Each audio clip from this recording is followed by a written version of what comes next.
Welcome to Sleepytime History. True stories from the pages of history for a full night's rest.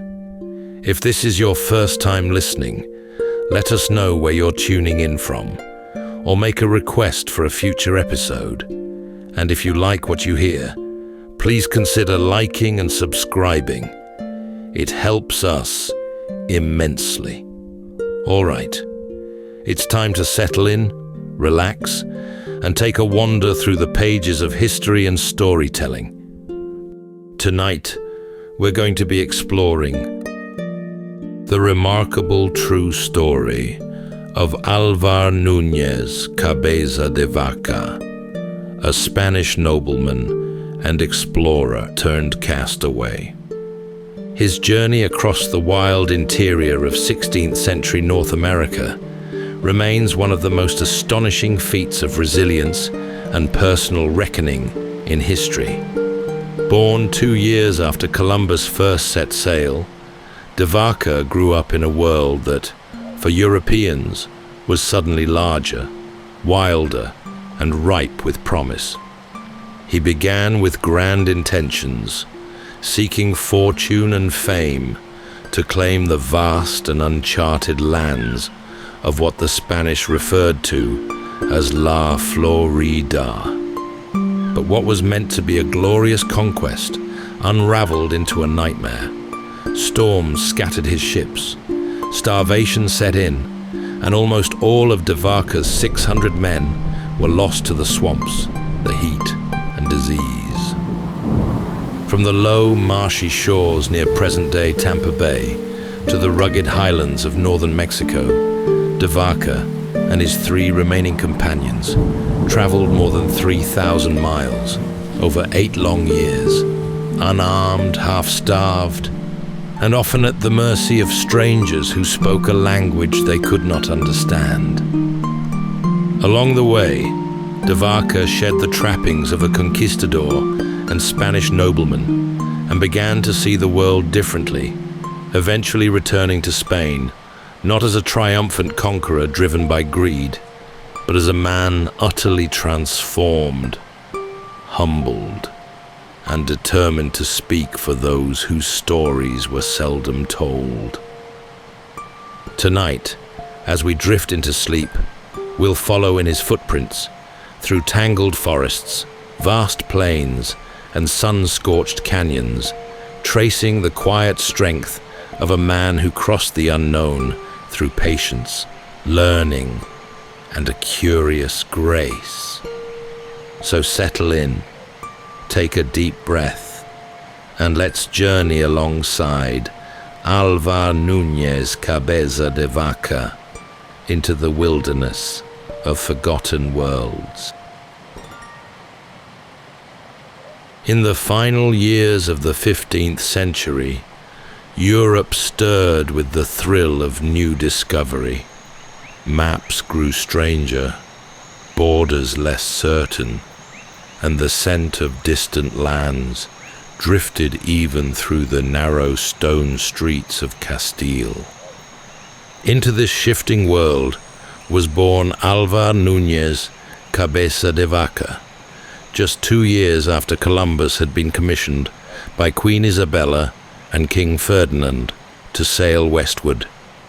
De Vaca came from a family of modest nobility, proud of its lineage, but not wealthy. His forebears had earned honor on the battlefield, and that legacy followed him throughout his youth.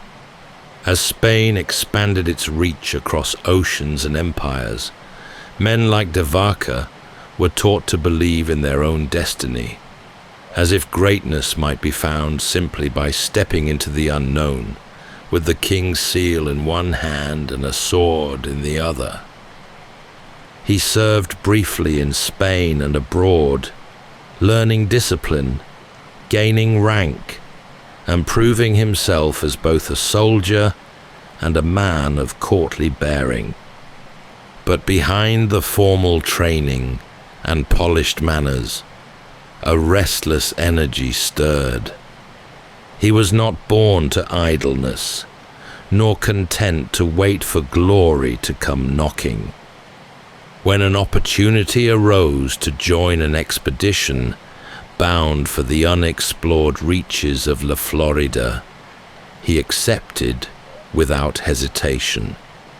It was to be a grand conquest, a sweeping claim over lands unseen, with riches whispered on the wind and honors sure to follow. De Vaca was named treasurer and second in command under the appointed governor, Panfilo de Narvaez. It was, by all accounts, a respectable post for a man of his standing. In 1527, they set sail from Spain with nearly 600 men, several ships, and dreams that gleamed too brightly to question. There were dangers, of course, unknown peoples, treacherous waters, and the ever-looming spectre of failure. But ambition tends to silence such concerns. From the Caribbean, they turned north, toward the unsettled lands along the Gulf. De Vaca stood on the deck, watching the green ribbon of the Florida coast grow near. If only he had known what lay beyond it. The shoreline was deceptively tranquil as they stepped ashore near present-day Tampa Bay. The sea behind them lapped gently against the sand, but the land ahead breathed a different rhythm, dense, humid, and humming with life. They arrived in early spring of 1528, guided more by royal orders and ambition than by any real knowledge of where they were. The maps, such as they were, told them little. They stepped onto the shores of La Florida, a name given years earlier by the famed explorer Juan Ponce de Leon, who had only briefly explored its mist-covered, unfamiliar coast. They expected the land to bow before them, but nothing here would come easily. The landing was followed by confusion and delay. Governor Narvaez made a fateful decision to split the expedition, sending the ships along the coast, while the majority of the men, including De Vaca, marched inland in search of a fabled native kingdom said to be rich with gold. It was a decision that would sever them from their supplies, their communication, and any real hope of reunion. They pushed into the interior, into cypress swamps and tangled forests, through sharp palmetto and ankle-deep mud. The heat clung to them. Their armor grew heavy, their food spoiled, and the native communities they encountered did not cower. They resisted. They vanished. They offered false directions, or none at all. The Spaniards, with their fine titles and polished steel, were now intruders in a place that refused to be claimed. Weeks passed. Their supplies thinned. So did their resolve. The land gave little. The rain came hard. And still they marched, searching for something they couldn't name, slowly realizing they had no true idea where they were or how to get back. At last, when their bodies grew too weak and their spirits too thin, they turned southward, hoping to find the coast again. But the sea, like the land, had become elusive. The ships were gone. The rendezvous had failed. And so the men began to fall, some to fever, others to thirst, others still to despair. De Vaca, though not yet broken, understood what many around him could not yet admit. The expedition had failed, yet he kept moving. By midsummer, the once proud expedition had become a scattered procession of hollow-eyed men, trudging through knee-deep water and mosquito-thick air. Their polished armor, so carefully strapped on in Spain, now hung rusted and slack. Rations had long since vanished. Horses, once symbols of command and prestige, had been eaten. The forest closed in around them, green, endless, and unforgiving. They had expected resistance, perhaps even battle, but they had not expected this, a landscape so vast and unknowable that it swallowed maps and swallowed men. Each turn led to more confusion. The rivers curved in ways they hadn't imagined, and the inland terrain offered no landmarks they could understand. De Vaca kept careful records, trying to impose order where there was none, but even his notes could not hold back the disintegration. Illness came next. Fevers rose quickly and took men without warning. One morning, a man might be marching. By evening, he would fall wordless and sweating into the muck. Others simply walked away into the trees, silent and lost. Some drowned trying to cross swollen streams. Others fought among themselves, over scraps of food, over direction, over nothing at all. De Vaca tried to hold them together. As treasurer, he had little authority, but he bore himself with steady discipline. He knew the cost of letting fear take root. Still, even he began to question whether survival was possible. When they finally stumbled back toward the coast, tattered, starved, and without a single clear idea of their location, the ships were nowhere to be seen. The agreed rendezvous had passed. Either the ships had moved on, or they had been lost to the Gulf. In their place stood only the wind and the rising tide. There was no shelter, no food, and no way to send word. They could not stay where they were, but they could not go forward as they had. So they began to build, fashioning crude rafts from timber and sinew, lashing them together with strips of leather and soaked rope. It was a final gamble. The land had offered no mercy. Now they would try the sea. They worked in silence, or close to it, bones showing beneath their skin, hands blistered and shaking.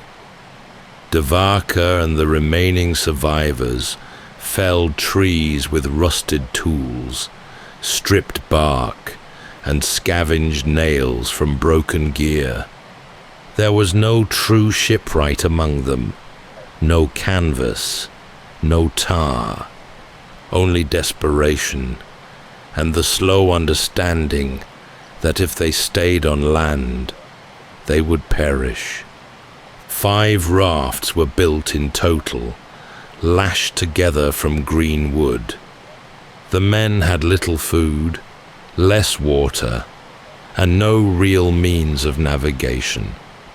They loaded what they could: barrels, broken helmets, the bodies of the sick, and pushed off into the Gulf, hoping the current might carry them to Spanish settlements in the west. What followed was a drifting unlike any they could have imagined. The sun beat down during the day, merciless and absolute. Salt dried on their skin, lips cracked. They rationed water in thimblefuls. At night, the wind would rise, and the rafts creaked and groaned as waves lifted and dropped them like toys. One by one, the rafts fell out of sight, lost to currents, to storms, or to the slow collapse of their makeshift frames. On de Vaca's raft, they caught fish with bare hands when they could. They chewed leather to keep their hunger at bay. Some men went mad and threw themselves overboard. Others whispered prayers and clutched their knees until the sea took them. After many days, so many they had lost count, land appeared. Not the rolling coastlines of civilization, but a thin, low ribbon of sand. The raft broke apart in the surf, and the men dragged themselves ashore with what strength remained. Only a handful were left. They had reached an island near present-day Galveston, though they did not know it by name.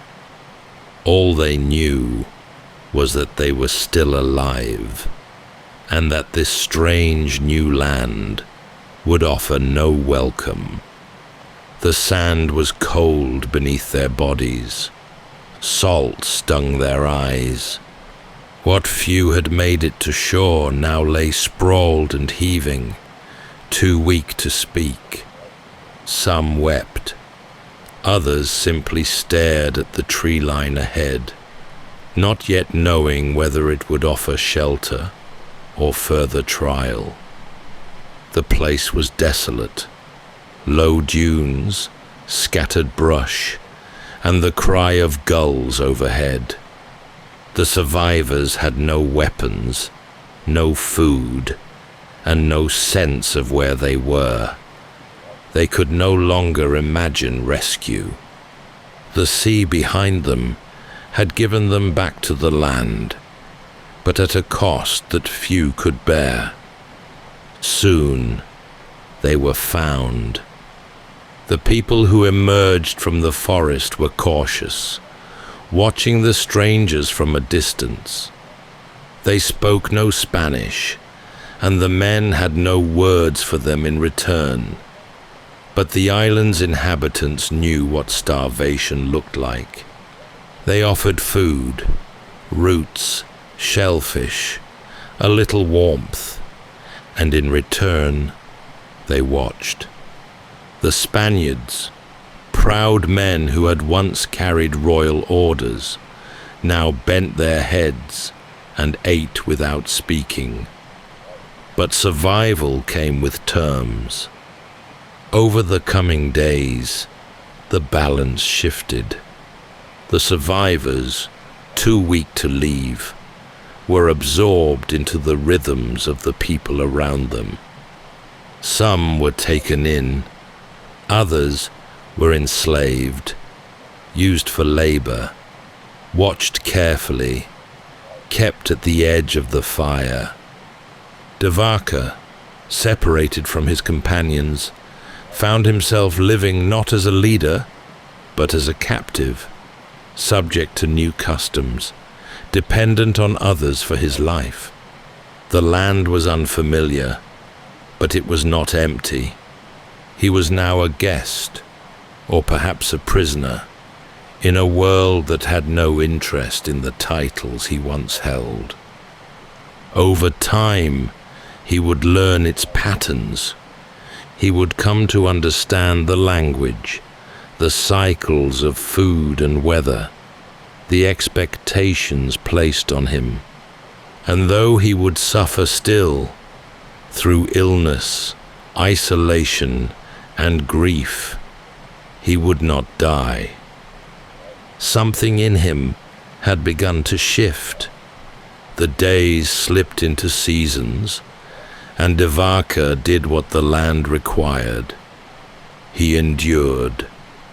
Stripped of power, stripped of possessions, he survived by listening more than speaking, by watching more than acting. In time, he learned to carry what was needed, to gather what was useful, and to disappear when it was safer not to be seen. He moved between groups along the Texas coast, sometimes traded, sometimes allowed to stay, always aware of how little control he truly held. He fell ill more than once. He thought of escape, but there was nowhere to go. The interior was vast, and the coastline stretched endlessly in both directions.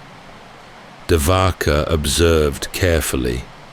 He learned to distinguish plants, to follow water, to read the weather in the trees.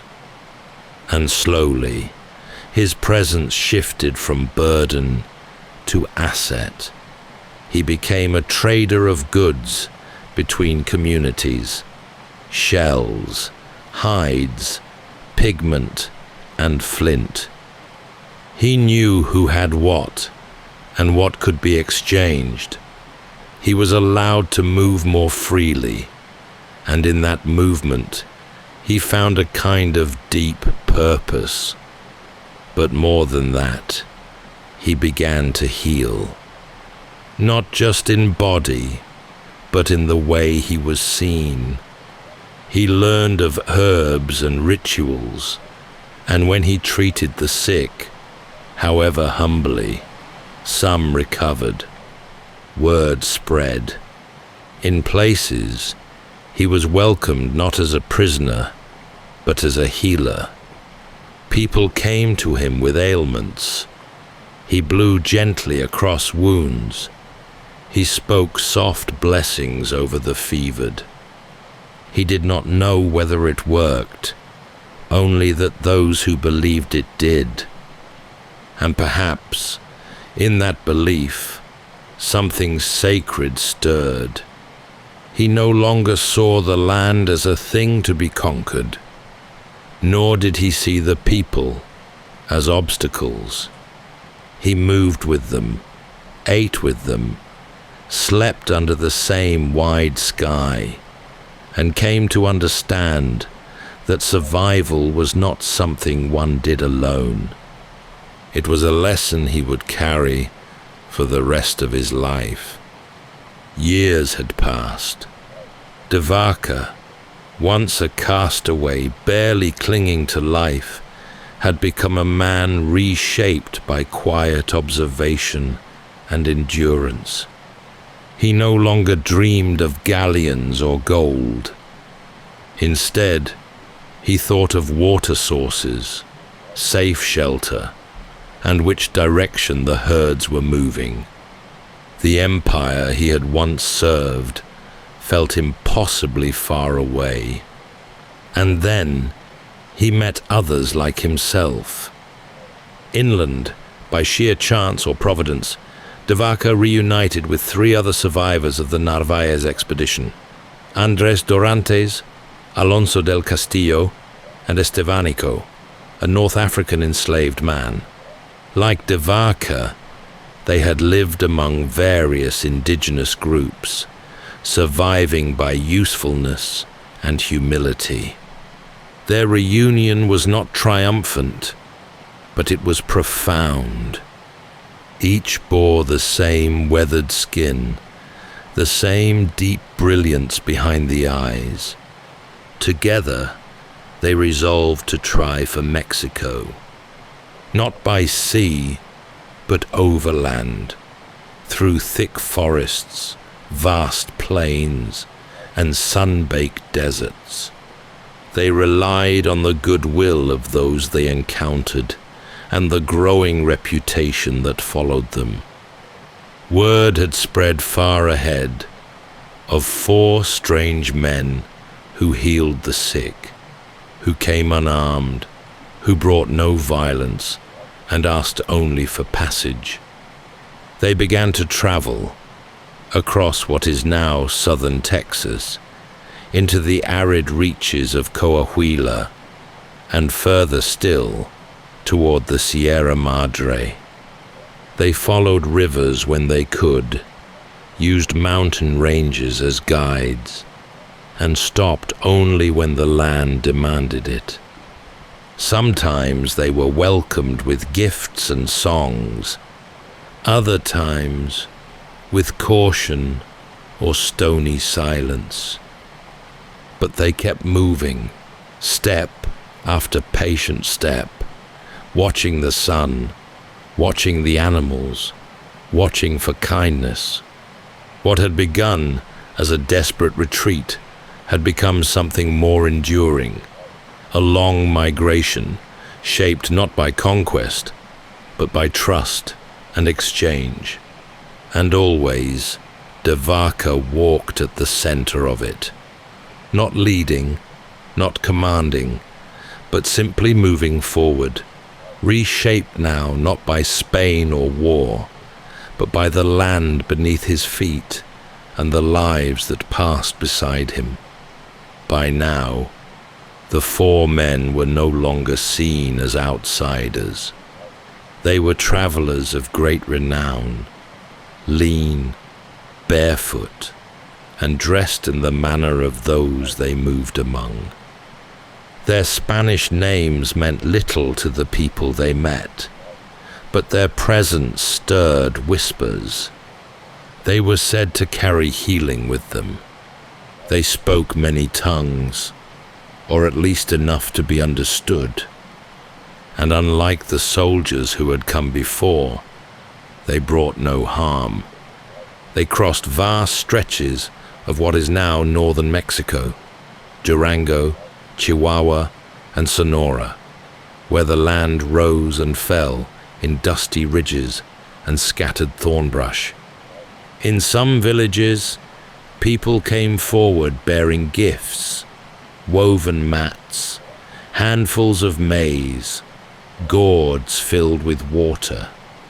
In others, they arrived to find illness or injury, and de Vaca did what he had come to know: simple gestures, small rituals, words that soothed.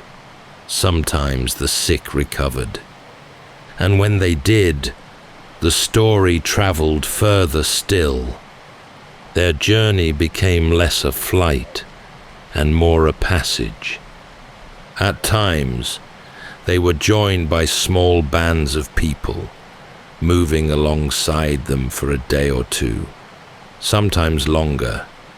They were fed, clothed, and protected.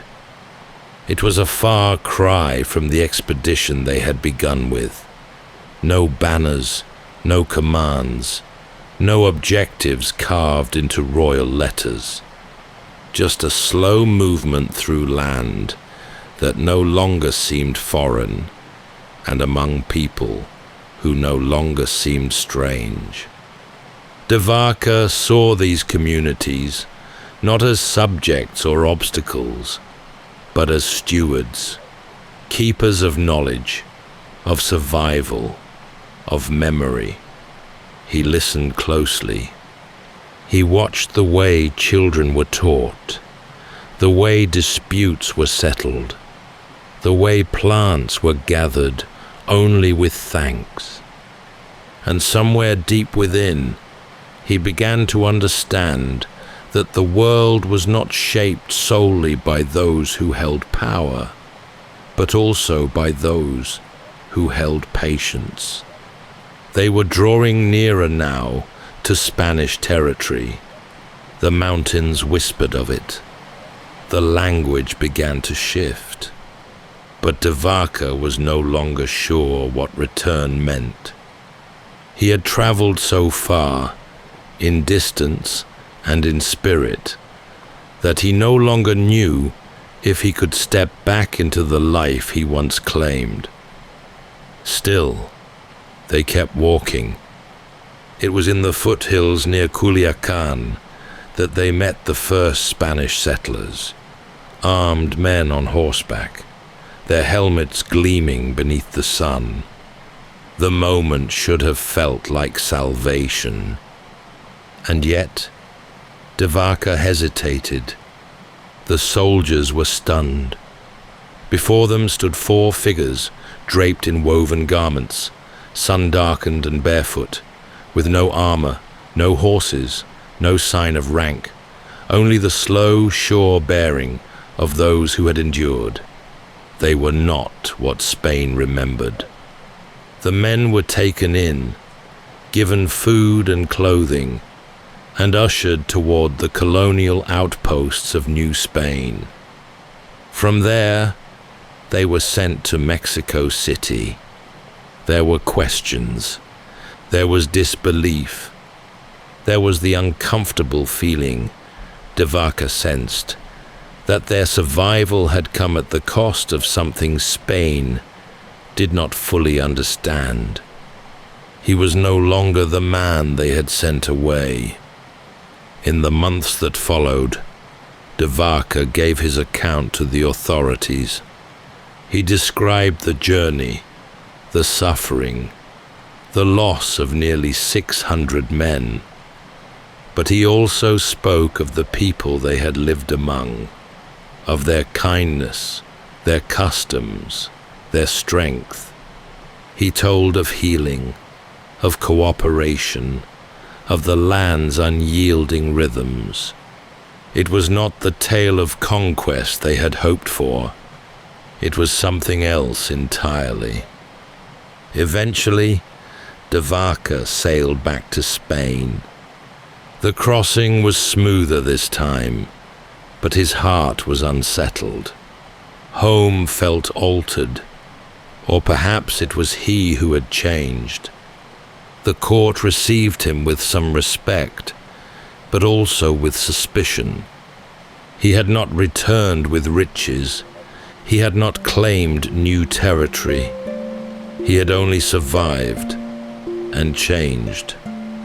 He would later be sent to govern in South America, but even that post ended in controversy.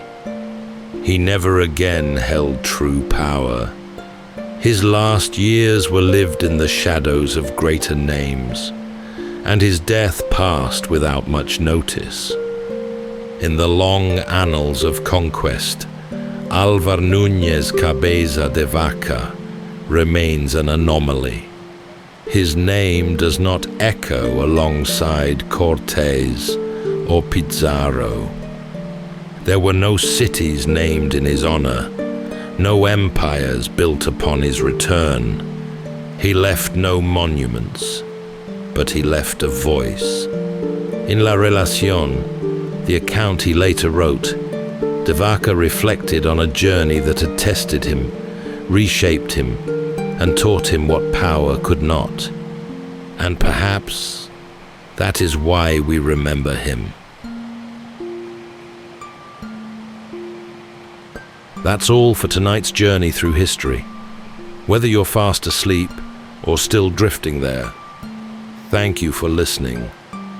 Until next time, rest well.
Forehead, not yet.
Welcome to Sleepytime History.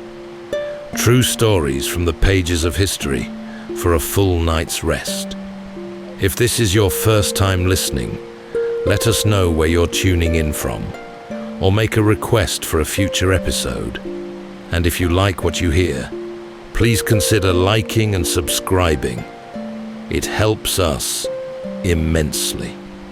All right, it's time to settle in, relax, and take a wander through the pages of history and storytelling.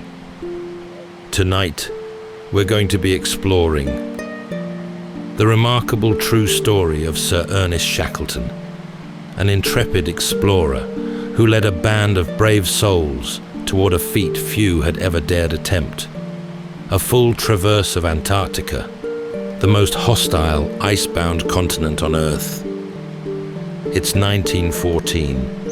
While the rest of the world is slipping into war, far to the south, Shackleton and his men sail into the frozen fog of the unknown, where drifting floes, cracking ice, and the ghostly wails of seabirds are muffled by snow and the white, desolate expanse.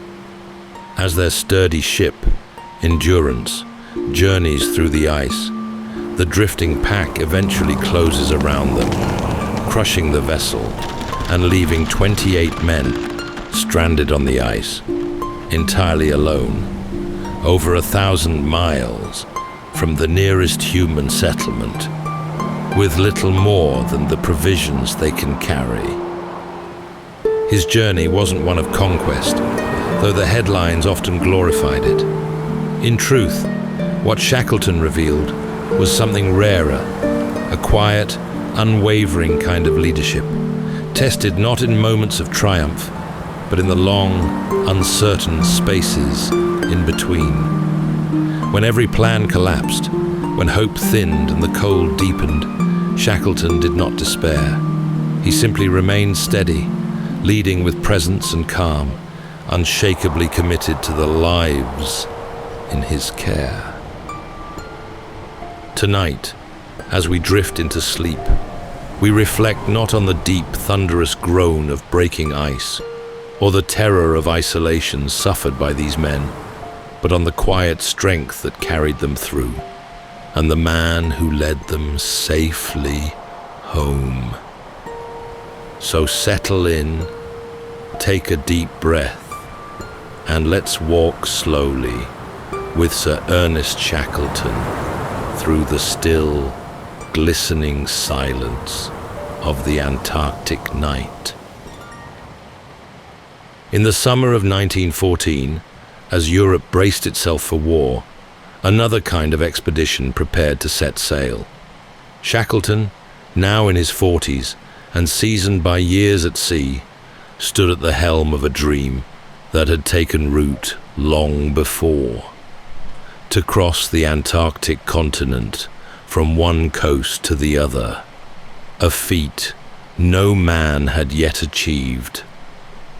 His ship was christened Endurance, a name drawn from his family's motto, "By endurance, we conquer."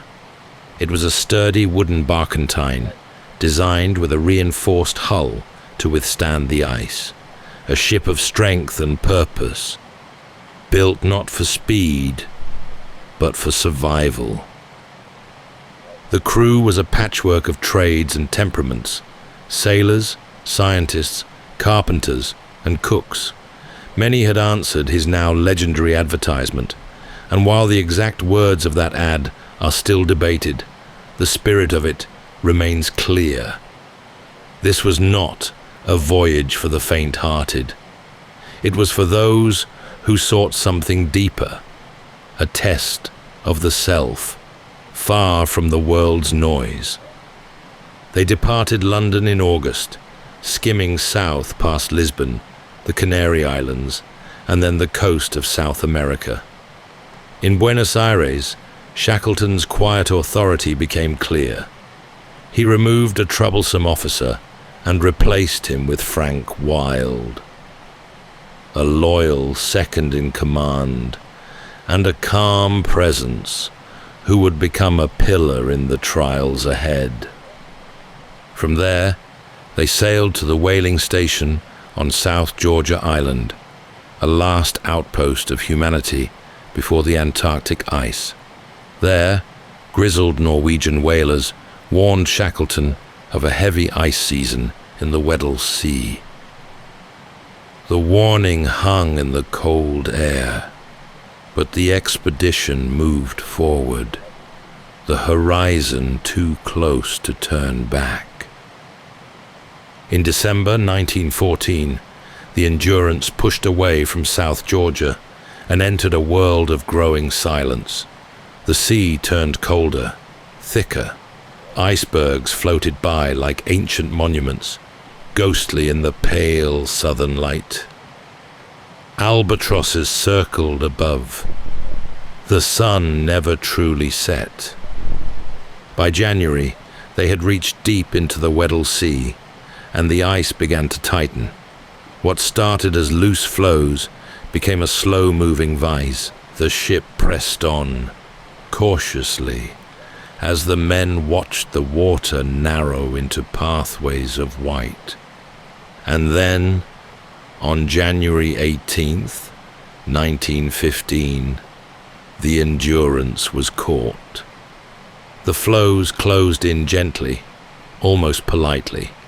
There was no great crack or crash, just a firm stillness, as if the sea had simply decided to hold them.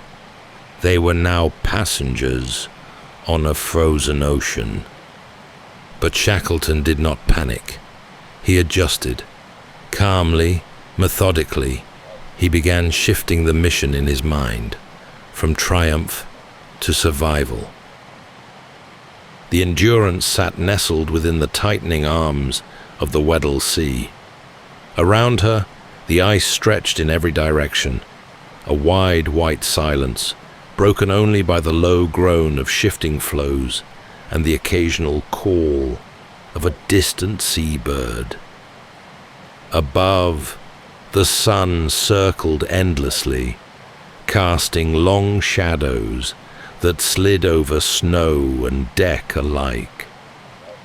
At first, there was hope that the ship might break free. The men watched the ice with cautious optimism, believing that the southern summer might still open a path to shore.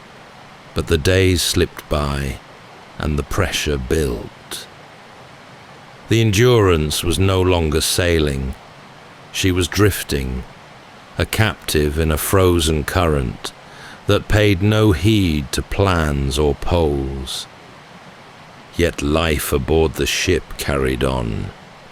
Shackleton made sure of it. He understood that survival was not just a matter of rations or shelter. It was morale, routine, and purpose.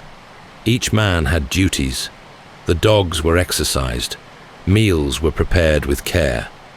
On Sunday evenings, the phonograph played gentle tunes, and the men gathered for readings, games, or quiet conversation. The ship's interior was transformed into a floating village. The crew called their makeshift quarters the Ritz, a tongue-in-cheek nod to luxury amid the cold. Frank Hurley, the expedition's photographer, wandered the ice with camera in hand, capturing the strange beauty of their imprisonment. His images would one day become the visual memory of this frozen world. Sails rimmed with frost, men silhouetted against the white horizon, the Endurance standing like a relic of another age. Shackleton, always composed, rarely spoke of fear. He moved among the men with quiet intent, observing their moods, sharing small jokes, stepping in when tempers flared. His leadership was not loud, but steady, the kind that wrapped itself around you like a wool blanket. Weeks turned to months. By March, the Antarctic night approached. Temperatures dropped. Darkness lengthened. The ice, no longer softening in daylight, grew denser, more forceful. The Endurance creaked and moaned under the strain, her timbers bending against the slow crush of ice. Still, she held, and still, Shackleton waited. He understood something vital. Control was no longer possible, but composure was, and in that calm, he preserved not just order, but hope. By the time winter cloaked the Weddell Sea in early April, the Endurance was no longer a ship, but a lifeboat encased in ice, utterly motionless, sealed in a white plain as far as the eye could see. Snow drifted silently around her, and the wind did not howl, but whispered low and cold across the vast stillness. Shackleton stood often at the helm, though there was nowhere to steer. He watched the patterns of pressure on the ice, listened to the deep groans and muted cracks rising from beneath the surface, the slow, invisible workings of a frozen ocean. He knew this continent would not be conquered by maps or boldness. It demanded endurance, and so he gave it just that. Inside, the men followed routines with calm diligence. The dogs were fed and exercised each day. Meals were kept hearty, even as rations began to tighten. Books circulated. Laughter, though thinner now, still echoed through the narrow corridors. There were moments of quiet celebration. Midwinter's Day, was marked with music, games, and plum pudding. It was, Shackleton knew, important to mark the passage of time, to remind the men that they lived not in stasis, but in motion, even if unseen. Outside, the world changed slowly, and not in their favor. The pressure ridges rose higher, the ice no longer content to sit still. The Endurance began to list, her hull groaning under stress, as if sighing against the weight of months. Shackleton inspected the damage each day. He knew the ship was strong, but the ice was older, patient, and absolute. By September, spring brought not release, but violence. The floes began to shift with a new energy, breaking, grinding, reforming. The ship shook under the strain, her beams splintering, her sides bending inward like ribs under a great hand. The men were ordered to prepare to abandon ship, their sledges loaded, supplies repacked, tents readied. Still, the order came with no panic. Shackleton's calm gave them theirs. Then, in late October, with a deep moan and shudder, the Endurance was finally breached. Water poured in through the hull. Shackleton gave the order with a level voice. "She's going, boys. We've done all we can." They set up camp on the ice. The ship, their shelter, their warmth, their link to the world, was left behind. She leaned further day by day, until on the 21st of November, 1915, she slipped quietly beneath the ice. No longer explorers, the men were castaways now, but they were not broken. The ice still stretched ahead, the ocean still called beyond it, and Shackleton, unshaken, simply turned to the men and began preparing for what came next. The Endurance was gone. One moment, she had stood among the ridged ice like a weathered monument, her masts tangled with frost and sky. The next, she had slipped gently below the frozen crust, claimed without ceremony by the very world. She was built to endure. There was no drama, no panic, just the creak of timbers, a sighing rush of water, and the stillness that followed. The men gathered in silence, watching the spot where she had vanished. Shackleton did not look back for long. The ship was lost, but now a new mission came into sharp focus: survival and return. They were 28 men on a drifting floe, with sled dogs, 3 lifeboats, dwindling supplies, and no certainty of when, or even if, they would ever touch land again. Shackleton ordered the salvage of everything useful before the ship's final collapse: tinned food, lumber, tools, and the ship's Bible, from which he quietly tore out a few pages and left the rest behind. Among them the passage, "Cast thy burden upon the Lord, and he shall sustain thee." The ice became their new home. They called it Ocean Camp. Tents were pitched, gear sorted, and a routine established. Even here, adrift and exposed, Shackleton emphasized structure, and those silent frozen nights, as the sky danced with faint auroras, a new kind of courage took root.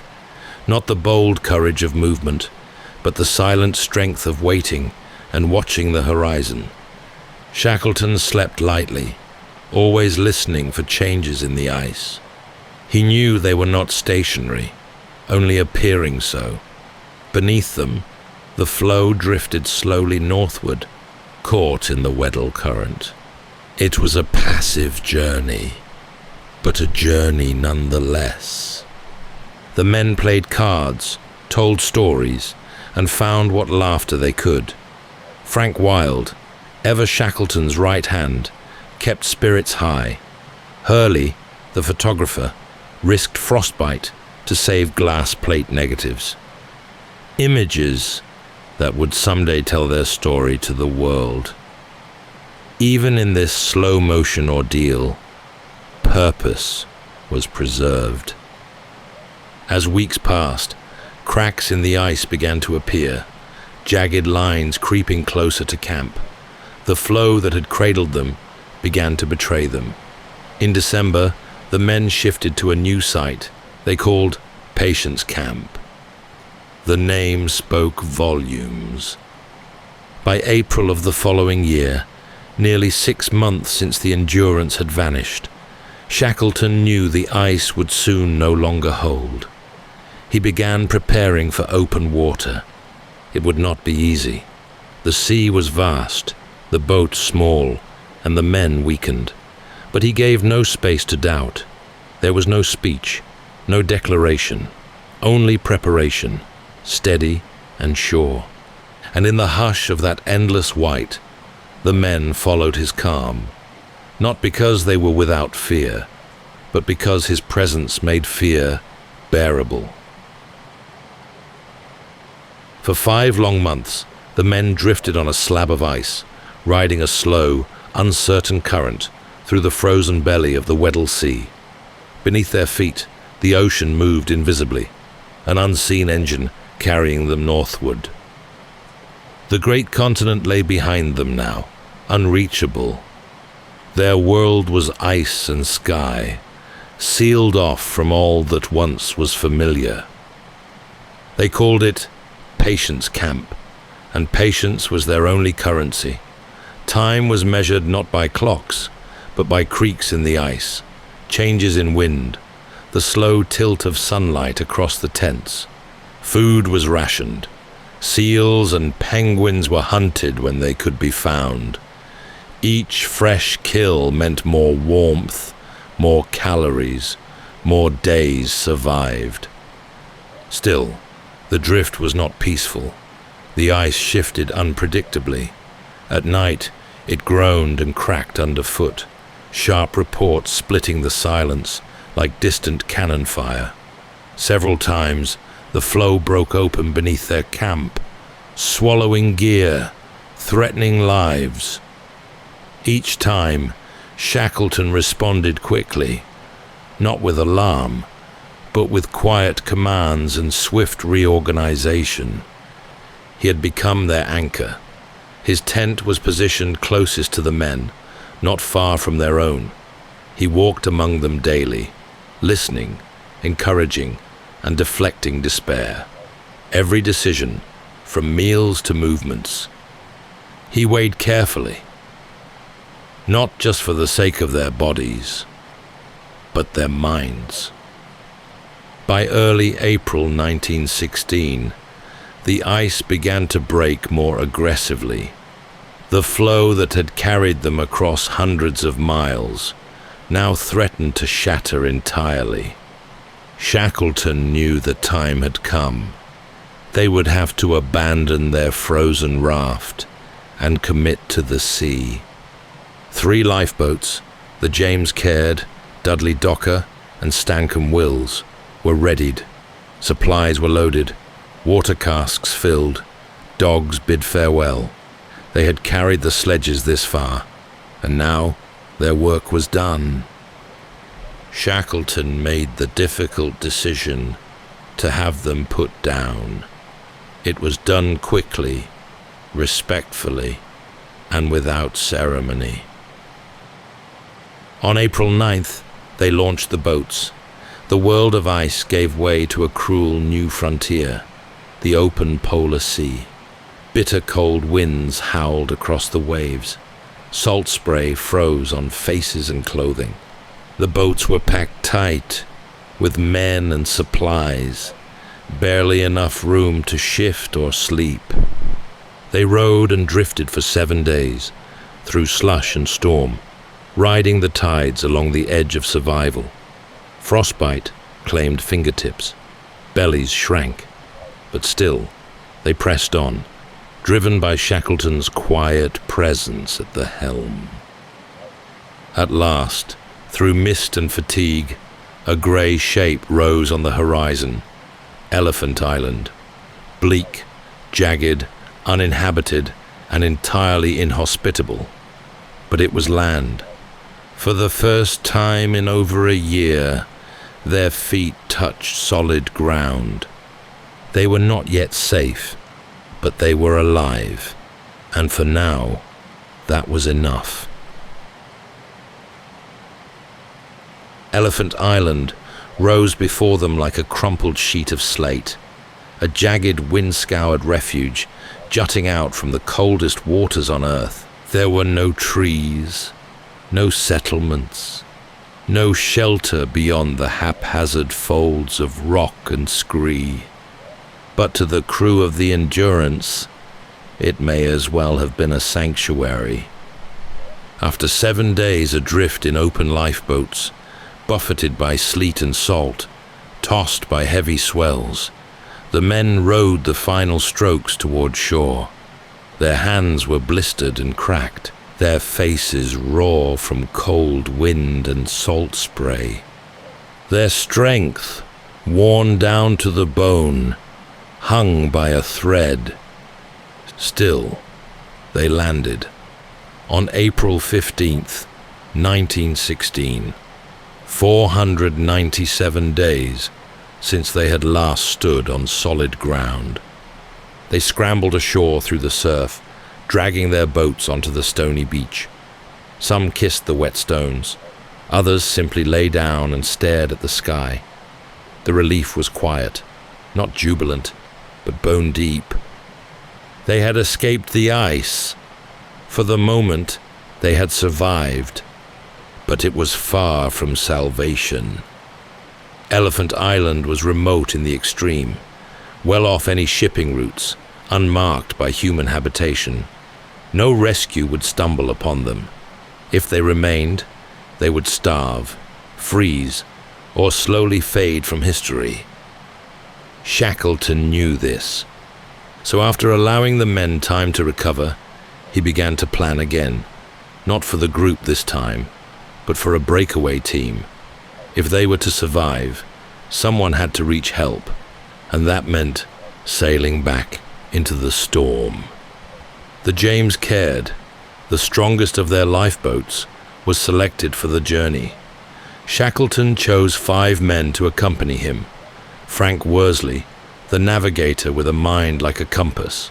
Tom Crean, loyal and unshakable. And 3 others equally resolved to face the unknown. While the others constructed a crude shelter on the island, a low hut built from upturned boats and salvaged canvas, Shackleton oversaw modifications to the Caird.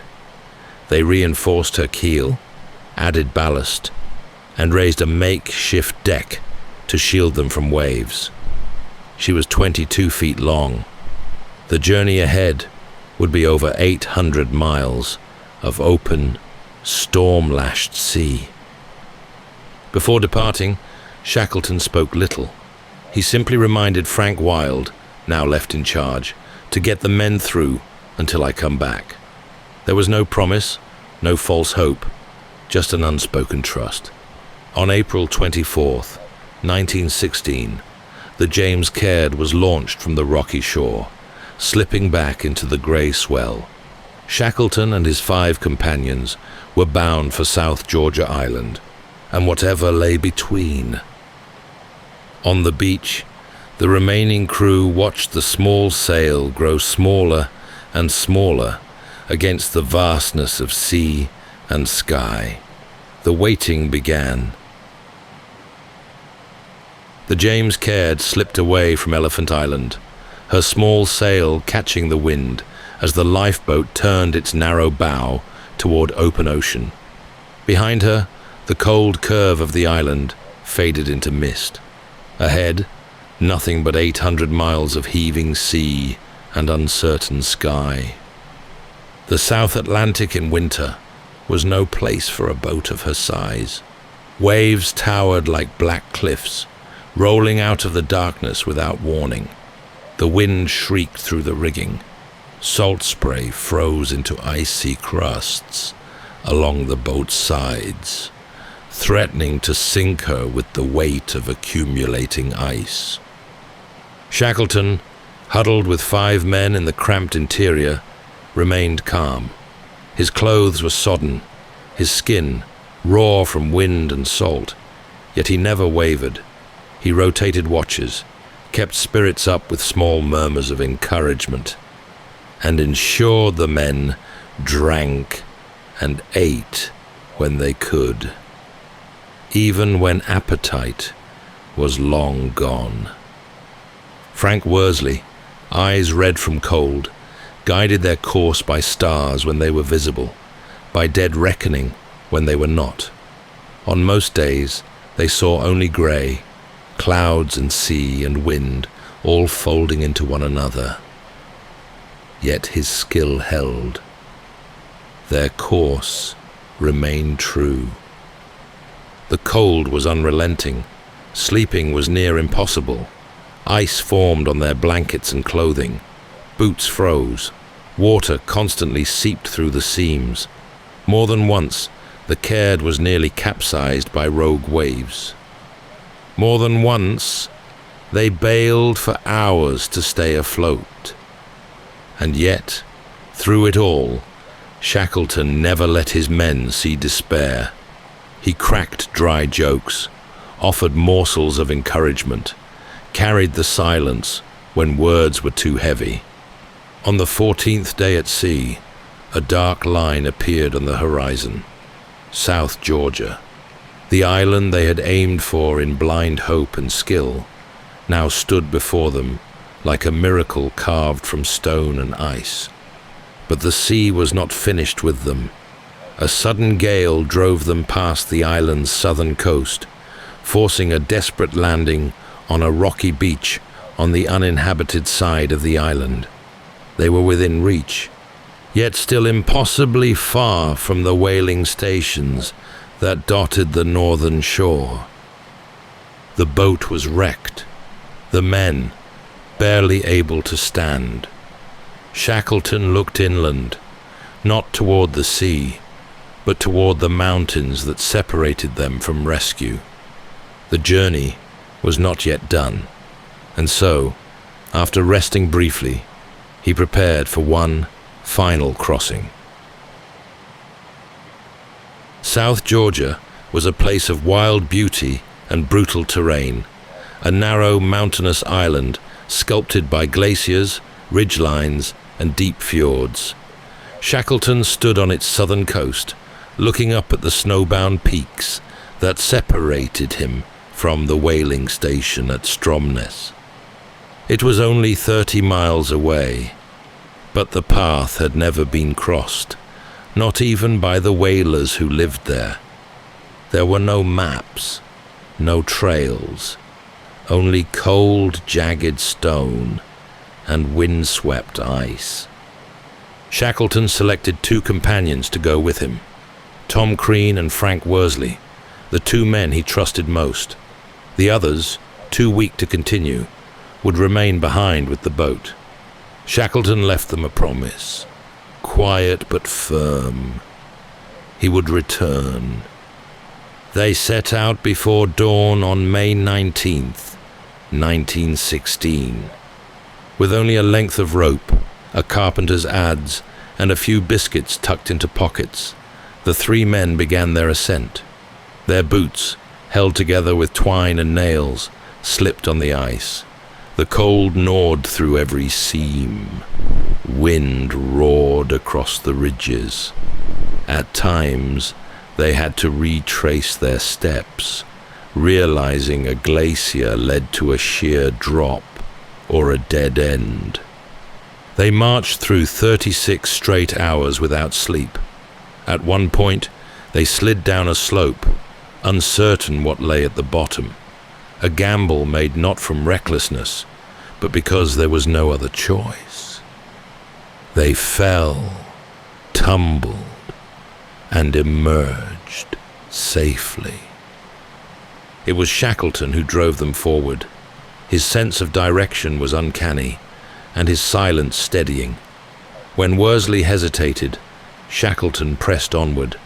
When Crean faltered, he offered strength in shared pace. They were exhausted, hungry, their muscles trembling with cold. Yet they did not stop. And then, through the fog, a faint sound drifted across the valley. A steam whistle. They stopped and listened, hearts pounding beneath layers of frozen wool. The Stromness whaling station was near. Down the final slope they stumbled, ragged and frostbitten. The men who met them at the station could scarcely believe what they saw. 3 figures, caked in ice and soot, emerged from the mountains like ghosts. It had been 17 months since anyone had seen Shackleton. He asked no questions. He made no speech. He simply asked for a boat. Because though they had made it to safety, 22 men were still waiting on Elephant Island. The return to Stromness marked the beginning of another kind of journey, one not through mountains or ice, but through the quiet weight of responsibility. Shackleton, safe at last on South Georgia, wasted no time. His thoughts were already with the 22 men still marooned on Elephant Island, now over 3 months without word. He tried at once to secure a ship. The whalers offered what they could, and soon Shackleton was back at sea. But the sea resisted. Ice blocked the way. Fuel ran short. Each attempt failed. Once, twice, a 3rd time. Still, Shackleton did not give up. There was no frustration in his voice, only resolve. He simply tried again. At last, with help from the Chilean government, Shackleton secured the Yelcho, a small steel steam tug. It was not a grand vessel, but it would do. On August 30th, 1916, Shackleton sailed once more into the Southern Ocean. This time, the ice parted. As the coast of Elephant Island came into view, Shackleton stood on the bow, eyes locked on the shoreline. He raised his binoculars, scanning the beach. At first, nothing. Then, movement, figures running, a flag waving. All 22 men were alive. Frank Wild had kept them together in Shackleton's absence, repeating the promise daily. He said he'd come back, and he will. Supplies had dwindled, spirits had worn thin, but they had endured. When the Yelcho arrived, they were rescued in less than an hour. No lives lost, not one. It was, in its own quiet way, one of the most extraordinary rescues in maritime history. No medals were given, no great headlines trumpeted the event. The world was now consumed by war, but those who knew the ice, those who understood the impossible odds, recognized what Shackleton had achieved. He had brought every man home.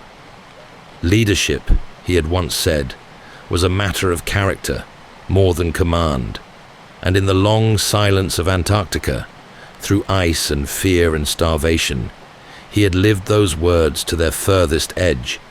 But Shackleton was not a man built for rest. The pull of the horizon still stirred in him, even after all he had seen. And so, he began to plan again. In the years that followed the Endurance expedition, Ernest Shackleton did not slow down. Though his body bore the marks of his long ordeal, the frostbitten skin, the weary lungs, the aches earned in silence, his spirit remained unsettled. He returned to Britain to find a world at war, where tales of ice-bound survival were quickly overshadowed by the thunder of trenches and artillery. Still, he served. Commissioned into the army, Shackleton worked in a diplomatic and logistical role, never far from the sea, never far from his maps. He spoke little of the Antarctic, and even less of hardship. The survival of all his men spoke louder than any retelling, but the draw of the southern frontier never left him. In 1921, now in his late 40s, and visibly worn by years of strain, Shackleton announced one final expedition, the Shackleton-Rawicz expedition. Its goal was loosely defined: scientific exploration, coastal mapping, and perhaps, once again, a quiet communion with the edge of the world. Before reaching Antarctica, the expedition stopped in Chile, where Shackleton had once been hailed a quiet hero. He returned briefly to Punta Arenas, where the people remembered him not just as a polar explorer, but as a man of quiet resolve and care. It was a time of gentle reflection, dinners with naval officers, conversations with dignitaries, and long walks along the cold coastline. For Shackleton, Chile marked a pause between effort and departure. A moment to breathe, to feel the gratitude of strangers, and to consider all he had endured. Then, once more, he turned south. In early January 1922, the Quest, his final ship, arrived at South Georgia Island, the island that had bookended his journey 6 years before. On the night of January 4th, he spoke softly with the ship's doctor about the future of the expedition. But in the early hours of the next morning, Ernest Shackleton died quietly in his cabin. He was 47. At the request of his wife, Emily, he was laid to rest there, on South Georgia, beneath a simple granite headstone facing the sea. A fitting end for a man who belonged to the silence and the storms alike. He was not a man of monuments or great speeches. His greatness was quiet. It lived in the loyalty he inspired, the calm he held through chaos, and the truth that even when the world turns to ice, steady hands and a steady heart can lead men home.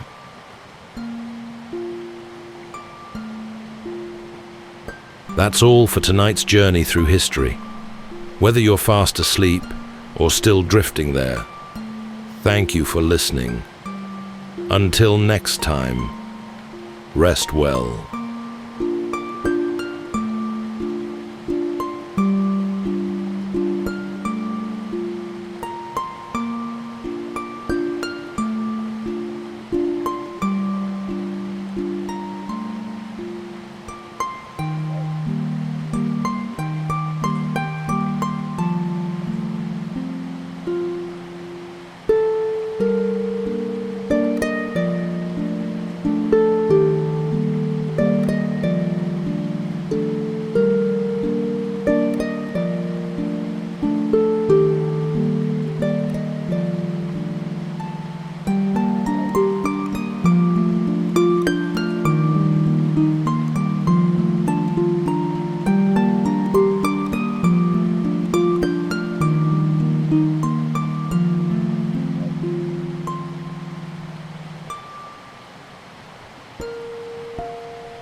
Welcome to Sleepytime History.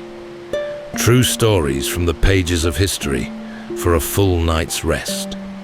If this is your first time listening, let us know where you're tuning in from, or make a request for a future episode. And if you like what you hear, please consider liking and subscribing. It helps us immensely. All right, it's time to settle in, relax, and take a wander through the pages of history and storytelling. Tonight, we're going to be exploring the remarkable true story of Alexander Selkirk, a Scottish sailor and privateer who found himself marooned alone on a deserted island for over 4 years. His extraordinary tale of survival is widely believed to have inspired Robinson Crusoe, the iconic Castaway in Daniel Defoe's classic novel. Selkirk was not born for quiet shores. In the late 1600s, as the world of maritime exploration, trade, and privateering surged across the Atlantic and into the Pacific, young men with restless blood and a hunger for something beyond the familiar took to the sea. Selkirk was one of them. Headstrong, impulsive, and drawn toward danger like a moth to flame.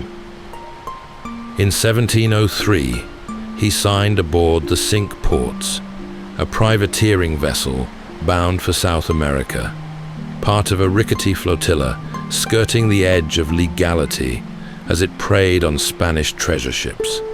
But tensions flared, and when the ship dropped anchor near a lonely island off the coast of what is now Chile, Selkirk made a fateful decision. He demanded to be left behind, believing the ship too unsound to sail.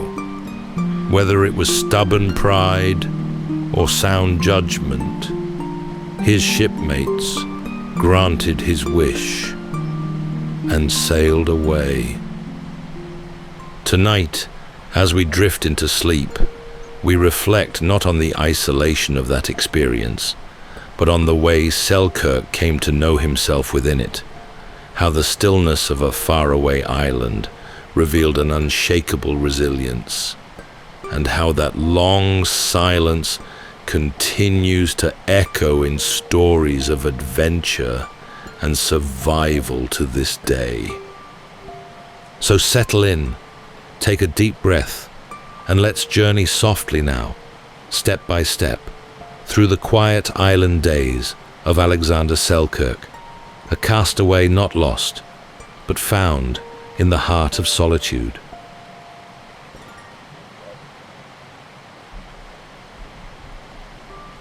The sea breeze that swept through the village of Lower Largo carried with it the salt of distant horizons, and on certain days, when the tides shifted just so, young Alexander would find himself staring out across the Firth of Forth, not at what lay before him, but at what might lie beyond. Born in 1676 to a family of cobblers and tanners, Selkirk had little reason to believe his life would be anything other than ordinary. But something stirred within him, a restlessness, quiet but insistent. He quarreled often, not just with his brothers, but with local authorities too. Sharp-tempered and stubborn, Alexander was no stranger to the feel of discipline or the disapproving eyes of the Kirk session. And so, while many of his peers chose trades and steadiness, Alexander looked instead toward the open sea. It was a time of privateers, men who walked the fine line between sanctioned plunder and piracy. The oceans were alive with opportunity and peril, especially for those willing to serve under a captain's flag in search of Spanish silver or foreign spice. For Selkirk, it was a chance to leave behind the cold stone streets of home and chase something he couldn't quite name. Glory, perhaps, or maybe just freedom. In 1703, when word came that a new privateering expedition was being outfitted in England, Alexander signed on without hesitation. The venture was backed by the English crown, given leave to prey upon Spanish ships in the name of Queen and country. It promised danger, yes, but also the kind of open skies and endless water that called so deeply to men like him. The ship was the Cinque Ports, a modest vessel crewed by rough hands and ambitious minds. Its companion was the St. George, commanded by the renowned and often polarizing Captain William Dampier. Together, these two ships would sail from England down along the west coast of Africa, around Cape Horn, and into the vast Pacific. Their mission: disrupt Spanish trade, take prizes, and return home laden with riches. But that was the map on paper. The reality would prove far more complicated. As the Cinque Ports creaked into the swell of open waters, Selkirk stood at the rails, hair tangled with salt, eyes scanning the pale horizon.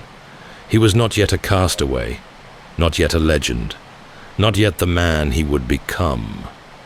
For now, he was simply a sailor with a restless spirit, aboard a ship bound for glory or ruin, perhaps both.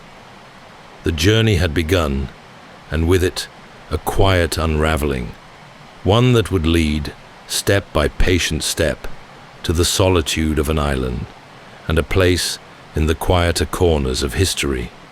The sails of the Cinque Ports unfurled like pale wings against the morning sky, catching the wind with a low, contented sigh. Beneath them, the ship groaned softly, her timbers old, her hull weathered, yet eager to move forward. It was late in 1703, and the voyage had begun in earnest. Selkirk, now a sailing master aboard the vessel, kept his thoughts guarded and his eyes open. He wasn't new to the ways of the sea, but this voyage felt different. The mood was taut, held between ambition and unease. Aboard the St. George, Dampier's reputation loomed large. A brilliant navigator, yes, but erratic, and given to grim moods. The Cinque Ports sailed under the command of Thomas Stradling, a young captain eager to prove himself, though still green in experience. The two men did not see eye to eye, and their crews soon mirrored that friction. The journey southward was long, hugging the African coast before making the treacherous run around Cape Horn. There, in the southernmost latitudes, the two ships were battered by cruel winds and towering waves. The ocean grew iron-grey and merciless, masts strained, rations spoiled. Men clung to ropes with numb fingers, praying through clenched teeth.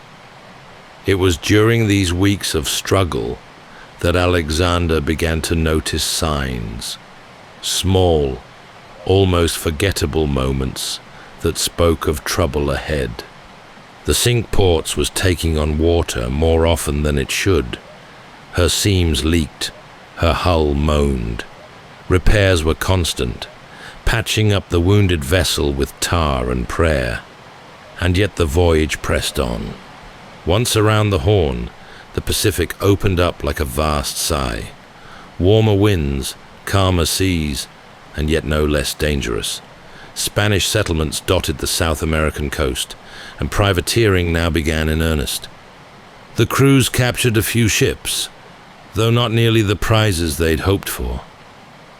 There were quarrels over shares, whispered complaints about the fairness of command, and frequent illnesses that spread through the hammocks like fog through the rigging. Alexander, for his part, remained diligent. He took no joy in the politics of the expedition, but watched it all carefully, quietly. Stradling grew more irritable. Dampier grew more distant, and all the while, the ship beneath them creaked.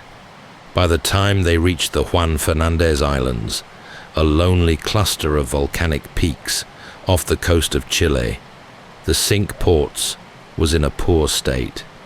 Her provisions were low. Her hull had been weakened further. Men grumbled in the shade of canvas sails, exhausted and thin. And there, on the shore of one particular island, known then simply as Masa Tierra, Selkirk made his fateful decision, one not born of rashness, but of careful calculation, perhaps even foresight. But for now, the Cinque Ports rocked gently in the bay, the sea calm, the island quiet. No one yet imagined how far this detour would echo. The morning was still, the sky a soft wash of pale blue, as the Cinque Ports floated at anchor just off the coast of Masa Tierra. The island itself rose out of the sea like something half forgotten. Steep cliffs, cloaked in green, trees swaying gently in the warm breeze, and the distant sound of waves folding themselves onto an empty shore. Alexander stood at the water's edge, his boots damp with sea spray. Behind him, a quiet standoff was unfolding. After months of hardship and failing rigging, Selkirk had grown certain of one thing. The Cinque Ports was no longer seaworthy. The hull, he believed, had been too poorly repaired, and the ship, pushed hard and mended often, would not survive another leg of the voyage. He made his case to Captain Stradling, firmly, repeatedly, and when his warnings went unheeded, he made an extraordinary demand. He asked to be left behind. At first, the crew laughed. No man in his right mind would choose exile, even temporary, over the thin hope of reaching richer shores. But Selkirk was resolute. He'd rather survive alone than perish in another storm, or sink beneath Spanish cannon fire. Perhaps he thought his protest would force Stradling's hand, make the captain reconsider the ship's condition. But if so, it backfired. Stradling, annoyed and prideful, granted Selkirk's request with cold finality. Supplies were gathered, a musket, some powder, a cooking pot, a few tools, clothing, bedding, and his cherished Bible. Then, with little ceremony, he was rowed ashore. Selkirk watched as the boat pulled away, the oars dipping rhythmically, growing smaller with each stroke. He may have expected, or at least hoped, for a change of heart, that someone would shout, wave, return. But the sea remained quiet. The Cinque Ports raised anchor that afternoon, her sails filling with the light breeze. Selkirk stood on the sand as the ship that had carried him across oceans slipped out of sight, leaving him with only the whisper of waves and the shifting cries of seabirds. In that moment, the enormity settled upon him. The island was beautiful, yes, fertile, rich with wild goats and cool springs, but it was also silent. There would be no trade winds, no friendly ports, no voices but his own. Days would be measured not in bells and watches, but in sunrises and seasons. At first, he made camp near the shoreline, building a simple shelter with palm branches and driftwood, but the nights brought strange cries from feral cats, and rats nipped at his stores. He moved inland to higher ground, where the breezes were clearer and the land more defensible. In his earliest days alone, he felt the weight of regret like a stone in his chest. The choice had been his, a sober, reasoned one, but the consequences were harder to carry. Still, each morning brought light, and with it, something like resolve. Selkirk began to walk the island, to learn its shape, its offerings, its dangers. He listened, he watched, he waited, and somewhere inside him, the sea's restlessness began to change, not into stillness, but into something quieter, something steady. The island was green and rugged, rising steeply from the sea, like a ship frozen in time.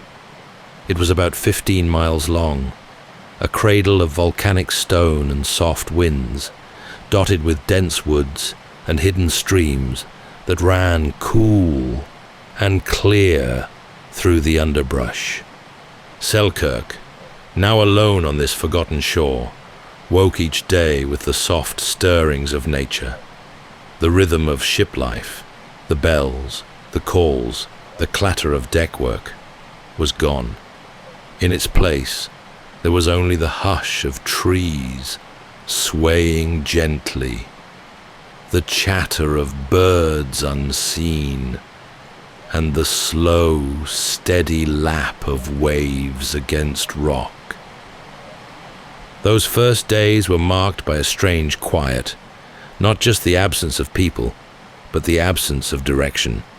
Selkirk had been cast ashore with a musket, a small cache of powder and shot, a hatchet, a knife, a Bible, and some bedding. He set about building a shelter along the beach, something simple but serviceable. Branches lashed together with twine made from bark, thatched over with broad leaves. A place to sleep, a place to think. But the shoreline proved less hospitable than it seemed. The rats, descendants of those left behind by old Spanish ships, came at night, bold and persistent. Feral cats stalked the shadows, their eyes catching the moonlight. Selkirk's food stores were not safe, nor was his sleep. He soon realized he would need to move inland. Carrying what he could, he ventured higher, into the island's heart. There, he found groves of pepper trees and cabbage palms, and hills where wild goats roamed freely. These goats, likely left by earlier explorers, became his lifeline, providing milk, meat, and hides. With careful patience, he learned to stalk them barefoot across the island's slopes, fashioning snares from vines and eventually running them down with practiced skill. Fresh water was plentiful, and wild turnips, berries, and coastal herbs filled out his diet. In time, the land revealed itself as both generous and demanding, a place where every comfort had to be earned. Selkirk fashioned tools from stone, hollowed tree trunks into cooking vessels, and repaired his clothing with needles made from bone and thread pulled from his own garments. He tanned goat hides for new shoes.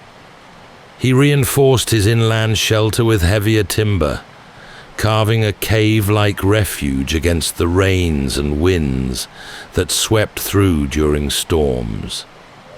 At night, he read aloud from his Bible, not for salvation, perhaps, but for the sound of a human voice, even if it was only his own. The verses gave rhythm to the silence, something to hold on to when the vastness of solitude pressed close. He kept count of the days by notching marks into wood, though over time the tally lost its urgency. There was no clock to keep, no ship to wait for, just the slow passage of light and shadow, growth and decay. He was alone, but not undone. And in those first quiet weeks, as the routines took hold and the panic faded, something unexpected began to settle in. Not peace exactly, not yet, but a kind of understanding that life here would not be measured by the noise of ambition or the chatter of crowds, but by the quiet skill of endurance. The island had once seemed vast and unknowable, a wild place of steep ridges, tangled forests, and unfamiliar sounds in the night. But as the months passed, Selkirk began to chart it, not with maps or compasses, but with memory, instinct, and the slow, patient tread of repetition. He learned where the goats grazed and where they drank, tracking their movements through the dew-soaked grass before dawn. He would rise early and move barefoot, quietly, blending into the land. Over time, his pursuit sharpened, and with it, his self-reliance. He no longer relied on his dwindling gunpowder. Instead, he caught the animals with hand-fashioned snares or outran them on foot, a feat made possible by the tough leather shoes he had crafted from goat hide and sewn with bone needles. From their skins, he made garments. From their meat, he dried strips of jerky beneath the sun. The goats became not just a source of sustenance, but of rhythm. Their presence gave each day structure. Something to do, something to prepare for, something to carry forward. Shelter, too, evolved. The makeshift lean-tos of his first days gave way to more permanent dwellings. He built 2 huts on a gentle rise overlooking the wooded interior, one for sleeping, the other for working and storage. Their walls were made of woven branches, reinforced with clay and lined with hides to keep the wind out. The roofs were thatched thick with palm leaves. A bed of soft grass and woven mats made his rest more comfortable. He began to collect useful stones, shaping each of them into knives, hammers, and grindstones. In time, he even crafted a simple chair and table, not out of indulgence, but out of need for structure and dignity. He wasn't just surviving now, he was living, shaping a life that suited the landscape, rather than fearing it. Wild turnips, cabbage palms, and pepper berries formed the bulk of his diet, seasoned with what herbs he could find along the shore. He learned to preserve his food with smoke and sun, timing his preparations to the patterns of rain and wind. Rainwater was collected in hollowed logs and coconut shells. His cooking pot, among the few items left to him from the ship, remained one of his most valued possessions. He became his own physician too. When ill, he turned to native remedies, roots brewed into teas, berries chewed for strength. There were stings, cuts, fevers, and deep aches that passed with time and patience. Each small recovery felt like a quiet triumph. Days began to flow, not in isolation, but in purpose. His body grew lean and strong, his senses sharpened. He could tell the hour by the way the shadows shifted on the cliffs, or forecast a storm by the sudden silence of birds. And with the work came something quieter, deeper, a sense of contentment. He was not lost. He was rooted. The island no longer felt like a prison.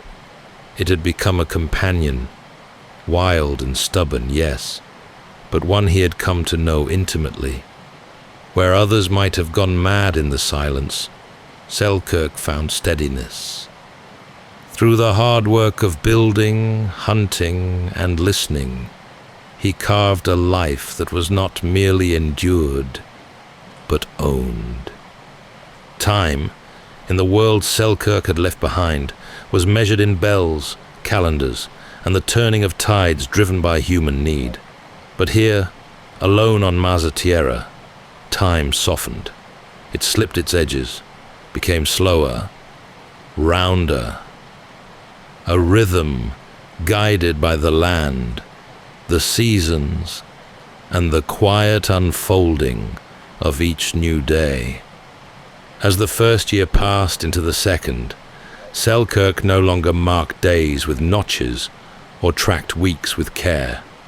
He lived by signs in the natural world, the flowering of a certain tree, the return of nesting birds, the thinning of the goats' coats before the rains.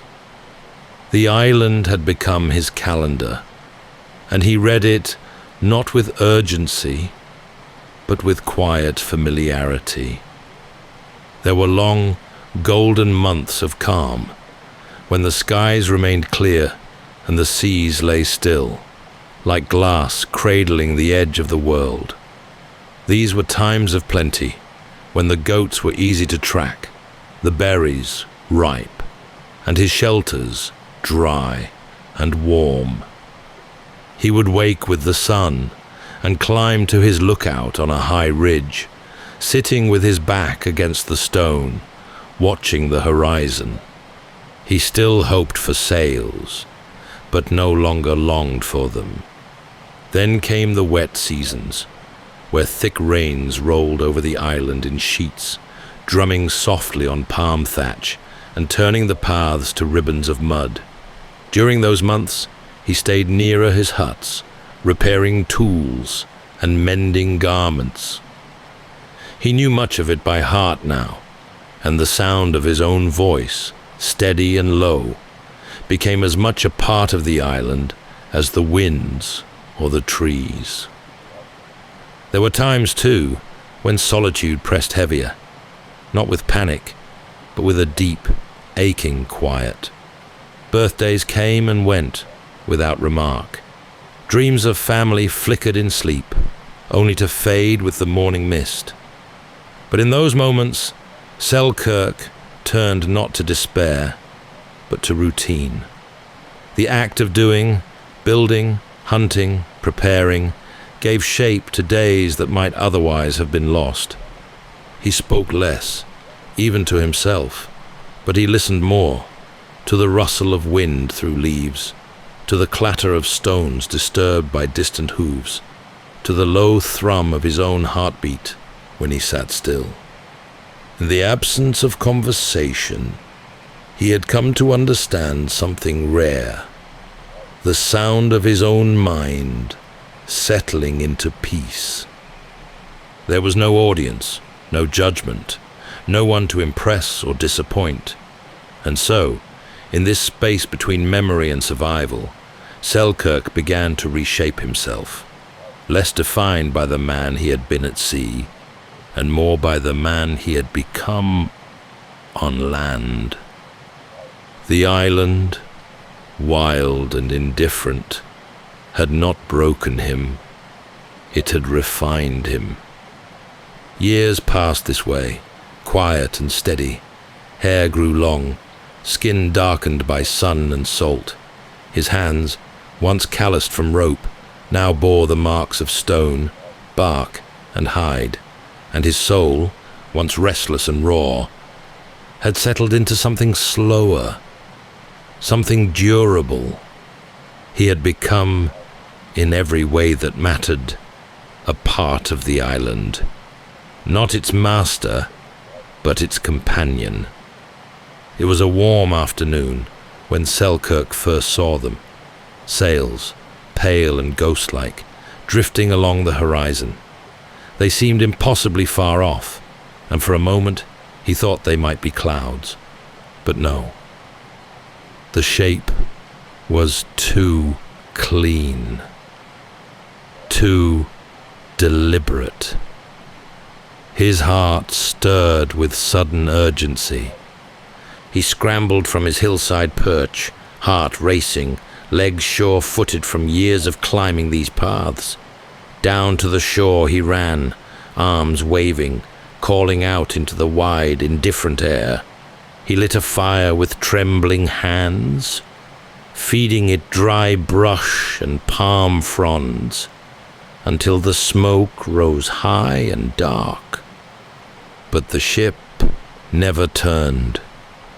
Whether they hadn't seen him or had chosen not to investigate, he would never know. The sails faded westward, leaving nothing behind but the whisper of possibility. He stood long after they were gone, the smoke of his signal fire curling lazily into the afternoon sky. Then, slowly, he returned to the hills, not in despair, but with a quiet sort of acceptance. It happened again and again. On 3, perhaps 4, separate occasions over the years, Selkirk spotted passing ships. Sometimes they were distant and ghost-like, barely more than a glint against the sea. Other times they were closer, enough that he could make out the sweep of the hull, the flutter of rigging.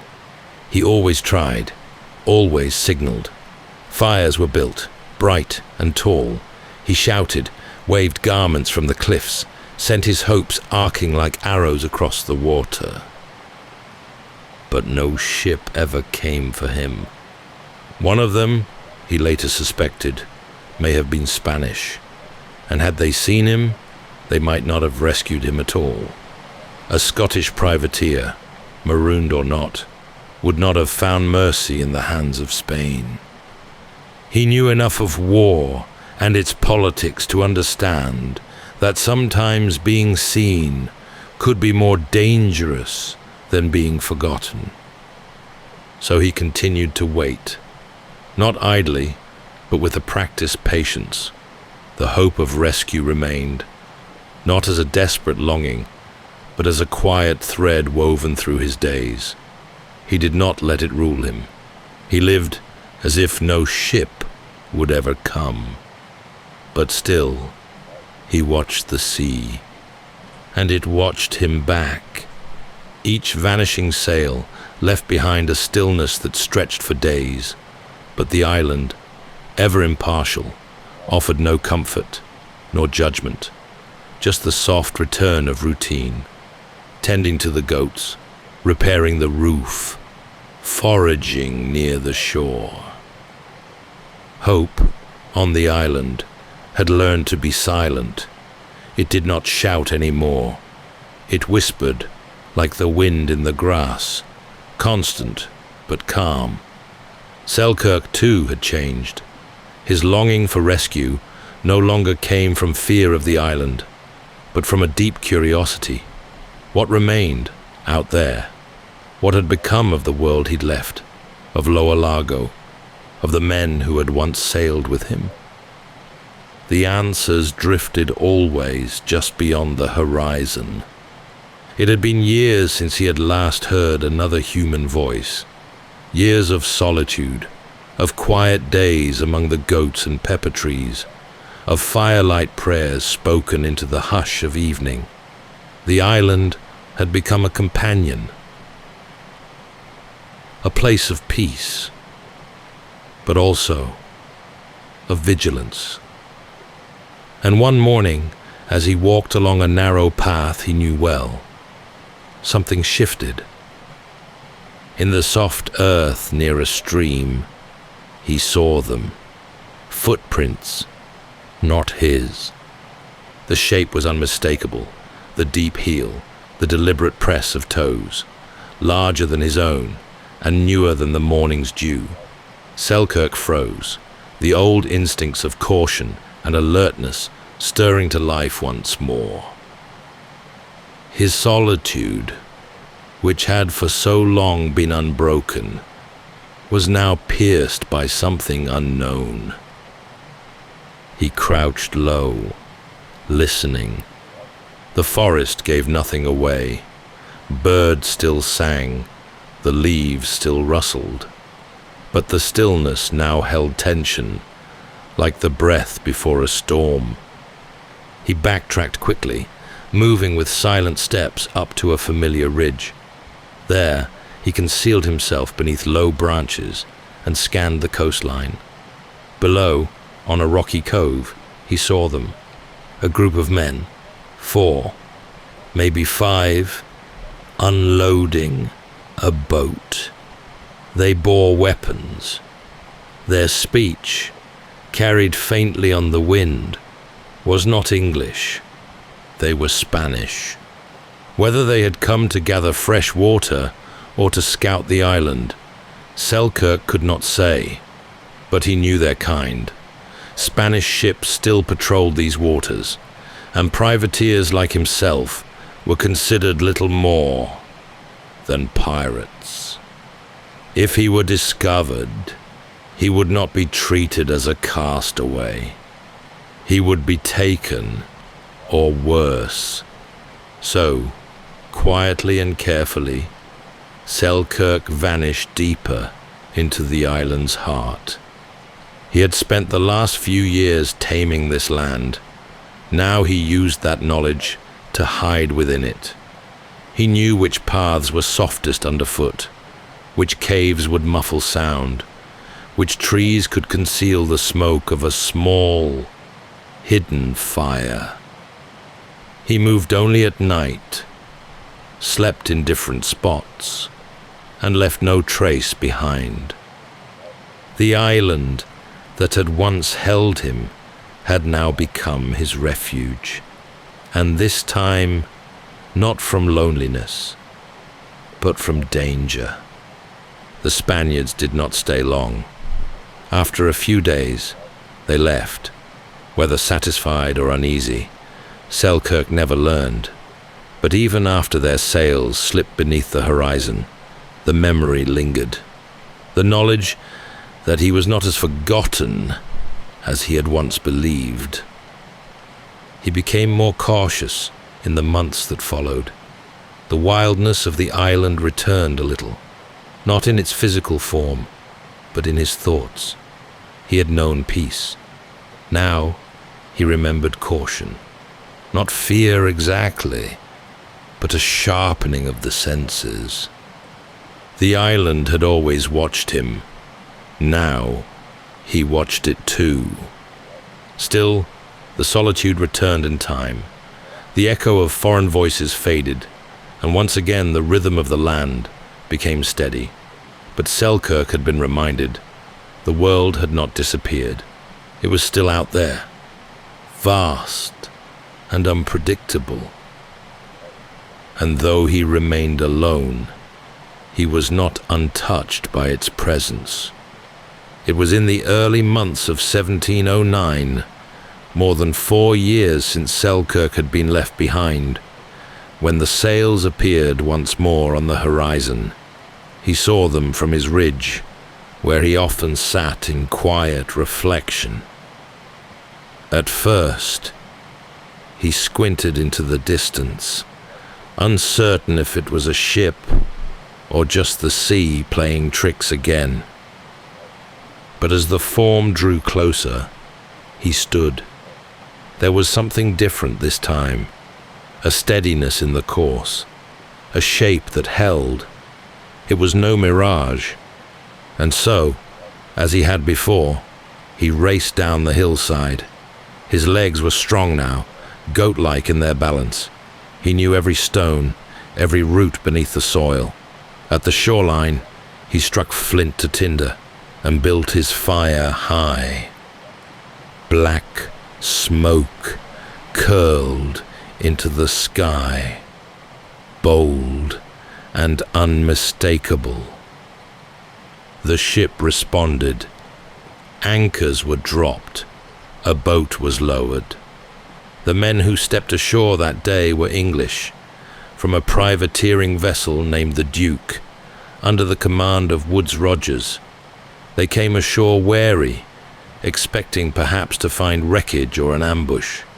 But instead, they found a man dressed in goatskins, darkened by sun and wind, his beard long and eyes sharp. He greeted them in English, though his voice trembled with disuse. It must have seemed to them a ghost from another world, but Selkirk was real, quiet, composed, though deeply moved. They listened, astonished, as he told his story, how he had lived alone on the island for 4 years, surviving on goats and wild roots, building shelters, crafting tools, keeping time not by calendars, but by the growth of trees and the arc of the stars. The crew of the Duke welcomed him aboard with awe and respect. Rogers, in his journal, would later describe Selkirk as a man clothed in goatskins who spoke with a sense and temper uncommon among sailors. In truth, he had changed. He spoke gently, sparingly. His manner had the calm of someone who no longer feared silence. He moved easily about the ship, but seemed almost to glide, as if still walking among ferns and stone, rather than pitch and deck. As the ship pulled away from the island, the only home he had known for years, Selkirk stood at the rail, watching it recede. There was no cheer, no cry of triumph, just the wind in his hair, the salty scent of sea air, and a long, quiet breath. His return to the world was gradual. He served as a navigator aboard the Duke, his skills still sharp, perhaps even sharpened by the discipline of solitude. He guided them with quiet confidence, earning the respect of officers and crew alike. In the weeks that followed, he slowly began to reacquaint himself with conversation, companionship, and the strange noise of society. But something of the island remained in him, a stillness, a steadiness. He had been alone, yes, but never undone. And now, at long last, the horizon no longer held him captive. It moved beneath him once more, wide and open, a path not of exile, but of return. Alexander Selkirk returned to Britain not as a celebrity, but as a curiosity, a quiet man with a quiet tale, told in low tones to those who would listen. His story spread in taverns and seaports, in pamphlets, and among naval men. A sailor marooned for years on a deserted island, surviving through patience and calm endurance. He had no flair for dramatics, no interest in selling his tale, and yet it took on a life of its own.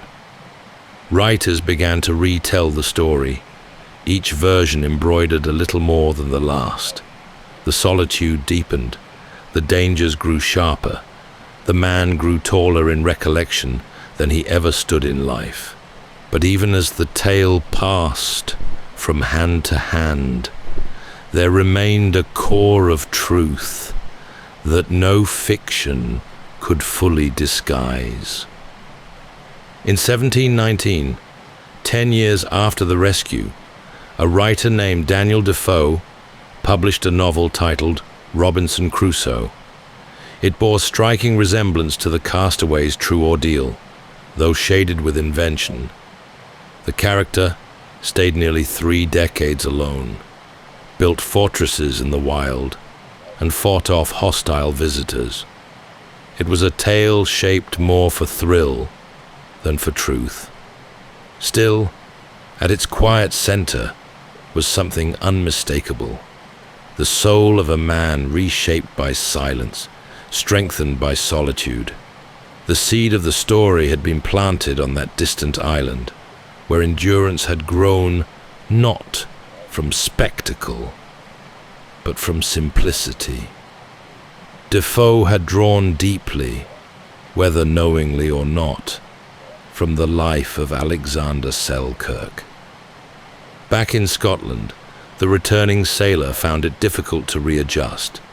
He walked the streets of Lower Largo once more, but the lanes felt narrower, the voices more distant. The village had changed, or perhaps it was he who had changed. Eventually, he took to the sea again, not as a lost man, but as one with knowledge few others possessed. He served in the Royal Navy, with quiet confidence, no longer chasing anything, only fulfilling what remained of the life the ocean had left him. He served quietly, respectably, but the island had marked him. Those who met him in later years noted something steady in his presence, a stillness behind his eyes, not haunted, not broken, just aware. A man who had known what it was to live without time, without voice, and who had returned with something stronger than fame. In 1721, while aboard HMS Weymouth off the coast of West Africa, Selkirk died of yellow fever. He was buried at sea, the waves folding over him one last time. No monument marked the spot, no grand farewell, just the hush of water and the rhythm of tide. And yet, in the centuries since, his story has endured. He is remembered not just as the man who inspired a novel, but as a figure of quiet fortitude, someone who met the harshest kind of solitude, not with despair, but with calm invention. A man who built a world from almost nothing and who left it, not by rescue, but by readiness. His island, now called Robinson Crusoe Island, still rises from the Pacific, windswept and green, silent under the stars. And somewhere in that silence, the memory of Alexander Selkirk still lingers. Not loud, not demanding, but steady as stone and soft as sleep. That's all for tonight's journey through history. Whether you're fast asleep or still drifting there, thank you for listening. Until next time, rest well.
Welcome to Sleepytime History.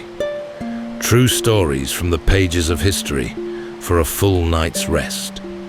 If this is your first time listening, let us know where you're tuning in from, or make a request for a future episode.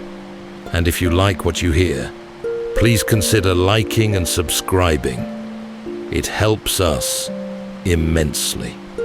All right, it's time to settle in, relax, and take a wander through the pages of history and storytelling. Tonight, we're going to be exploring the haunting tale of Jacob Waltz, better known as the Dutchman, a solitary prospector whose secretive life gave rise to one of the greatest unsolved legends of the American West, a hidden gold mine whose wealth and whereabouts remain shrouded in mystery. For more than a century, whispers have drifted through the dusty, arid winds of the Arizona desert, carrying tales of an elusive treasure concealed deep within the rugged folds of the Superstition Mountains. Rumors spoke of gold so pure and plentiful that even seasoned miners found themselves astonished by its brilliance.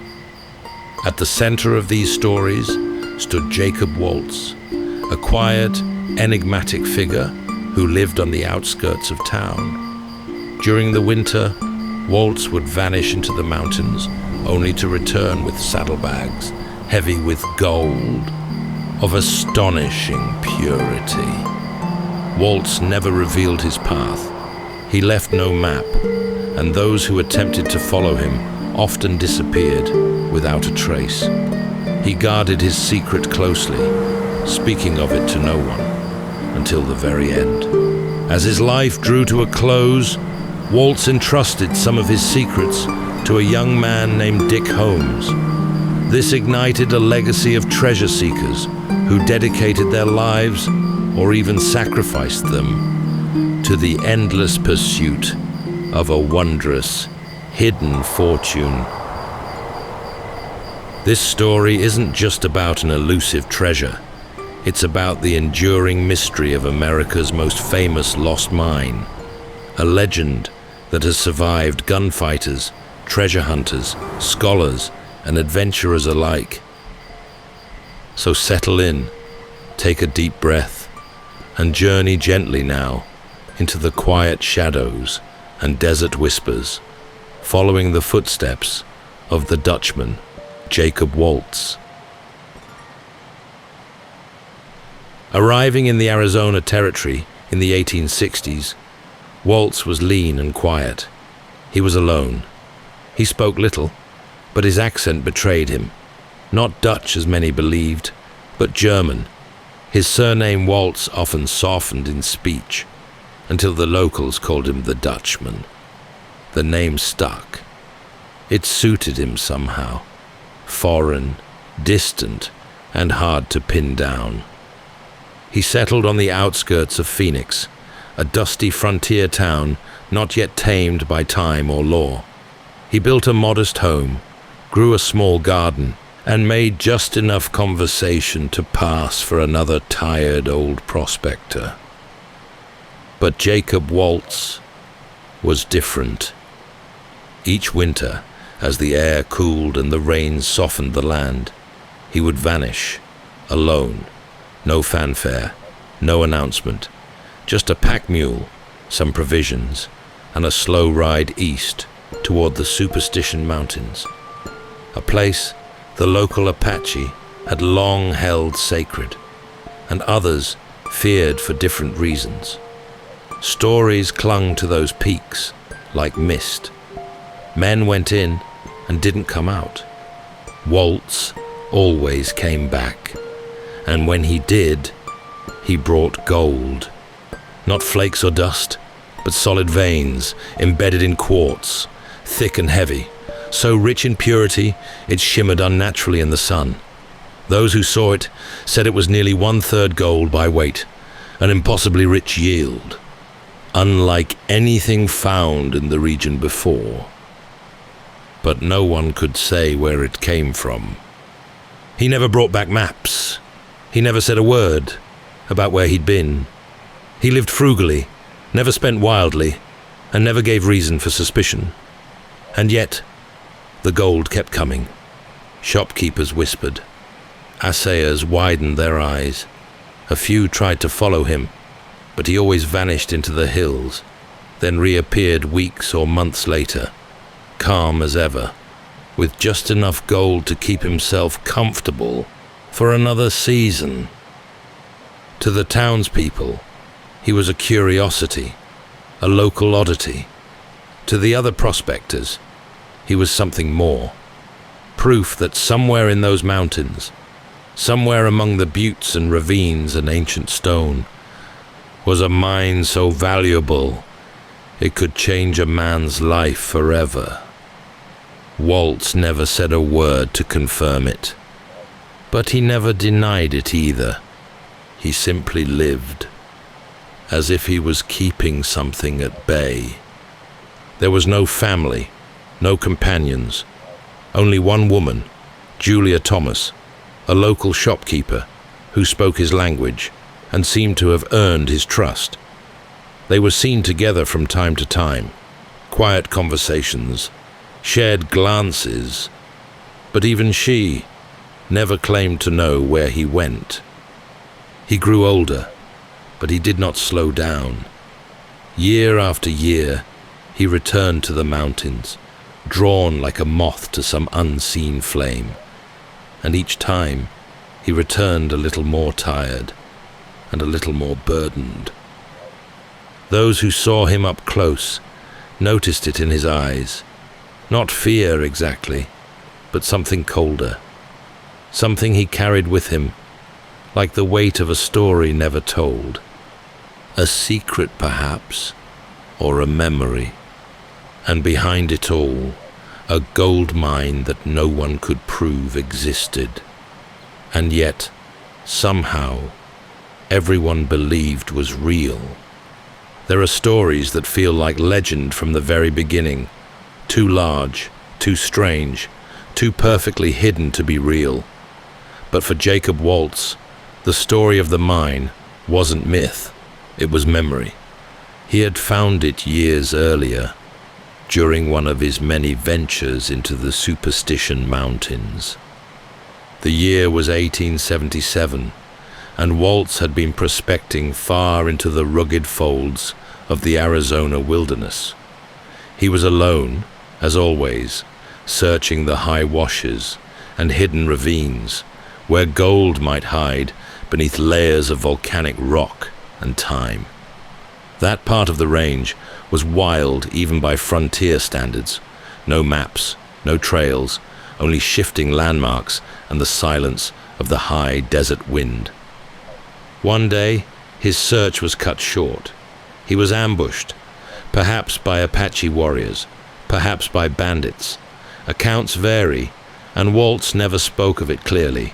What is certain is that he escaped, injured and desperate, stumbling blindly through the rocky desert in search of water, food, and shelter. And that was when he found the footprints. Boot prints, not moccasins, proof of other men nearby. He followed them through a winding canyon until he came upon a small camp tucked in the shadow of the hills. 3 Mexican miners had pitched a fire, and they welcomed him cautiously. In their tired conversation, they spoke of what they had found, a thick vein of gold, so rich it was almost too much to believe. They showed it to him, and that was the moment everything changed. What Waltz saw was extraordinary. The ore was unlike anything he'd encountered in decades of prospecting, heavy with visible gold, running thick through white quartz, with veins as wide as his forearm. In today's terms, it would have been worth millions. To a man like Waltz, alone and hardened, it wasn't just fortune, it was fate. What happened next, no one can say for certain, but he returned from the mountains alone, The other men were never seen again. The canyon they had spoken of, lost to memory, never mapped, and never found by another soul. Waltz had not just discovered the mine, he had claimed it, and he would guard it the rest of his life. He never mined it openly, never filed a claim. He returned each winter and worked it in secret, slowly, methodically, taking only what he could carry out quietly. He was careful never to draw attention, never to leave obvious trails. He buried signs, altered paths, and worked by moonlight when needed. He told no one where it was, but each season he returned with just enough gold to keep his small life afloat, just enough to make others wonder, just enough to make men whisper. To Waltz, the mine was more than a source of wealth. It was a possession, a secret earned through hardship, blood, and silence. He had taken it for himself, and in doing so, he had severed any hope of sharing it. To speak of it was to invite others, and to him, that was unthinkable. He became more isolated, more guarded.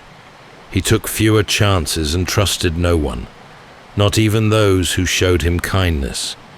The mine had given him everything he needed, but it had also become something else, a burden. The deeper he kept it hidden, the more it seemed to possess him in return. It was his alone, but he knew that wouldn't last forever. And when his time came, as all men's time does, he would have to choose whether to take the secret with him or leave behind a trail for someone willing to bear the same weight. Years passed, and Jacob Waltz became a fixture in Phoenix, a familiar figure with an unfamiliar life. He was often seen walking the edge of town, his gait stiff with age, his clothes plain and sun-bleached.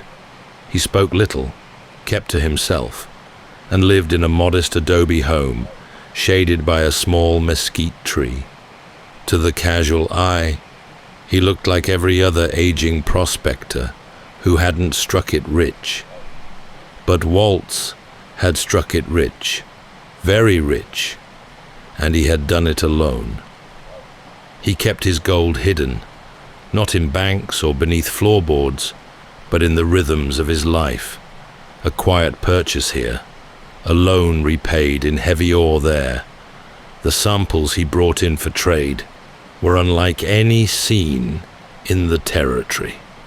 Flecked with gold so pure, it barely needed refining. Assayers who examined it often looked up in disbelief, but no one could get close to him. Over time, a few tried. Shopkeepers, traders, and fellow miners would ask about his source. He'd smile faintly, offer nothing, and move on. He had become a man of riddles, not because he enjoyed mystery, but because he had no room for risk. His secret was too large to share. Still, one woman stood apart from the rest. Julia Thomas ran a small shop in town, an ice cream and oyster parlor of all things, a rarity in the harsh desert heat. She was a capable woman, independent and resilient, and she spoke German, Waltz's native tongue. In a town full of strangers, this gave her a foothold, and in time, a kind of connection formed between them. Waltz trusted her, at least a little, enough to speak freely now and then, enough to accept her care when his strength began to wane. Whether friendship or something gentler, their bond was one of the few human ties the old man allowed himself. And then came the flood. In the spring of 1891, a massive rainstorm swept through Phoenix, turning the dry washes into surging rivers. Homes were destroyed, livestock drowned. Half the town was swept away, including the modest shack Waltz had called home. He was found afterward, cold and frail, his belongings scattered or lost. Julia took him in, setting up a cot in the back room of her shop, offering him warmth, food, and silence. But the flood had done more than take his house. It had taken his health. Waltz grew weaker by the day. His breathing thinned. The light behind his eyes began to dim. And still, he said nothing of the mine. Out in town, a quiet urgency began to spread. Those who had long suspected Waltz of hoarding a secret now wondered if he might die without ever revealing it. Some believed he had shared the location with Julia. Others believed he'd taken it to the grave already, locked behind weathered lips. But one man still watched from the edges, a man who had once tried to follow Waltz into the hills, a man who remembered a campfire story from years earlier about a mysterious old miner and a gold mine deep in the superstitions. That man was Dick Holmes, and as Waltz's strength ebbed in the back room of Julia's shop, Dick waited, not for gold, not for fame, but for a chance to hear the truth, before the mountain reclaimed it forever. It was October of 1891, and the Dutchman was fading. Jacob Waltz lay still in the quiet back room of Julia Thomas's shop, wrapped in a rough blanket, a single candle flickering against the wall. His breath came thin, ragged at times, as though each exhale might be his last. Outside, the town of Phoenix moved on. Wagons clattered down dirt streets, horses drank from muddy troughs, and the desert sun warmed the rooftops. But inside, time had slowed. Word had spread that Waltz was dying. Julia had done all she could, given him shelter, warmth, and a place to rest, but she couldn't be at his side forever. So one morning, when the old man took a sudden turn, she slipped outside to fetch a doctor. And that's when Dick Holmes appeared. Perhaps it was coincidence. Perhaps he had been waiting.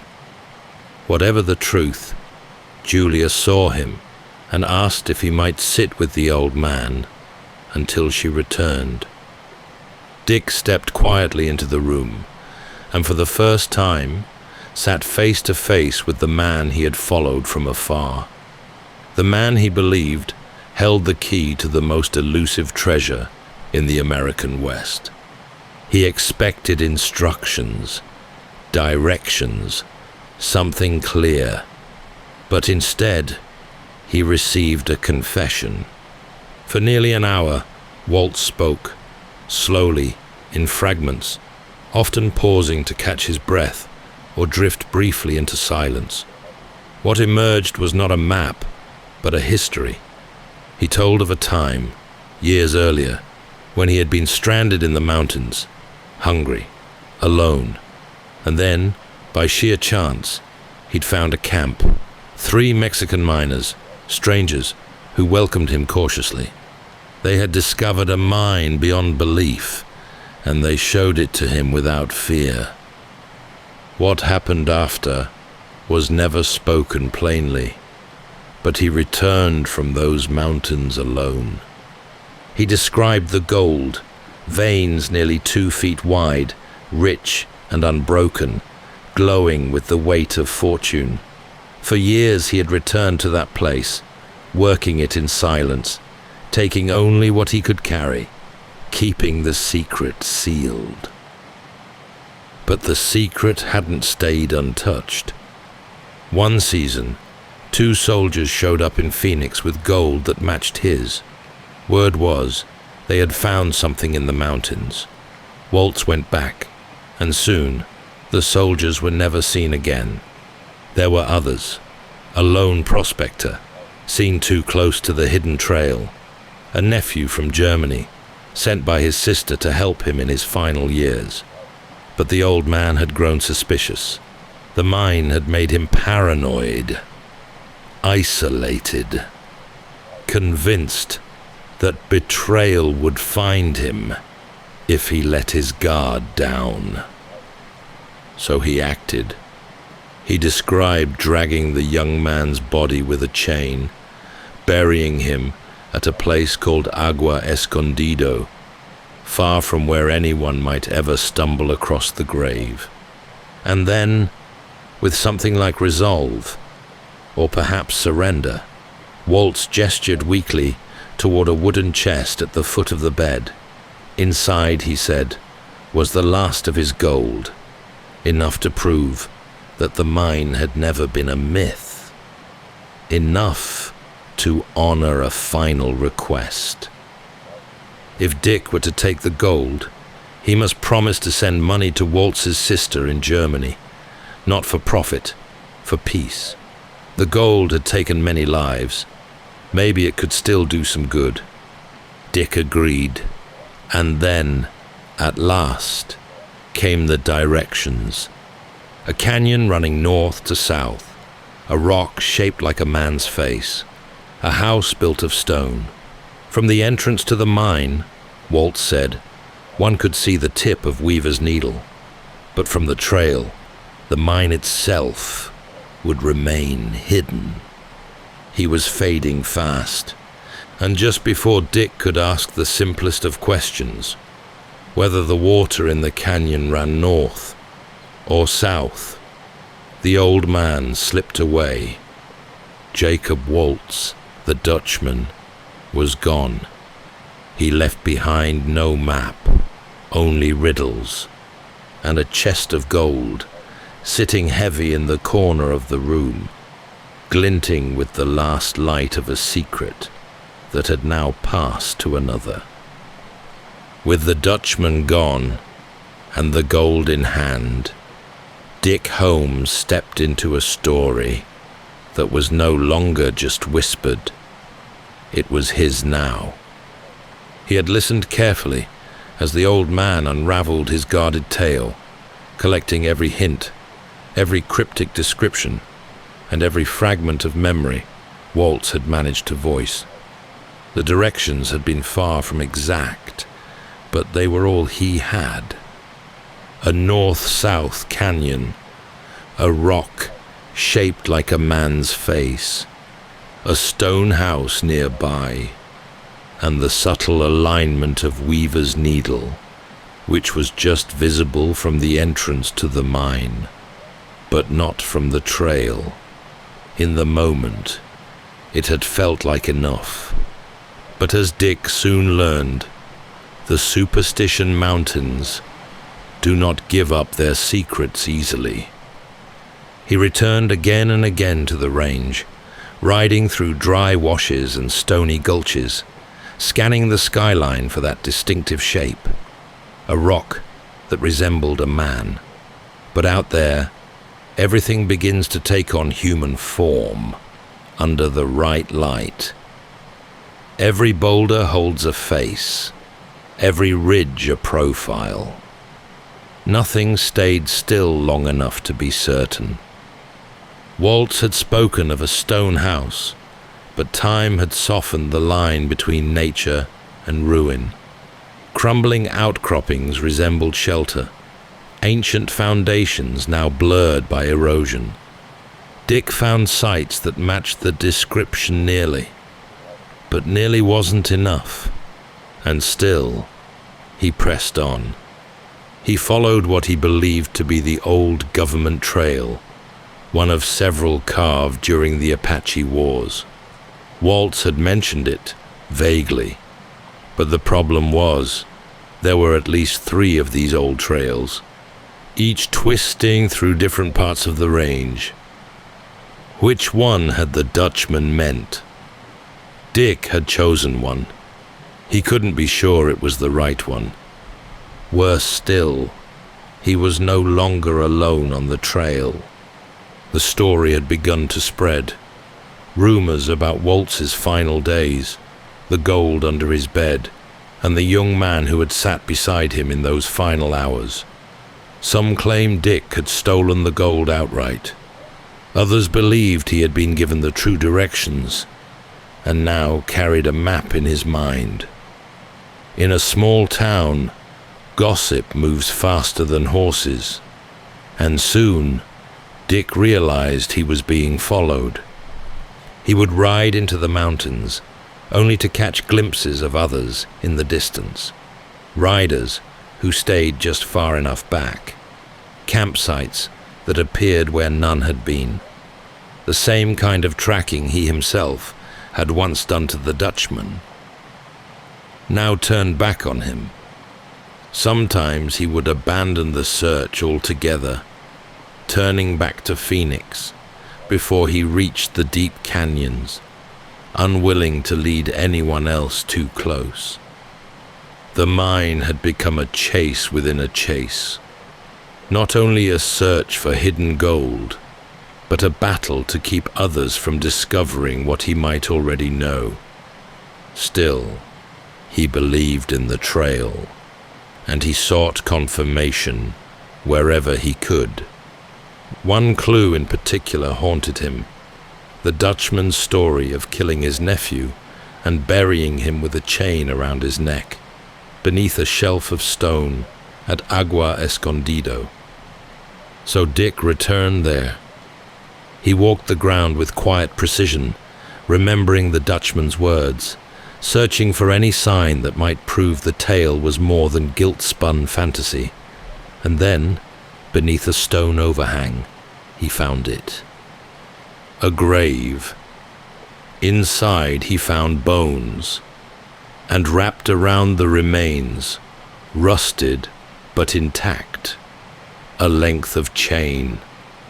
The moment was grim, but it confirmed something vital. The Dutchman hadn't lied. His story, no matter how tangled, had roots in reality. There was truth beneath the superstition.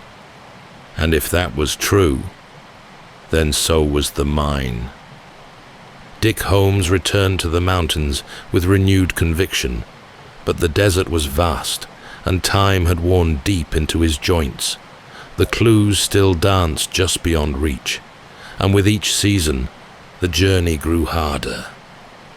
It became clear that if the search were to continue, it would need new legs. A younger man, one who understood the story and carried the same quiet patience. And so, Dick did what the Dutchman had once done before him. He prepared to pass the secret on. The mountains no longer welcomed him. Dick Holmes had spent over a decade tracing the Dutchman's clues, combing the superstition range canyon by canyon, wash by wash. He had seen the desert under moonlight and thundercloud, walked it under stars and punishing sun. But now, his knees had stiffened, his body grown heavy, and the rides he once took with ease had become long and painful. The search had taken something from him, but it had also given him something, a kind of purpose that stretched beyond gold, a connection to the land, to the mystery, to the long thread of fate that had begun the moment he first heard that story by a campfire as a boy. Now it was time to hand it over. He turned to the one person he trusted with the truth, his son. George Brownie Holmes was 16, capable, observant, and already a product of the desert. He had grown up hearing pieces of the story, never the full version, but enough to feel the pull.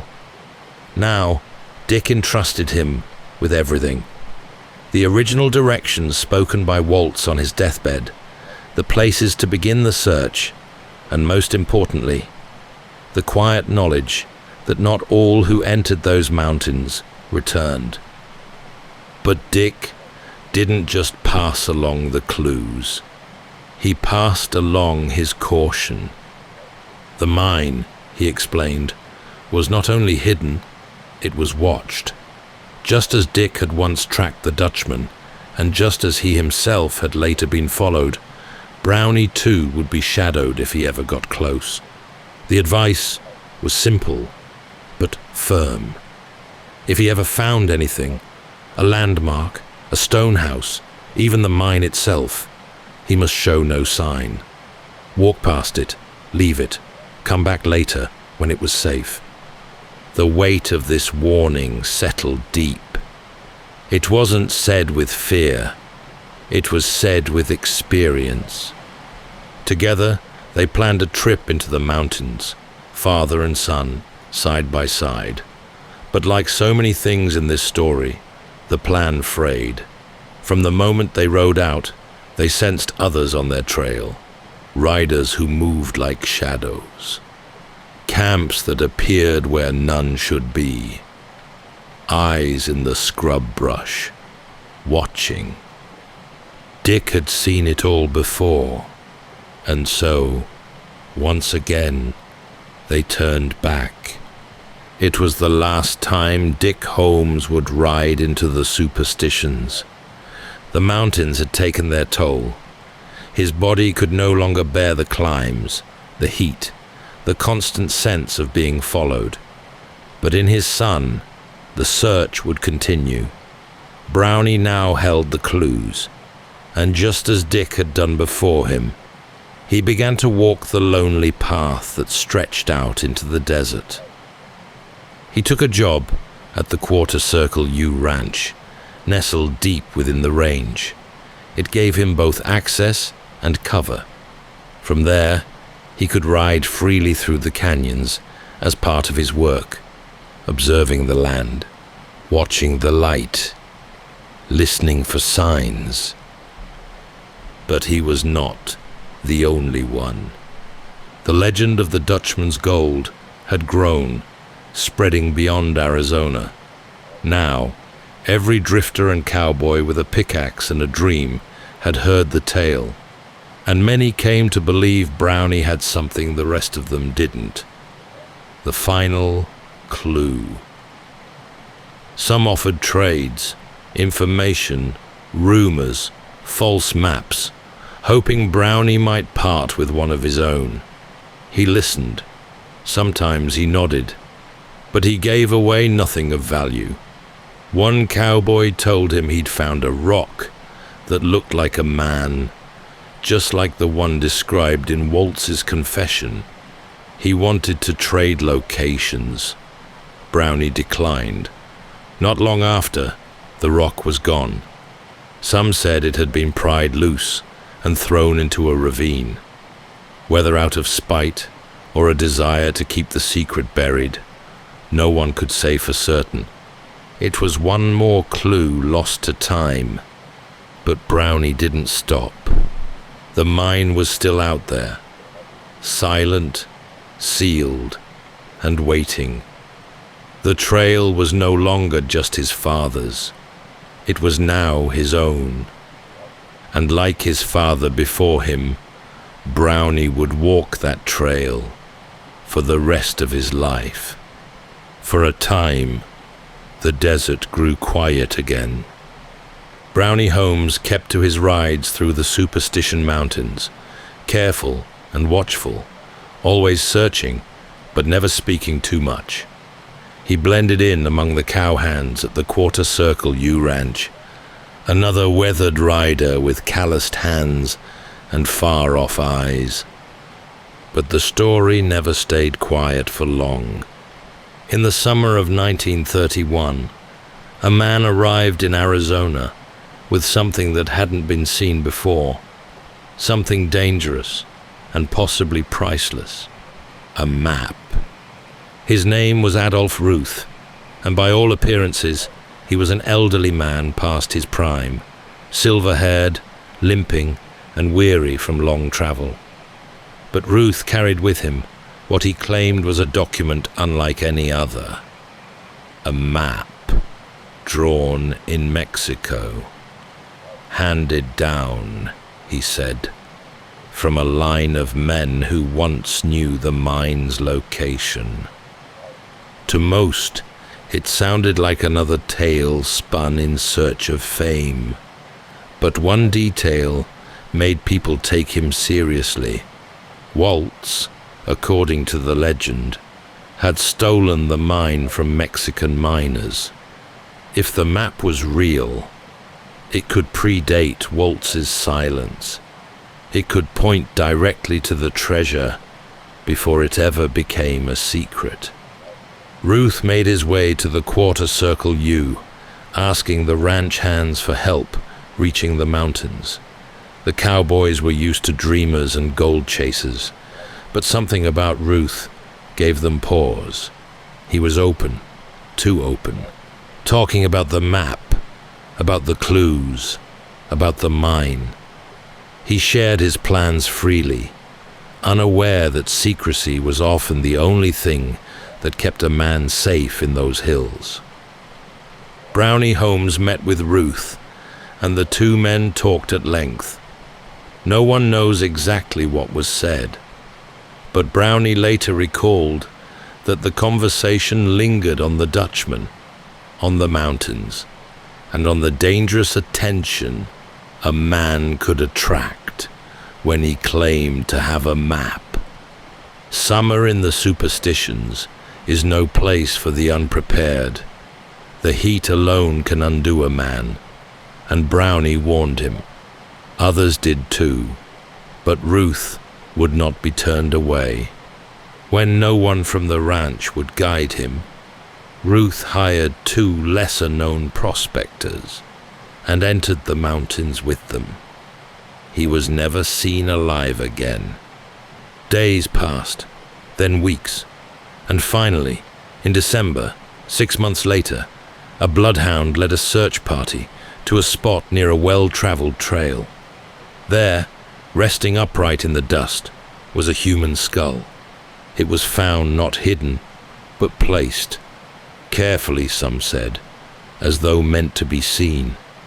The rest of the remains were discovered nearly a mile away, scattered and sun-bleached, as if someone had moved them. The cause of death was officially listed as exposure, with damage attributed to animals. But the skull had two distinct fractures, and the map, the one Ruth had spoken so confidently about, was never recovered. Suspicion turned quickly to the two prospectors who had led him in. They had returned without him, saying little, but with no hard evidence, no charges were brought. The desert had covered its tracks once again. Among Ruth's scattered belongings, a notebook was found. Inside was one final entry, written in Latin, Veni, Vidi, Vici. I came, I saw, I conquered. Beneath it, a cryptic line, 200 feet across from the cave. To some, it was proof. Ruth had found the mine, and someone had stopped him before he could return. To others, it was just a final flourish, a man determined to say he had won, even as the desert claimed him. For Brownie Holmes, it was another reminder, not of gold, but of danger. The mine, if it existed, was no ordinary place. It carried weight, and not every man who sought it would live to tell the tale. The legend had roared back to life. Adolf Ruth's disappearance, the eerie discovery of his skull, the cryptic notebook entries, all of it breathed new fire into a story that had never quite burned out. Newspapers, from coast to coast, picked it up. The lost Dutchman's mine was no longer just Arizona folklore. It had become national obsession. And yet, for Holmes, it was nothing new. He had lived beneath the weight of this mystery since boyhood. He had listened to it through the breath of his father, traced it through ridgelines, chased it through dust and distance, and now, more than ever, he felt its burden grow heavy. In the aftermath of the Ruth incident, the Superstition Mountains were teeming again. Men flooded in with spades and theories, dynamite and half-truths, each one convinced they were the one to finally crack the code. And more than a few of them believed that Brownie Holmes, the son of Dick, the man who sat with Waltz, knew something they didn't. They watched him, followed him. Some tried to befriend him, others tried to manipulate him. But Brownie had learned well. He spoke little, rode alone, and when asked about the mine, he smiled in a way that said nothing. Still, he searched. There were moments of hope. After his father passed in 1933, Brownie reviewed the old clues with fresh eyes, trying to correct what might have been misunderstood. One detail in particular haunted him: the reference to the old government trail. Waltz had mentioned it near the end, but Dick had never been sure which one he meant. There were multiple trails used by the military during the Apache Wars, each winding through the region in its own direction. Dick may have followed the wrong one, so Brownie struck out anew, following a different trail. And one day, something unexpected happened. In a stretch of ground rarely disturbed, the desert winds had blown away a layer of sand. Beneath it, burnt fabric, charred scraps of old clothing, lying just as Waltz had once described. Brownie remembered his father's words, passed from Waltz himself, that one of the victim's belongings had been burned to hide the evidence. It was a grim confirmation. Not far from that spot, Brownie found weathered timbers, unnaturally placed and half buried.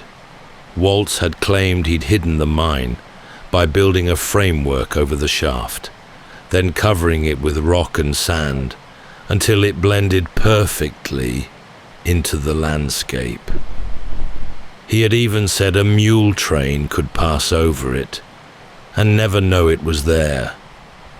Could this be part of it? Even closer still, ruins, a crude structure, ancient perhaps, or merely old. It matched Waltz's reference to a stone house, one of the landmarks supposedly near the mine. It was all close, so close.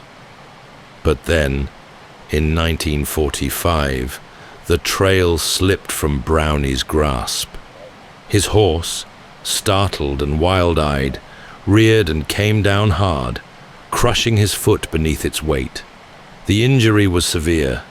He would never again ride the high canyons or scramble across the broken terrain.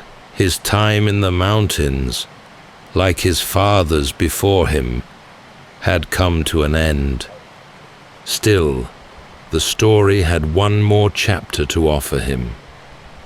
Unable to search alone, Brownie turned to someone younger, someone he had quietly watched and quietly trusted.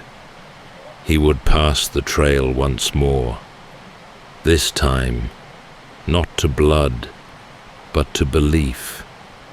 In the long shadows of the Superstition Mountains, where the air turns still and the wind moves like memory through the stone, the Dutchman's secret remains. Jacob Waltz had kept it well, so well in fact, that more than a century later, No one has ever confirmed they've found the mine he once described.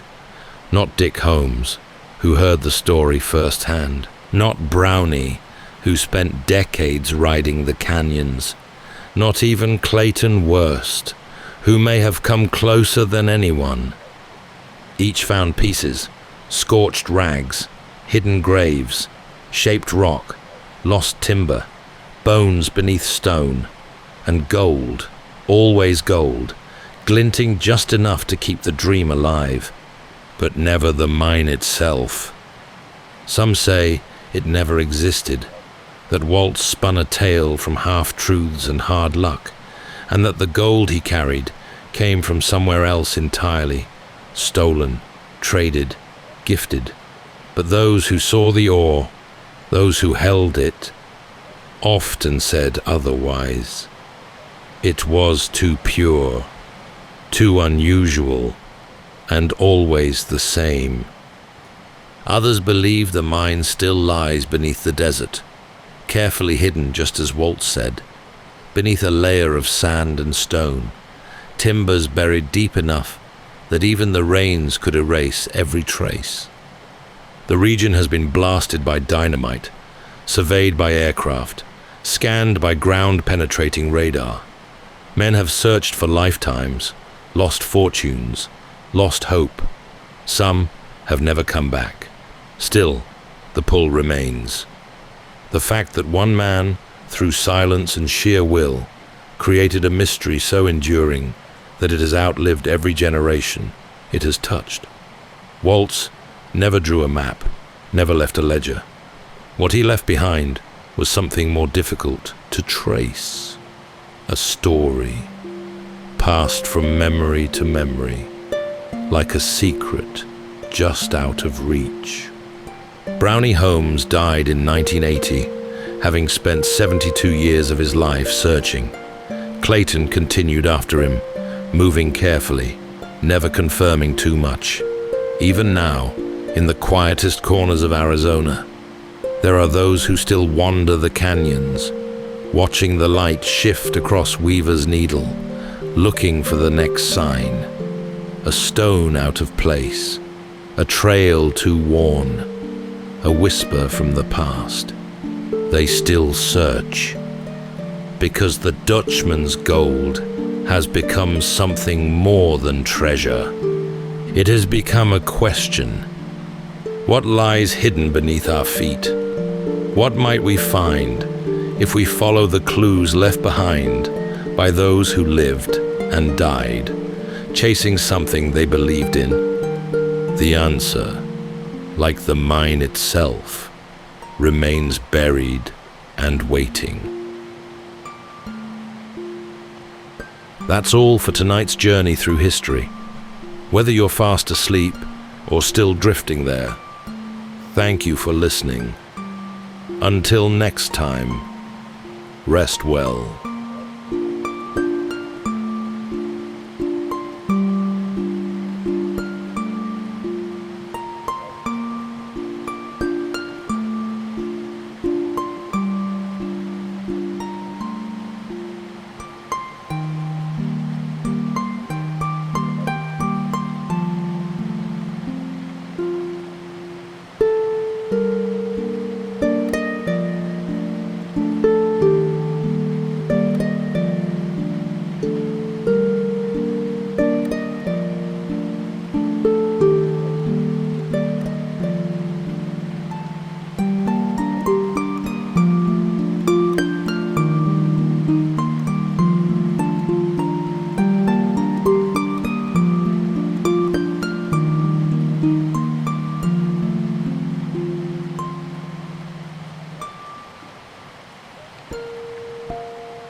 Welcome to Sleepytime History. True stories from the pages of history for a full night's rest. If this is your first time listening, let us know where you're tuning in from, or make a request for a future episode.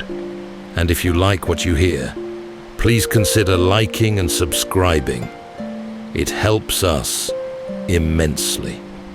All right, it's time to settle in, relax, and take a wander through the pages of history and storytelling.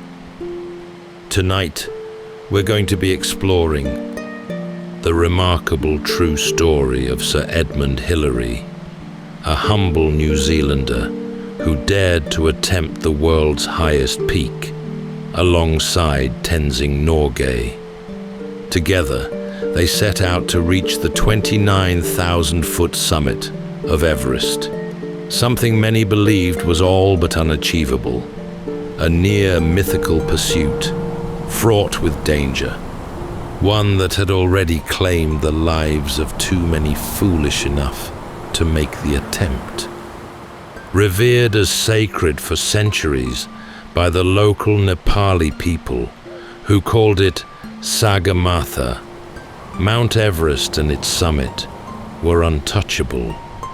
At the time, Hillary stood on the brink of the unknown. Sharp winds sliced the thin air, and more than one expedition had seen explorers succumb to the cruelty of altitude sickness and frostbite, or vanish into whiteout blizzards without a trace. Every footstep, every swing of an ice axe welcomed new hazards, hidden crevasses, roaring avalanches, and the relentless squeeze of dwindling oxygen that tightened the chest and dulled the mind. Yet, Hillary pressed on, fueled by determination and an unwavering belief that even the impossible could yield to careful persistence. Though he was not alone in this quest, Hillary emerged as the steadfast anchor, wrestling his doubts in the biting cold. Tonight, as we drift into sleep, we remember that true conquest isn't about bold declarations, but the courage to face what towers above us.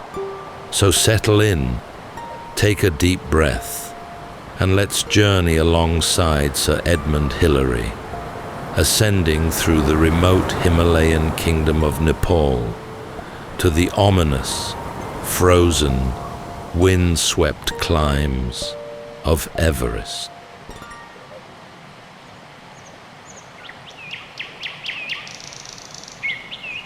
Edmund Hillary was born in the rolling farmland of Tuakau, New Zealand in 1919, a place of soft hills, long summers, and skies that stretched wide and unbroken.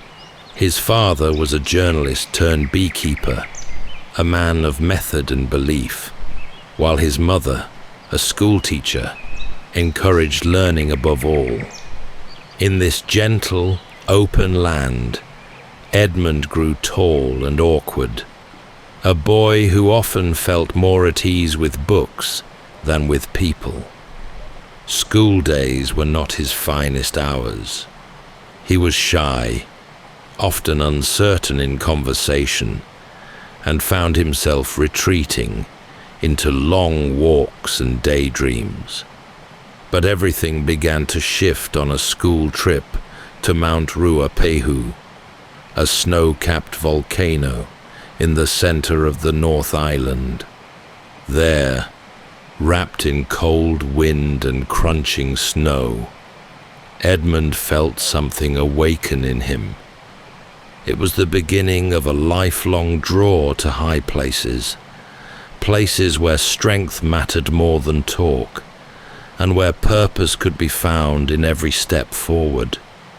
He returned home, changed. At university, he studied mathematics and science, though lectures never held him the way the hills did.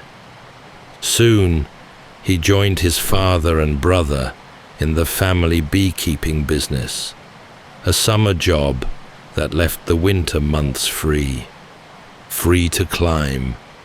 The southern Alps became his training ground. Towering and remote, they offered long routes, biting winds, and the kind of raw experience that no guidebook could teach. Hillary climbed with a mix of determination and simplicity. He wasn't graceful or especially fast, but he was methodical, tireless, and utterly dependable. Cold and fatigue never deterred him. It was here that he learned the rhythm of crampons on ice, the discipline of rope work, and the calm needed when the weather turned.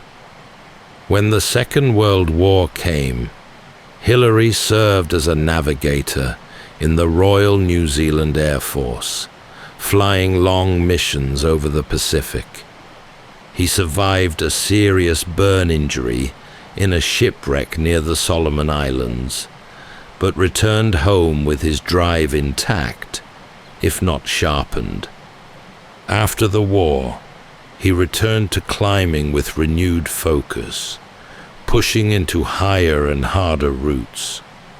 By the late 1940s, he'd made a name for himself in local mountaineering circles, not as a star, but as a man others could rely on when things turned difficult. Then, in 1951, came the invitation that would shift the course of his life. A reconnaissance expedition was being planned by the British to approach Everest from Nepal. Hillary was selected to join. He was thrilled, but also measured. Everest wasn't just a mountain. It was the mountain. No one had reached the top. Many had tried. Some had vanished. But for Hillary, the appeal wasn't glory. It was the test, the purity of challenge, the chance to go higher, further, and deeper into himself than ever before. He accepted. And just like that, the boy from New Zealand's plains turned once more to the mountains, stepping into history, one footfall at a time. The year was 1951, and as the long shadow of the Second World War began to lift from the world, a new kind of ambition stirred in the hearts of mountaineers. Everest had stood undefeated for decades. Approached from Tibet in the 1920s and 30s, it had turned back every attempt, some with finality. Now, political changes had closed the northern route, but Nepal, newly open to foreigners, offered a new path to the summit from the south. The British, who had long dreamed of claiming Everest, were assembling an expedition, not for a full summit attempt, but a reconnaissance, a careful study of the route, terrain, and dangers that awaited. Edmond Hillary, by then a respected name in climbing circles, was invited to join. He was not a nobleman, not a household figure, just a strong, reliable climber with a steady gait and a deep reservoir of endurance. Hillary joined the team, led by Eric Shipton, a man known for his love of exploration over fanfare. Together, they traced the Khumbu icefall and reached the western Coombe, high on the mountain's shoulder.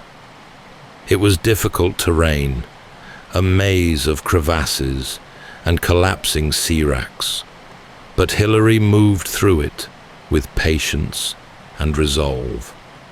What he saw there stayed with him. Everest, for all its looming presence, no longer felt unreachable. It felt within the realm of human effort, barely. 2 years later, the real opportunity arrived. A full-scale British expedition was being planned for 1953. This was no small venture. It would require dozens of porters, tons of equipment, and the coordination of climbers, doctors, and Sherpas across weeks of relentless altitude gain. Hillary was chosen again, this time as a lead climber. The decision marked a shift, a recognition that experience, stamina, and composure mattered more than rank or origin. The team's other key member would be Tenzing Norgay, a skilled Sherpa from Darjeeling with years of Himalayan experience. Tenzing was more than a guide. He was a climber in his own right, with unmatched instincts and a calm presence that steadied those around him. Hillary and Tenzing soon formed a natural partnership, both practical, both understated, both focused on the climb ahead. Their base camp was set at the foot of the Khumbu Glacier in March of 1953. From there, they would move methodically up the mountain, establishing camps at increasing elevations. The British team was led by Colonel John Hunt, whose military background brought a sense of structure to the expedition. Assignments were made, equipment tested, and routines set. Progress was steady, but every camp gained meant thinner air, colder nights, and a growing strain on the body. Above them, Everest loomed white and still, catching the morning sun and drawing a line between earth and sky. Beneath their feet, the glacier groaned and shifted. Life became a rhythm of hauling, climbing, and resting in tents, where the air never seemed to fill the lungs completely. For Hillary, this was where he belonged. Each step higher was a stripping away of all distraction. There was only movement, effort, and the mountain. And somewhere above, just out of reach, was a summit that had waited long enough. The path to Everest summit began with a long, deliberate journey through the lower Himalayas, a winding approach that allowed the body time to adjust to the rising altitude. The expedition wound its way from the plains of Nepal up into the Khumbu Valley, through forests of rhododendron and across swinging rope bridges, watched by curious villagers and prayer flags fluttering in the breeze. By the time they reached base camp at over 17,000 feet, the air had grown noticeably thinner. Every breath came with effort, and even simple tasks demanded more from the body. Yet the mood among the team remained focused. Tents were arranged, supplies sorted, and plans carefully reviewed. The ice fall above them, cracked, unstable, and constantly shifting, was the first real barrier. The Khumbu Icefall is one of the most dangerous features on Everest, a frozen cascade of towering seracs and deep blue crevasses. It groans with hidden movement, unpredictable and unforgiving. Hillary and his teammates began the slow work of carving a path through it, fixing ropes and placing ladders across gaps where the earth simply fell away beneath their feet. Progress was measured in yards. Each hour brought them closer to Camp 1. Above the icefall lay the Western Cwm, a vast glacial valley cupped between steep ridges. It was stunning and surreal, a place where light bounced off walls of snow and time seemed suspended. But the altitude was merciless. Headaches pulsed with each heartbeat, and sleep came fitfully, if at all. Food was difficult to keep down, and conversation became sparse, each man conserving his strength. As the team climbed higher, they established Camp 2 and then Camp 3, ferrying loads up and down, always climbing high and sleeping low to acclimatize. Every piece of equipment was hauled by hand, with support from the Sherpas, whose stamina and instinct kept the expedition moving forward. Hillary's bond with Tenzing Norgay deepened with each shared task. Tenzing's experience on the mountain was unmatched. He'd climbed high on Everest before, and his sense of timing, terrain, and weather was crucial.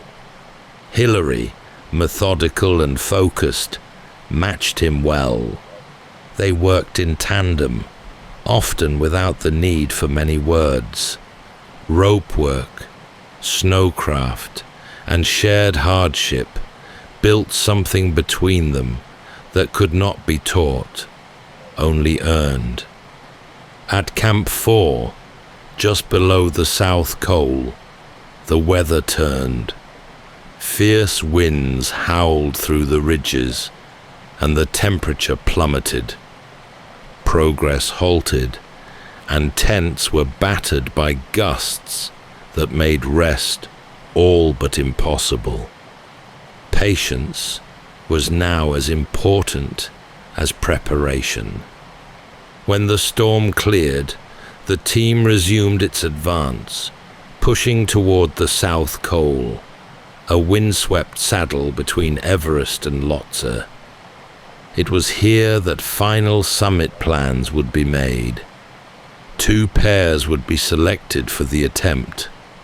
The first team, Tom Bourdillon and Charles Evans, would go first. If they failed, Hillary and Tenzing would follow. The waiting began, and above them, Everest remained unmoved, tall, stark, and still untouched by human step. The South Col sat at just under 26,000 feet, a barren, wind-scoured plateau where survival depended on movement, shelter, and sheer will. Up here, the body began to erode, cell by cell, under the strain of altitude and cold. Time was short.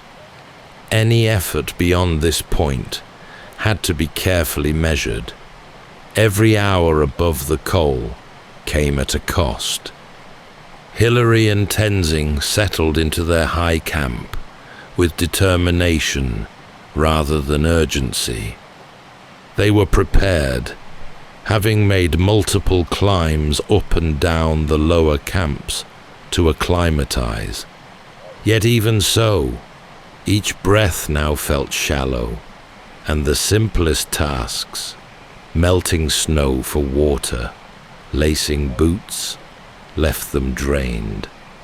They had been chosen as the second summit team. The first pair, Bourdillon and Evans, made their bid on May 26th.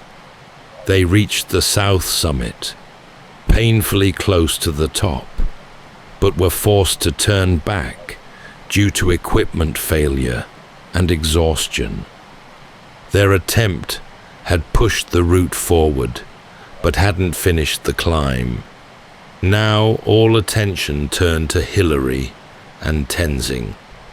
The two men had grown into a partnership, forged by effort and shared purpose. Tenzing brought decades of experience in the Himalayas.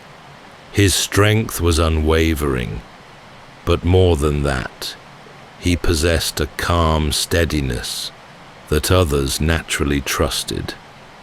Hillary, for his part, had earned respect for his reliability.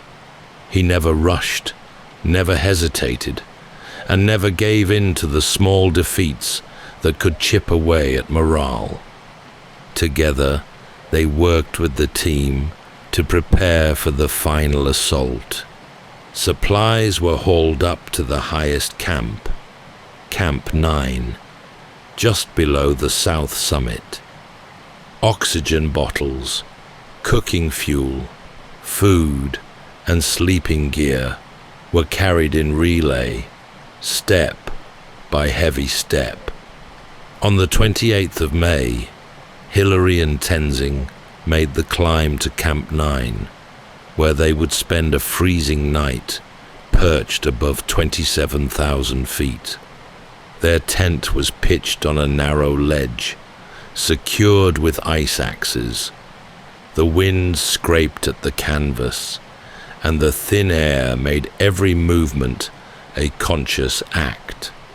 They boiled snow for tea, adjusted their gear, and prepared as best they could.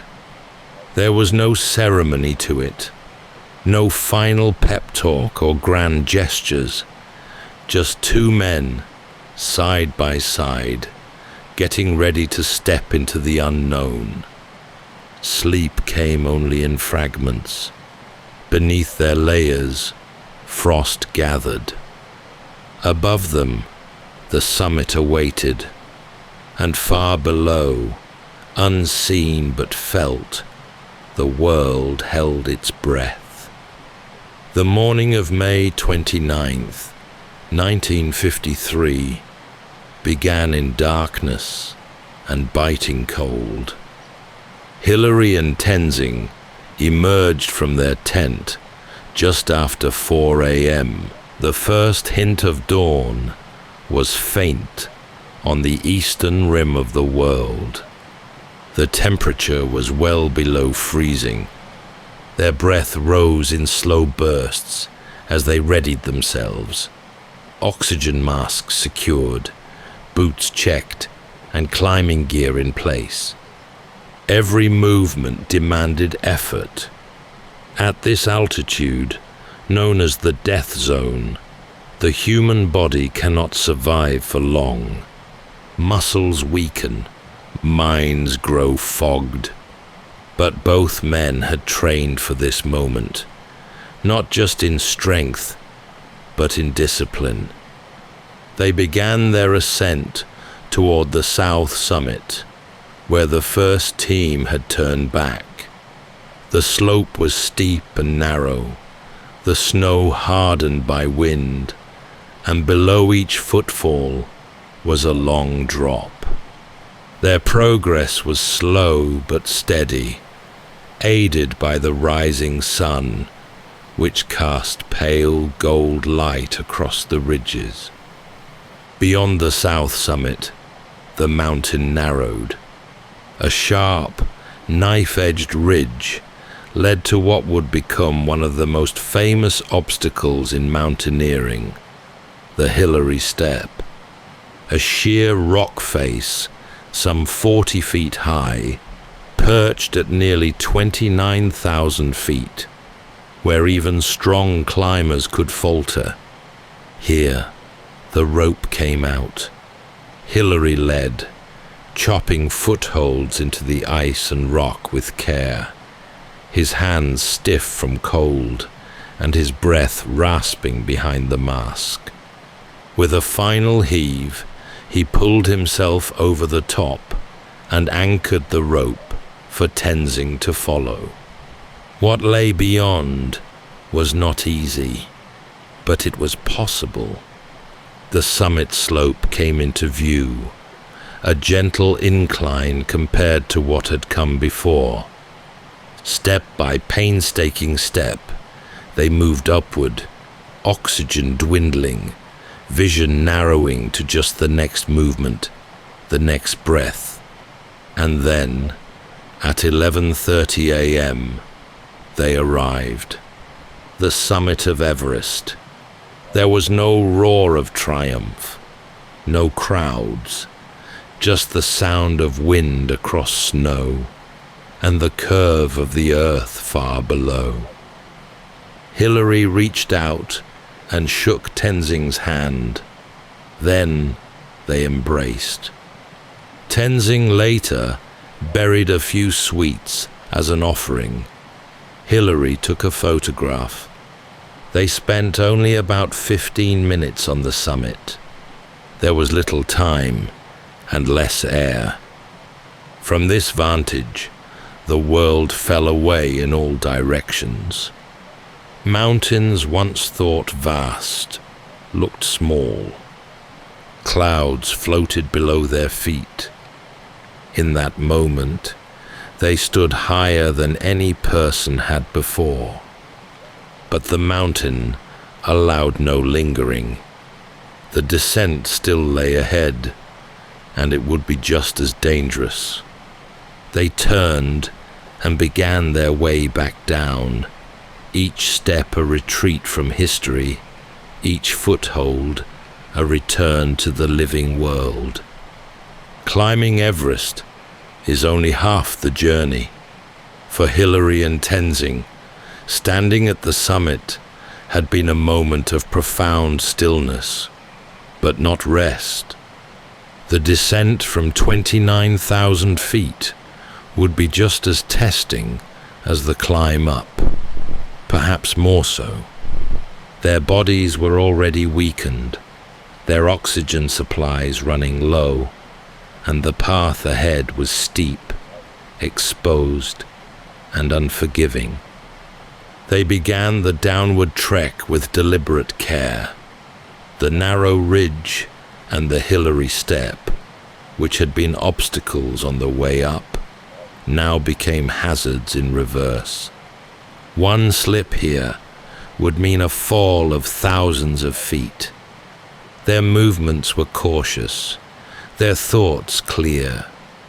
The rhythm of descent, plant, step, breathe, took over, and they reached the south summit without incident. From there, the snowfields sloped more gently, but the effects of altitude were building. Hillary later recalled a growing sense of exhaustion, the kind that creeps in slowly but fully, urging the body to stop. But stopping was not an option. They pressed on, down toward the ledge, where their tent and gear waited at Camp 9. When they finally reached it, Hillary unzipped the tent and saw the face of fellow climber George Lowe.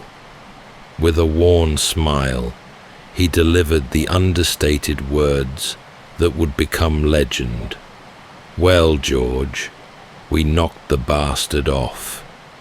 That night, they rested at high camp. Though oxygen tanks were nearly empty and the cold bit deep, The knowledge of success brought with it a kind of inner warmth. Below them, the rest of the expedition was waiting, unaware of the outcome. The next day, they descended to the South Col, where the news spread with a mix of disbelief and elation. The path ahead, back through the camps, down the icefall, and into the green valleys of Nepal, would take time. But the weight of the climb was lifting. When the expedition finally returned to Kathmandu, word had already begun to travel. Radio messages had reached Britain just in time for the coronation of Queen Elizabeth II. The ascent of Everest became a symbol of something larger, an emblem of determination, endurance, and the reach of human effort at the very edge of what was thought possible. Hillary and Tenzing were celebrated, but they carried themselves as they always had, with focus, humility, and a steady pace. Their time at the summit had lasted minutes, but what they had achieved would echo for generations. The journey back from Everest was long, but filled with a sense of quiet satisfaction. As Hillary and Tenzing descended through the camps, their success traveled ahead of them like ripples on a still lake. By the time they reached the lower valleys, people lined the trails to greet them. In Nepal, the achievement was shared with joy and deep pride. Tenzing, in particular, was welcomed not just as a climber, but as a son of the Himalayas, who had helped place his homeland at the heart of a global story. When the expedition reached India, the scale of what they had done began to unfold. Crowds gathered at train stations, newspapers printed photographs, and dignitaries queued to offer congratulations. Both men were awarded medals. In Delhi, Tenzing was honored by Prime Minister Nehru, while Hillary began to understand that life, from this moment onward, would never quite return to how it had been. Back in Britain, news of the ascent reached London on the morning of Queen Elizabeth II's coronation. It was seen as a triumph of the Commonwealth. New Zealander and Nepalese, side by side, conquering the world's highest peak. Hillary was knighted almost immediately. Tenzing received the George Medal and widespread acclaim, though not a knighthood, an oversight that, in time, stirred discussion. Still, the respect between the two men never wavered. Upon returning to New Zealand, Hillary found his home transformed. He was now Sir Edmond, a national hero, though he remained distinctly unchanged. The same man who had once carted honey and camped on ice fields now stood before crowds and journalists, offering measured words and a modest smile. Fame, though vast, sat lightly on him. He had never climbed for accolades. Everest had been a test of endurance, not a path to recognition. And now, with the summit behind him, he was already thinking ahead, not to new peaks, but to how he might give back. For Tenzing too, the attention was immense. In the Sherpa villages, his name was spoken with reverence. Children were named after him. Though the world saw him as a hero, he remained deeply connected to his roots, speaking often of the mountain not as something to conquer, but as something to respect. Together, the two men had achieved what no one before them could, and yet both, in their own ways, remained grounded, aware that true achievement lies not in the moment of victory, but in how one carries its weight afterward. In the years following the Everest ascent, Edmond Hillary did not turn inward or retreat from the world. Instead, he turned back to the mountains, not to climb, but to help. During the expedition, Hillary had come to know the Sherpa people, not only as companions on the trail, but as families, teachers, and farmers living in the shadow of the world's highest peaks. He had seen how few resources they had, no schools in the higher valleys, little access to medicine, and only the most basic infrastructure. In 1960, he founded the Himalayan Trust, an organization dedicated to improving education, healthcare, and access to essential services in remote mountain communities. Over the years, Hillary and the Trust helped construct more than 24 schools, several hospitals, and small airstrips that allowed medical aid and supplies to reach places once accessible only by foot. He raised funds tirelessly, not with grandeur, but with steady purpose, often visiting donors in person and explaining the work in his calm, methodical style. For the Sherpas, Hillary was more than a visitor or benefactor. He became known simply as Burra Sahib, the big man, not because of his fame, but because of his presence, his loyalty, and his actions. In 1975, tragedy struck when his wife, Louise, and youngest daughter, Belinda, were killed in a plane crash in Nepal. They had been on their way to join him for more of the Trust's work. The loss was immense, and Hillary grieved in the only way he knew, by continuing. He poured himself further into the mission, ensuring that the projects they had begun would endure.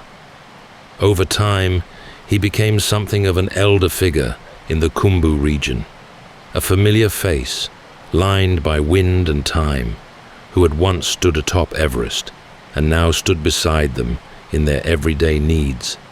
It was this legacy that Hillary would later say he was most proud of.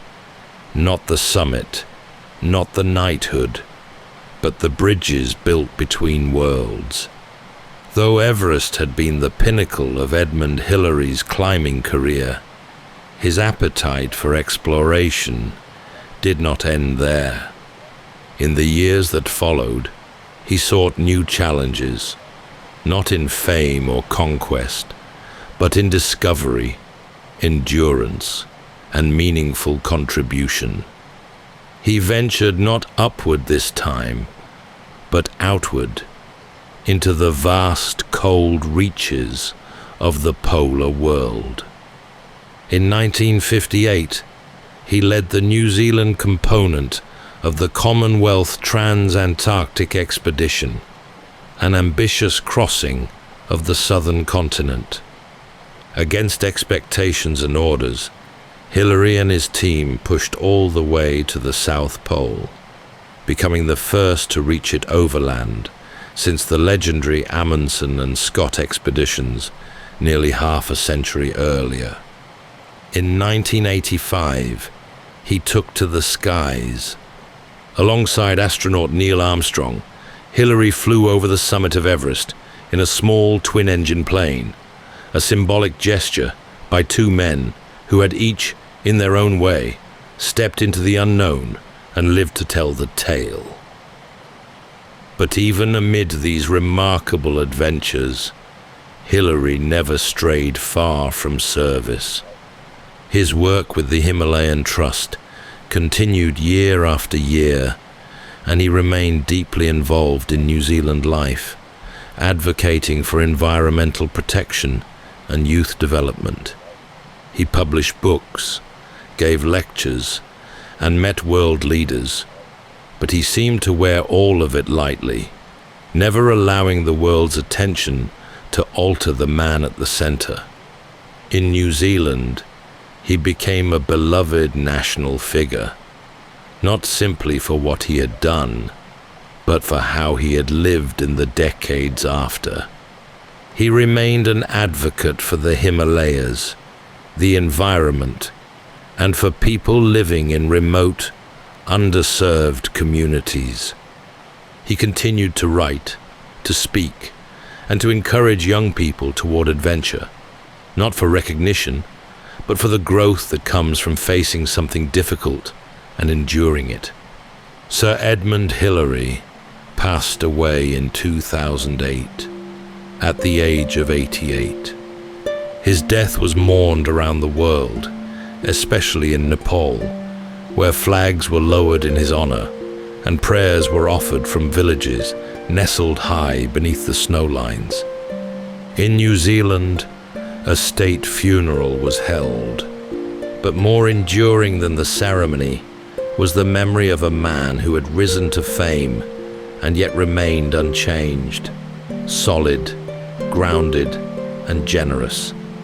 His legacy lies not only in that frozen peak above the clouds, but in every classroom built in the Khumbu Valley, in every young climber who dares to begin the long trail upward, and in every act of courage done without fanfare. His life was not measured in records or riches, but in resilience and service, a path climbed not for glory, but because it was worth the effort. That's all for tonight's journey through history. Whether you're fast asleep or still drifting there, thank you for listening. Until next time, rest well.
Welcome to Sleepytime History.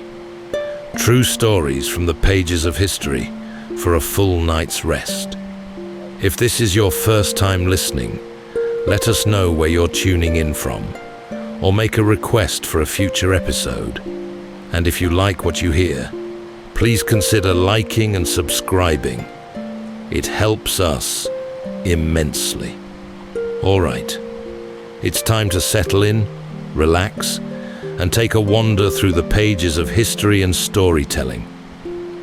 Tonight, Hiroo Onoda exploring the remarkable true story of Sławomir Rawicz, a Polish cavalry officer captured and sentenced to 25 years of hard labor in a Siberian prison camp. After managing a daring escape, Rawicz walked more than 4,000 miles across frozen forests, barren deserts, towering Himalayan passes, and eventually to freedom. But he wasn't alone. After months of careful planning, Rawicz quietly slipped away with 8 others, disappearing beyond the barbed wire into a moonless night. Ahead were no signposts or guides, just an entire continent. Survival meant moving onward through unforgiving wilderness, navigating only by a compass and the stars, from Siberia's endless taiga to the lush green valleys of India's Brahmaputra plain. Gnawing hunger and thirst drove them to desperation, forcing them to survive on insects, leaves, bark, and whatever sparse nourishment the land reluctantly offered. At night, they huddled together through windstorms and freezing temperatures without shelter, then waking each morning to deep snow, blinding sun, or sweltering heat, and horizons that stretched into infinity. Then, most astonishing of all, near the journey's end, Rawicz claimed to have glimpsed 2 towering figures, covered in white fur, walking upright through the snow, never to be seen again. This is the story of a survivor driven forward by the human need to persist, one foot in front of the other, through sickness, starvation, grief, and overwhelming odds. And though some have cast doubts on parts of Rawicz's account, it still remains one of history's greatest tales of determination and relentless courage. Tonight, as we drift into sleep, we reflect not on the vast distances he faced, but on the steady resolve that carried him forward, mile after measured mile.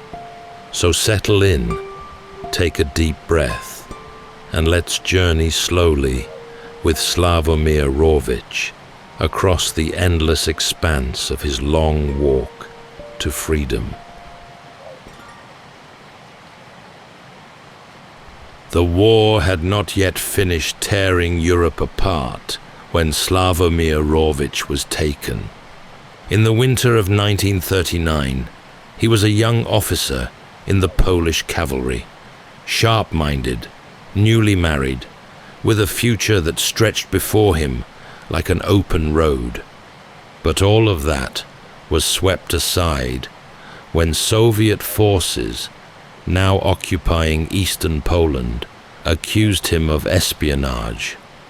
The charges were false, the process swift, and the punishment severe. He was transported across a frozen continent, bound not by chains, but by the grim finality of a 25-year sentence in a Siberian labor camp. The journey alone was punishment.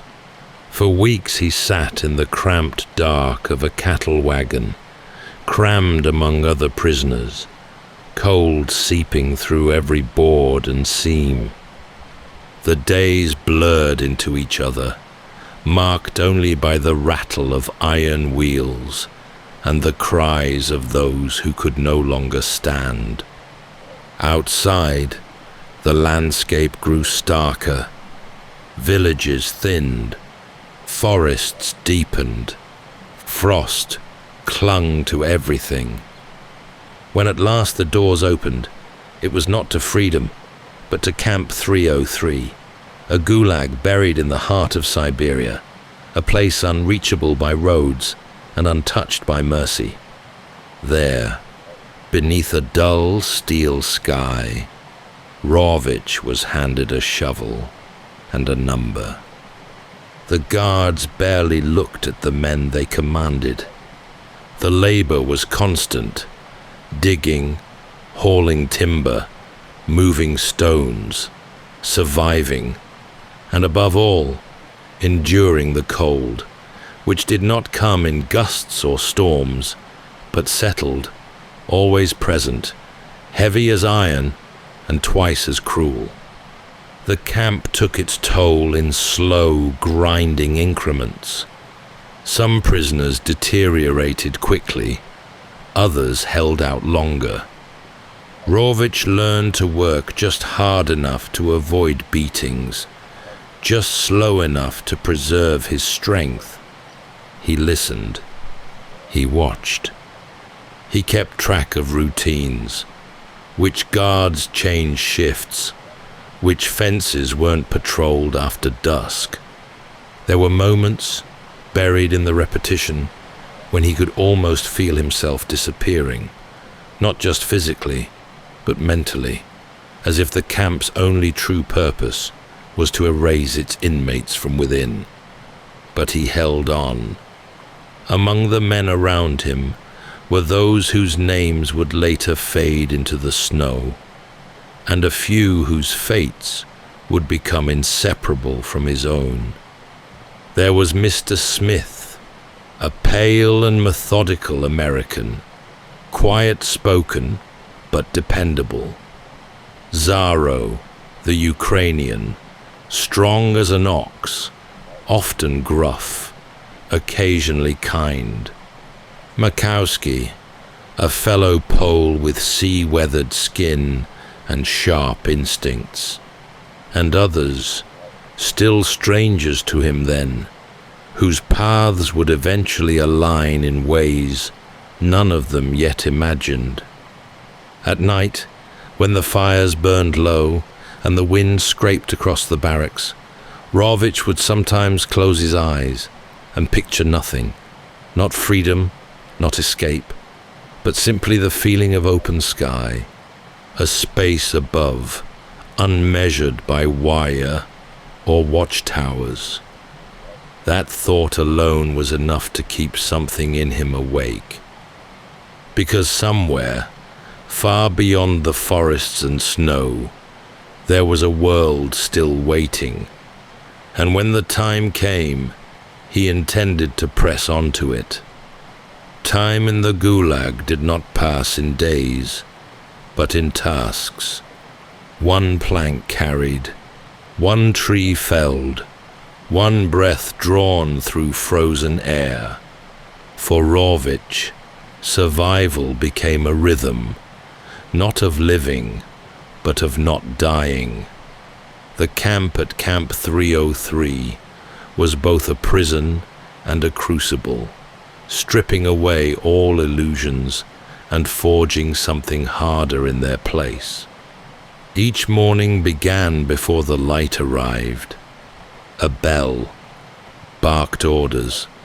Thin soup, when it came, swallowed in silence. Then the work began. They moved logs, rocks, earth, whatever the guards demanded.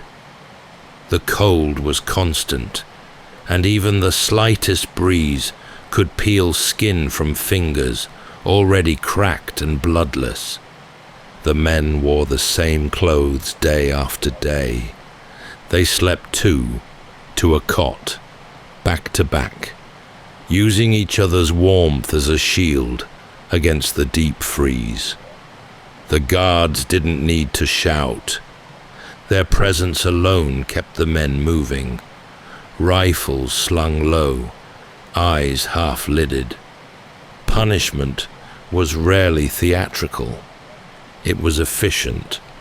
A missed quota might mean fewer rations. A misstep in line might mean the whole.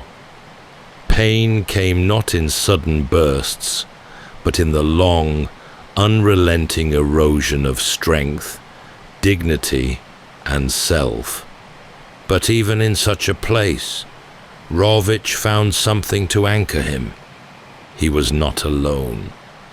Among the prisoners were men who had once lived full lives, teachers, merchants, engineers, soldiers, now reduced to numbers in a ledger.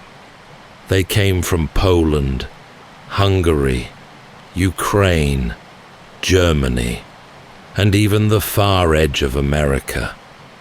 Most kept to themselves, some barely spoke, but a few became companions in the way only hardship can forge. Mr. Smith, the American, had a calmness to him that felt almost unnatural. He moved slowly, deliberately, as if measuring each motion to conserve what energy he had left. There were whispers that he'd once been an engineer. He rarely confirmed or denied anything, but he listened. And when he spoke, others listened too. Zaro, broad and strong, gave the impression of someone who had survived worse. His face was lined, his beard full, and his hands calloused from a life of hard labor. He complained often, mostly about the food, or lack thereof, but never once did he falter when work needed to be done. Makowski, also Polish, had the easy confidence of someone used to storms. A former seaman, he had a sailor's knack for reading people, for sensing tension before it arrived. He'd smuggled extra bits of bread more than once, and once stole a length of wire from a guard sled without being noticed. It was with these men, and a few others who drifted in and out of their company, that Rawicz began to imagine something more than just endurance.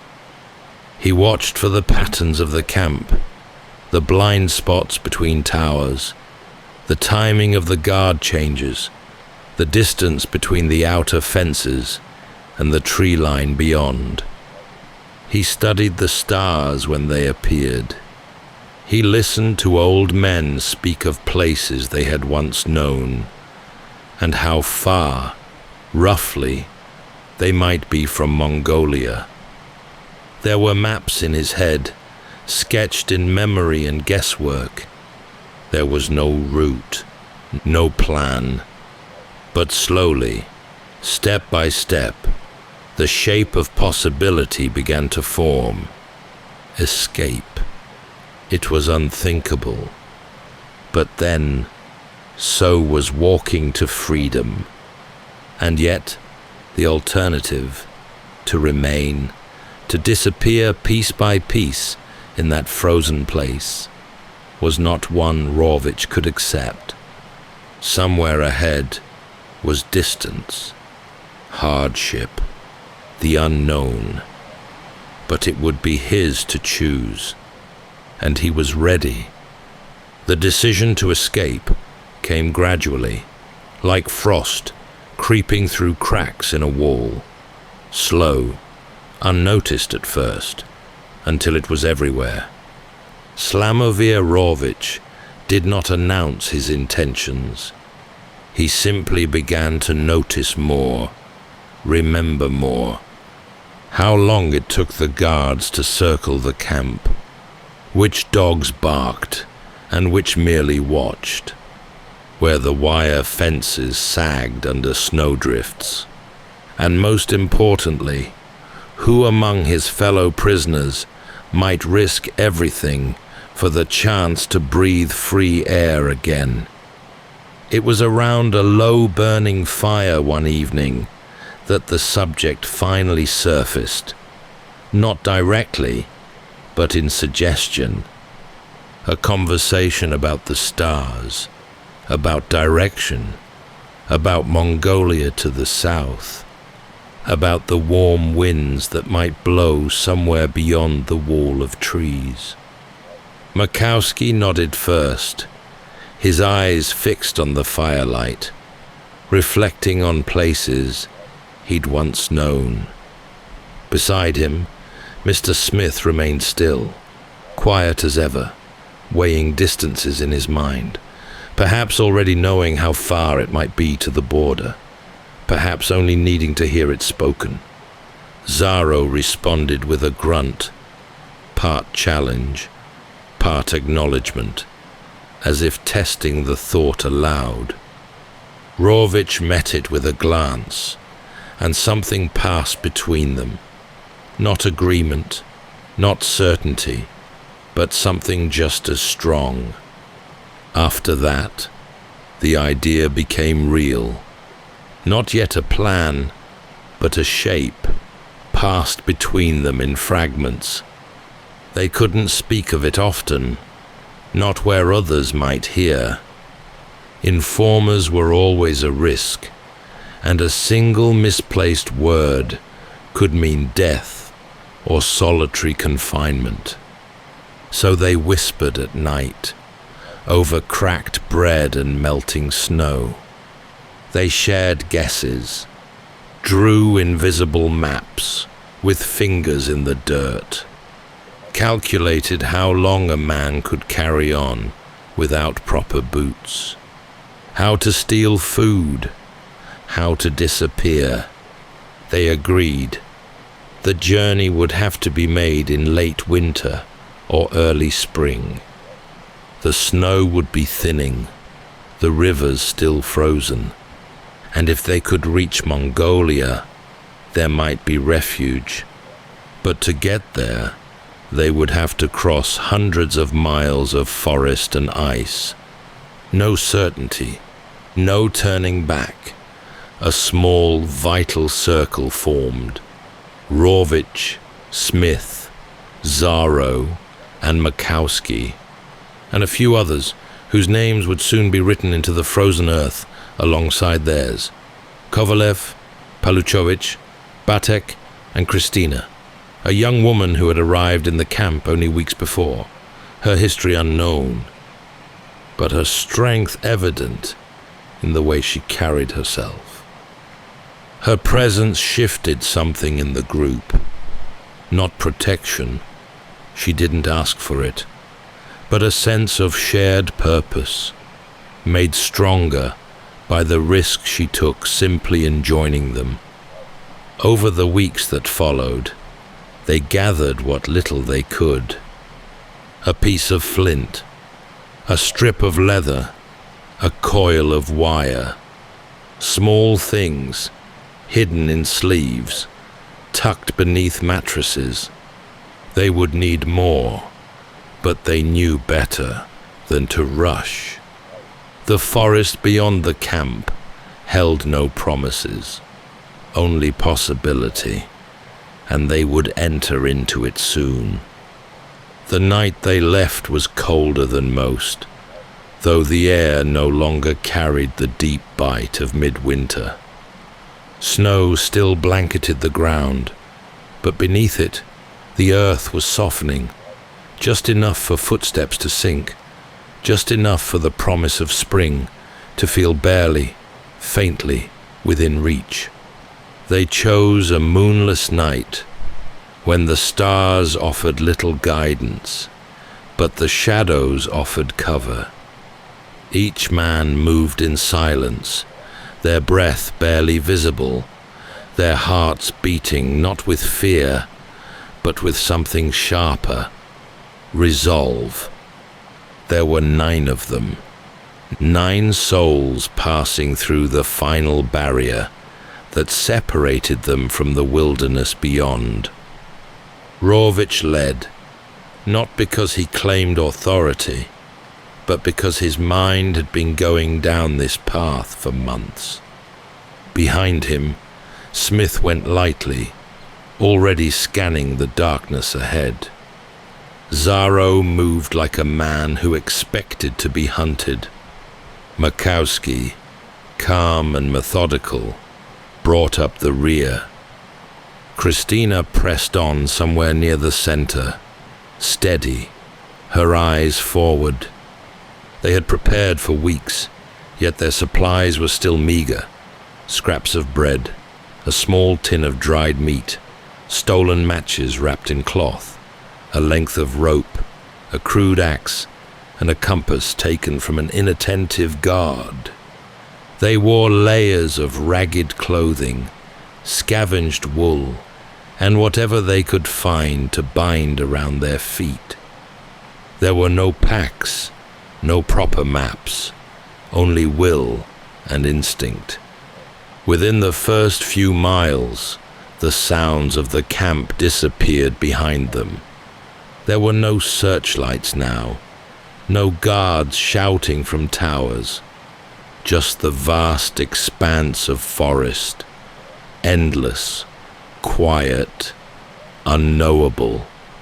For days, they moved through the pines, following rivers when they could, watching the sun by day and the stars by night. They rationed food carefully, sleeping in shallow pits or beneath fallen branches.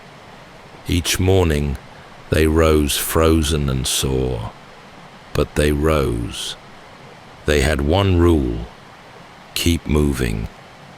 There were dangers, of course.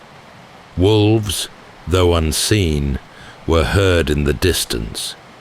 A frozen stream gave way beneath Zaro's foot, soaking him to the knee and forcing the group to stop and build a fire.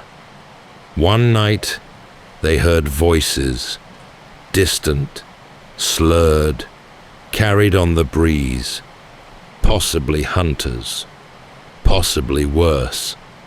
They lay still until the sound faded. Hunger came swiftly. Their rations dwindled faster than expected. Snowmelt filled their flasks, and tree bark, moss, and the occasional root became a meal. Christina found edible fungi beneath a log. Makowski caught a hare with a handmade snare. Each small success lifted their spirits, if only for a day. But always they kept moving, southward, toward Mongolia. As the forest thinned and the air grew milder, they crossed into terrain that none of them recognized. Low hills, long stretches of frozen grassland, valleys painted with drifting fog. They avoided roads. They avoided people. The farther they went, the more the world seemed to open, and yet the weight of the distance ahead only grew heavier.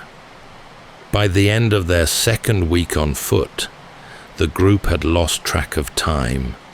Faces grew hollow, feet blistered and bled, yet no one spoke of stopping. They had escaped, yes, but they were far from free. Freedom would not be found behind them. It lay somewhere ahead, across deserts and mountains, across every impossible stretch of earth, still waiting beneath their battered soles. The land rolled on before them, endless and pale, a vast indifferent canvas of snow and ice. Forests fell away behind, replaced by frozen plains where the wind met no resistance. There were no trees now, no cover, only wide open ground, stretching as far as the eye could see, and the long shadow of each man cast across it by the low arc of the sun. They moved in single file, heads bowed against the wind. The rhythm was slow, plodding, driven not by urgency, but by necessity. There was no way to measure progress beyond the shifting position of the stars and the faint pull of the compass needle in Rawicz's hand. By now, their feet were wrapped in layers of cloth, torn from what little clothing they had to spare. Some had fashioned crude soles from bark and twine. Every night they removed them, revealing skin rubbed raw, toes blackening at the edges. Still, they walked. Food was nearly gone. They had long since finished the bread and meat. Now they scavenged. Roots, lichen, the rare frozen berry. One day, Makowski spotted a crow circling low overhead. They waited, still as stones, until it landed. Then Zaro brought it down with a thrown rock. It wasn't enough for all of them, but it was something. That night, the fire hissed low and oily as they roasted what little meat there was.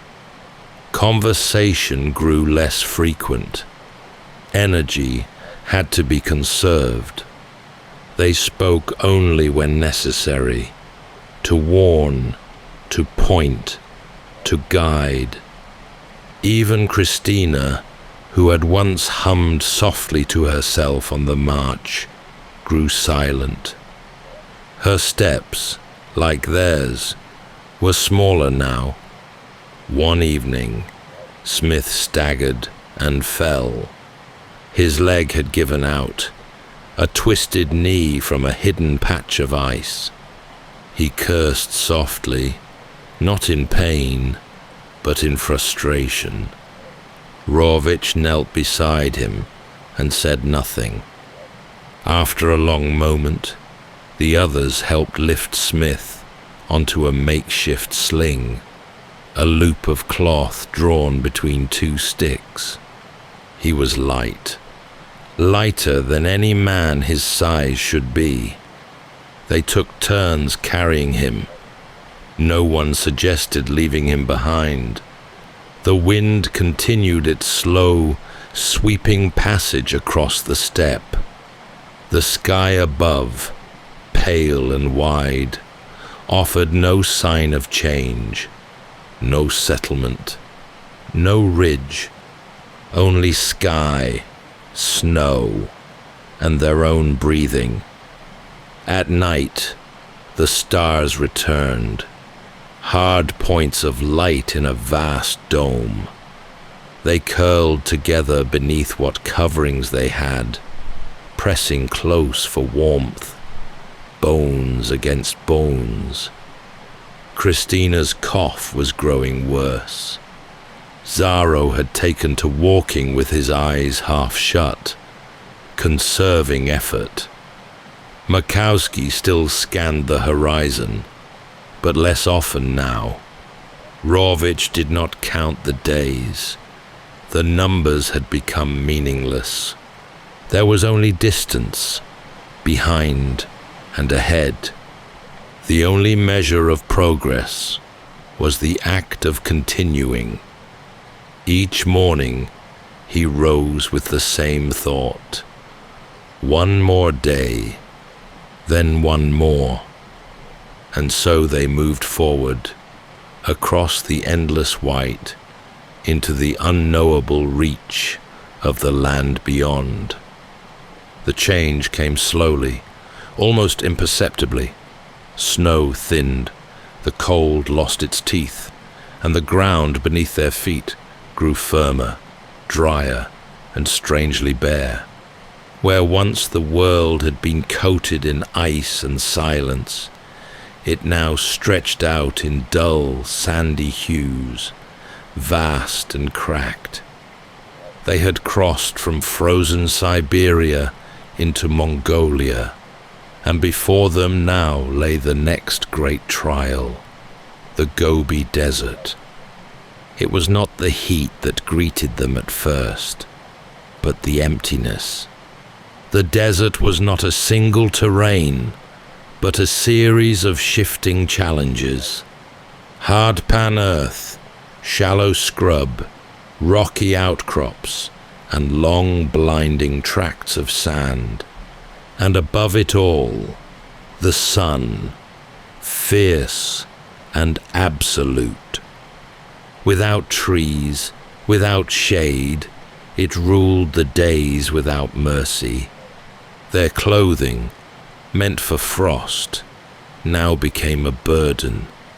Layers were stripped, wrapped around heads and shoulders to block the sun. Their skin, already cracked from the cold, now blistered under the relentless glare. Lips split, throats dried. They had traded one form of suffering for another. Water was their greatest concern.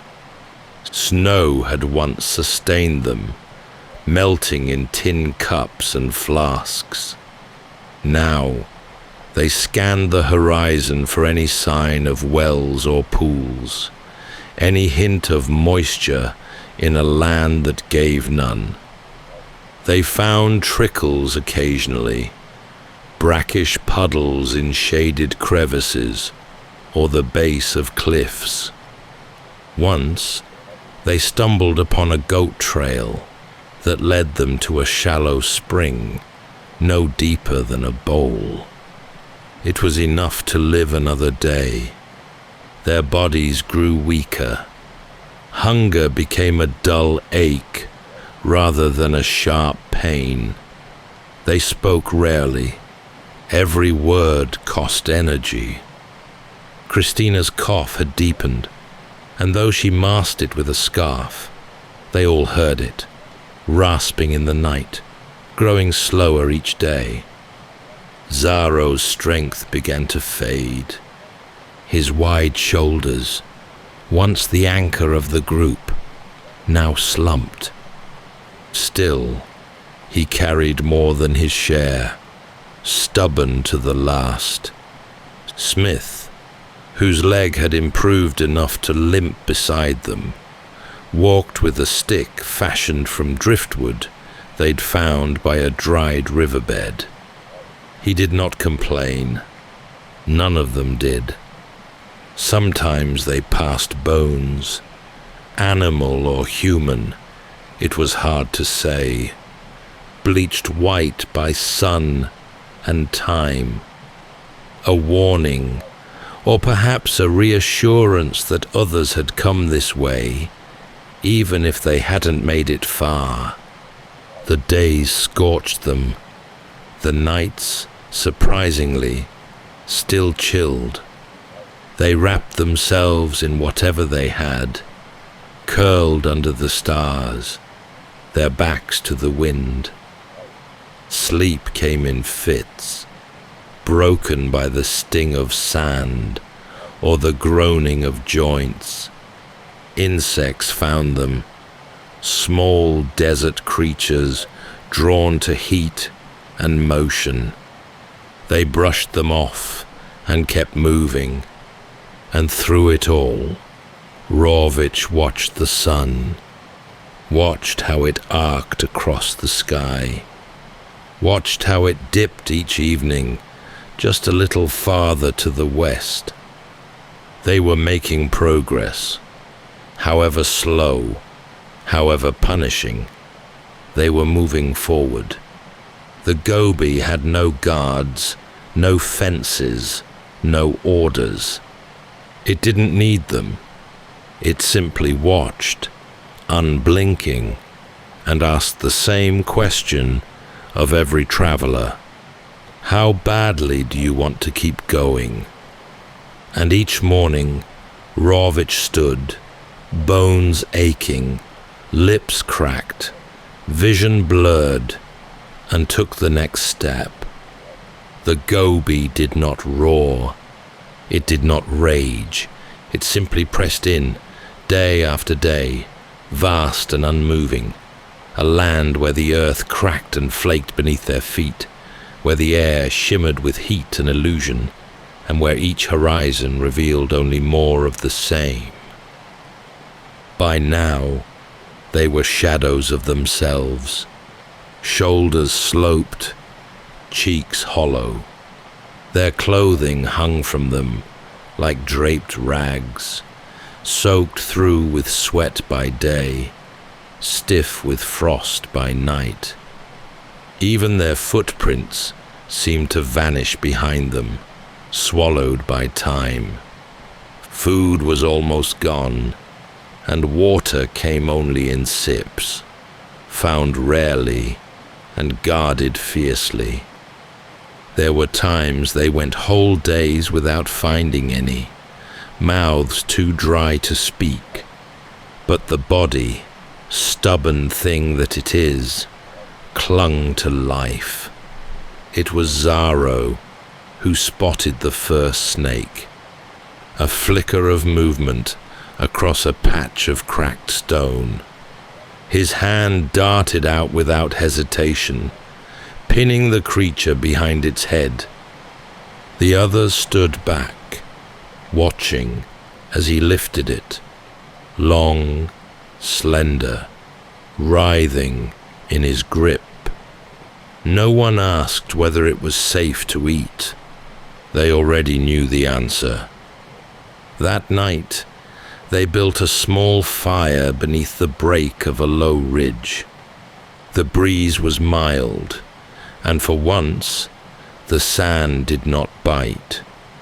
Zaro slit the snake with a sharpened stone, peeling the skin in long strips, the meat pale and fibrous beneath. They roasted it slowly, turning the pieces until the edges curled. It wasn't much, a few bites each, but after days of hunger, it felt like a feast. In the days that followed, they kept watch for more. They learned to move quietly near shade, near outcroppings and scattered rock.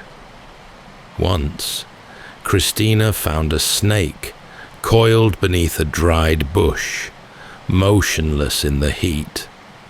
Makowski used his walking stick to pin it, Rawicz finishing it with a swift blow. They ate in silence, savoring the warmth, the brief illusion of strength. But food could not cure everything. Christina's cough had deepened. She no longer spoke unless asked. Her pace slowed. Twice she stumbled without cause. Rawicz stayed close to her now, not out of pity, but out of a growing awareness that she was slipping. At night, she barely moved. Smith gave her his scarf. Zaro placed her near the center of the group when they lay down, where the warmth was strongest. There were hallucinations too. At times, they saw lights on the horizon, villages, campfires, lines of trees. They hurried toward them, only to find dry hills or piles of stone. Rawicz once thought he heard music, a piano, distant, echoing on the wind. When he told Smith, the American only nodded, not surprised. And still, no one stopped. Their shoes had long since given out. Some wrapped their feet in layers of cloth. Others wore strips of hide scavenged from animals long dead. Blisters turned to sores. Some toes blackened, but no one asked to stop. At one point, they passed what looked like a campsite. ancient, abandoned. A ring of stones, a rusted tin cup. It gave them no comfort, only the reminder that others had passed this way before, and perhaps not all had made it out. The Gobi had taken many and asked no forgiveness, but Rawicz, sunburned and unshaven, eyes shaded by a strip of cloth, kept moving. His legs burned, his lips cracked, his voice barely more than a whisper. Yet in his mind, the desert was already behind him. Ahead were mountains, and beyond them, freedom. The desert, at last, began to change. Not in great dramatic shifts, but in subtle signs. A different curve to the land, a gentle breeze, a sky that no longer beat down with such cruelty. Scrub returned, then a sparse tree or two. Small streams ran in narrow channels, too shallow to drink from, but promising.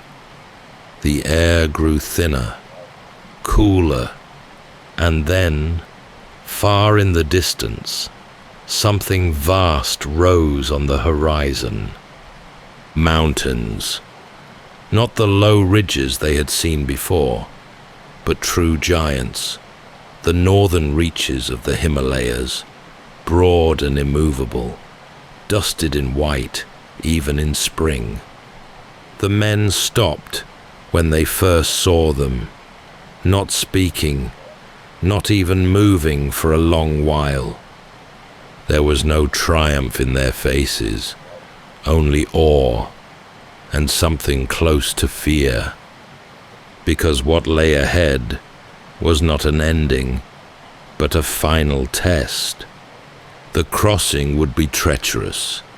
No maps, no known passes, no Sherpas, no equipment, just legs that had walked for thousands of miles and bodies too light to cast proper shadows. Still, the mountains gave them something they had lacked for weeks, a destination they could see. They climbed slowly, always upward, finding narrow paths along goat tracks, clinging to rock and loose soil. The air thinned with each ascent, forcing them to stop more frequently, lungs aching for oxygen. Breathing became a task of its own, drawn deep, slow, deliberate. It was in those higher elevations that Christina fell behind. She had grown quieter with each passing day, her strength leached by the desert and the constant movement. Rawicz had kept close, helping her over stones, through streams, offering his arm when the trail narrowed. But now, each step was a mountain for her. Her lips were pale, her eyes unfocused. They paused in a small glen, sheltered by rock, and gave her their remaining water. She drank, slowly, carefully, as if trying to make the moment last. That night, they built a fire, the first in days, and sat in a rough circle. She passed in her sleep before dawn. No words were spoken. They wrapped her in the last of their spare cloth, buried her where the earth was soft enough, and stacked stones to mark the place. A small cairn in the shadow of a Himalayan ridge. She had traveled farther than most ever would. They moved on. The passes grew colder. Snow returned, clinging to ledges and blanketing narrow valleys. Zaro had begun coughing now. Makowski's hands trembled when he tried to hold the walking stick. Smith's leg, once almost healed, had begun to stiffen in the cold. They ate little. Boiled leaves, a bird once, a few insects, and always they drank from the streams, cold and clear, water that seemed to come from the sky itself. Each morning they rose slower. Each climb stretched longer. Yet with each bend in the path, the land grew more hospitable. Small villages seen from afar, tiny plumes of smoke, signs of life. And then, one afternoon, as they crossed a narrow pass beneath a jagged ridge, they looked out and saw green. It lay far below. Forest, rivers, fields, India. They had reached the final edge. The world they had come from was now behind them. But the journey wasn't over. Not yet. The path down from the Himalayas was no descent in the usual sense. It was fractured and steep, a slow, testing unraveling of will and strength. Each stone underfoot threatened to turn an ankle. Each ridge revealed not sanctuary, but more sky and more thinning air. The group had little left to give. Zaro leaned now on Makowski's shoulder. Smith hobbled stiff-legged, his injured knee wrapped in strips of cloth. Rawicz felt every breath as effort, but he moved still with purpose, scanning the mountainside, not for paths, but for anything. A trail, a stream, a way down. One evening, as they climbed toward a narrow saddle between peaks, they saw movement on a snow-covered slope across the valley. Two shapes, distant but distinct, made their way upright across the ridge. Tall figures moving across the snow. At first, the group froze, unsure if what they saw was real. The figures were broad-shouldered, covered, it seemed, in hair or rough hide, and they moved not with the scampering gait of animals, but with deliberation. No one spoke. The creatures didn't appear to see them, or perhaps they did, and simply didn't care. They passed through a break in the rocks and disappeared, leaving only a vague trail behind them in the snow. There were no answers and no desire to chase them, but the sight lingered. Another strangeness in a world that had already pushed the bounds of the possible. That night, they found shelter in a low, narrow cave used before by goats. The scent of animals still clung to the stone, warm, earthy, oddly comforting. They crouched inside, grateful for cover, and built a small fire from gathered twigs. Christina curled near the warmth, her breathing faint but steady. No one mentioned the figures on the slope. They had already seen too much to be frightened by shadows. In the morning, they entered into a world transformed.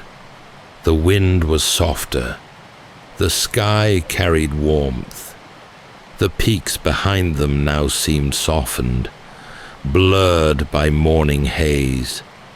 And far below, threading through the valleys, They saw it. Green, forests, fields, signs of life. India. Villages appeared like brushstrokes along the land, modest and scattered. The group moved toward them with care, aware of how they must look. Hollow-faced, clothes in tatters, their voices barely above whispers. But they were received not with fear, but with food, warmth, a place to sit and rest their legs. Soon, British officials were contacted. The survivors were taken into care, fed, clothed, examined. And as Rawicz sat beneath a proper roof for the first time in nearly a year, he allowed himself to stop thinking about the next step. There were no more steps. They had walked across half the world, from barbed wire and watchtowers to towering peaks and strange, silent figures in the snow. And somehow, they had arrived. In the months that followed, the noise of the world returned, not suddenly, but in slow layers. The rhythm of footsteps was replaced by the murmur of voices, the rustle of clothing not made from rags, the soft scrape of cutlery in bowls. The men who had once counted every step now sat on benches in rooms with walls, learning once again how to be still. Rawicz spoke little at first. There was food now, warmth, safety. British officers in India had taken them in, given them rest, medical care, and time. But what had passed between the camp and the cave was not something easily translated. Even when asked, Rawicz spoke plainly. Facts, not embellishments. They had walked. They had survived. That was enough. Of the original group, only a handful remained.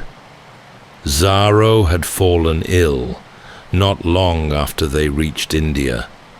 His strength, which had carried them through so much, had simply run out. Smith, the quiet American, stayed in the north for a time, then disappeared into the folds of post-war chaos.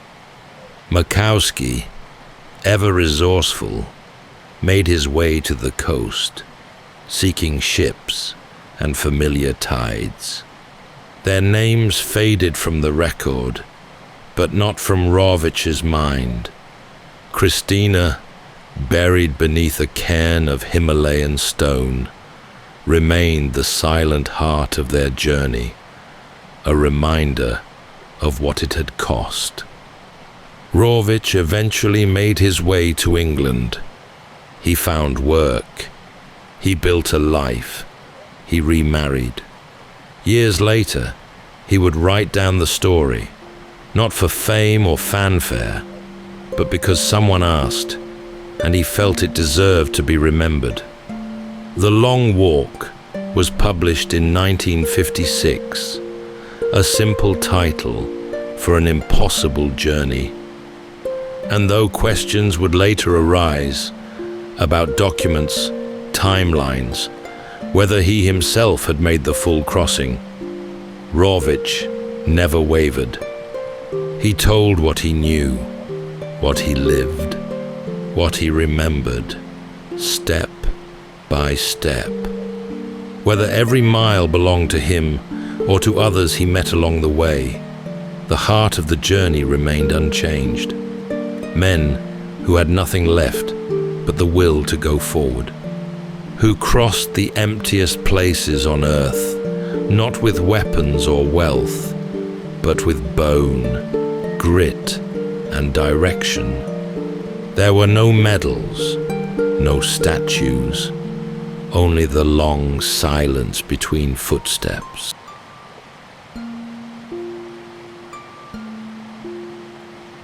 That's all for tonight's journey through history. Whether you're fast asleep or still drifting there, thank you for listening. Until next time, rest well.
Welcome to Sleepytime History.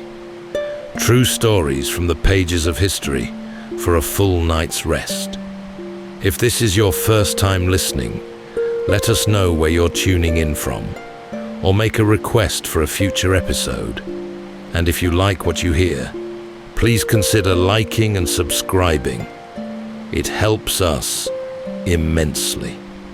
All right, it's time to settle in, relax, and take a wander through the pages of history and storytelling.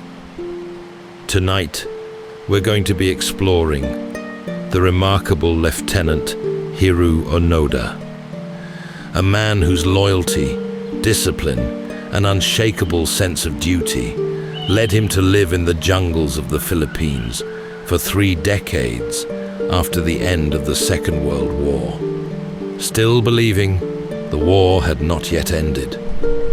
Let your breathing slow and imagine yourself in a warm tropical breeze where the rustling of palm leaves blends with the distant hum of waves, a place far removed from the hurried pace of the world. We begin our tale not in the jungle, but in a quiet moment of resolve when a young man received his orders and never let them go.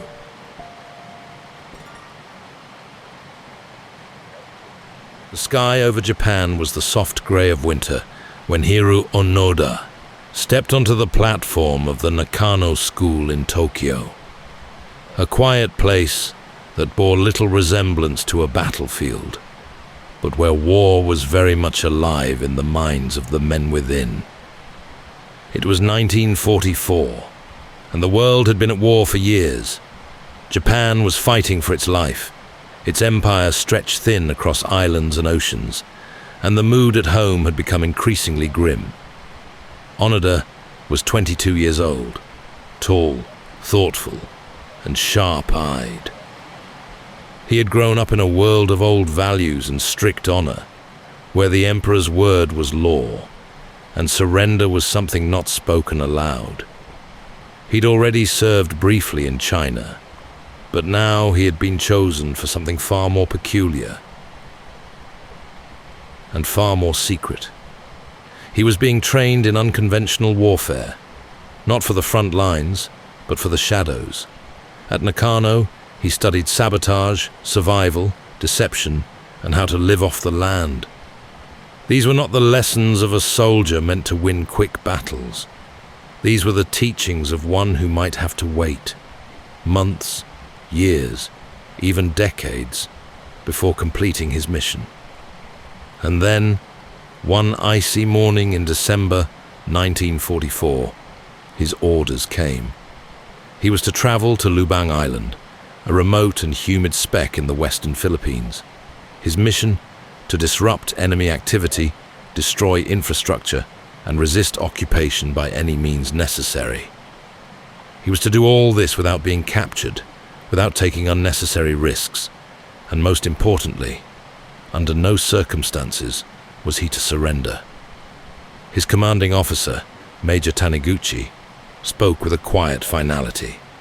If Japan fell, Onoda was not to give himself up. He was to melt into the jungle and carry on. The mission was more important than the man. So, with a satchel of rice, a rifle on his shoulder, and orders sealed in his mind, Onoda boarded a military transport. He gazed out the small window at the coastline, disappearing beneath him. He did not yet know that it would be nearly 30 years before he would set foot in Japan again. When he arrived in the Philippines, the war was already pressing in from all sides. The Americans were returning. Bombs fell regularly in the distance. The atmosphere was tense, a fragile thread holding back collapse. But Onoda had a task, and he believed in it. He found a few scattered soldiers, survivors like himself. They were unsure, some demoralized, some ready to give up. But Onoda reminded them of the orders: hold out, keep fighting, never surrender. So they took to the hills, deep into the forests, where thick vines and wild trees curled around narrow paths. The island became a living maze. The sun filtered through the canopy in green and gold patches, and the sounds of birds, wind, and distant surf filled the silence. They built shelters of bamboo and banana leaves. They moved at night, concealed their fires, stored what little food they could gather. Every now and then, they saw a plane fly overhead, or heard shouting in the village below. But Onoda was cautious, too cautious perhaps. He believed every sign of peace was a trick, and in his world of silence and strategy, there was no room for trust. As 1944 turned to 1945, and the Great War began to slip away from the wider world, Hiroo Onoda was only just beginning his. To him, the war would never end until someone came to tell him it had, in person, with the authority of command. And so quietly, without ceremony, he vanished into the forest with his men. A shadow in the jungle, a soldier waiting patiently in a world that was already beginning to forget. The hills of Lubang Island were wild and thick with life. Tall grasses swayed like waves, and dense foliage curled around the trunks of trees, creating a labyrinth of green. It was into this quiet, breathing wilderness that Hiroo Onoda disappeared, not in fear or haste, but with careful intent. He was not alone in the beginning. 3 others would come to form his tiny unit of holdouts: Corporal Shimada, Private First Class Akatsu, and Private Kazuka. All were young, but experienced, and each had, in their own way, accepted the strange and solemn mission that Onoda now carried like a flame through shadow. Their role was not to win battles, but to endure. At first, they moved cautiously from place to place, studying the terrain and mapping water sources. They found a secluded ravine and turned it into a kind of base. There, the air was cooler, the soil soft beneath bare feet, and the canopy above dappled the sunlight into shifting patterns. They built a crude hut, reinforced with bamboo and palm leaves, and dug small storage pits into the earth. Each day brought small routines: washing, mending, patrols. Each night brought silence broken only by insects and far-off echoes. They took turns keeping watch, rifles always close, packs always ready to move. And even though the jungle seemed timeless, the world beyond it was changing rapidly. Soon, the Americans landed. Explosions cracked through the sky. Onoda and his men watched from the tree line as foreign troops moved into the villages. Buildings were searched, radios confiscated, and leaflets began to fall from the sky. White slips of paper fluttering like snow, printed in Japanese. They bore messages of surrender, of peace, of a war concluded. But Onoda was suspicious. He examined one closely, noting its clean edges, its confident type. It didn't feel right. How could Japan surrender so easily? Why would the enemy tell them the truth? He recalled his orders. Never believe the enemy. Never lay down your arms unless told directly by a superior. And so he tucked the leaflet away and said nothing. The group became even more secluded, slipping into tighter discipline.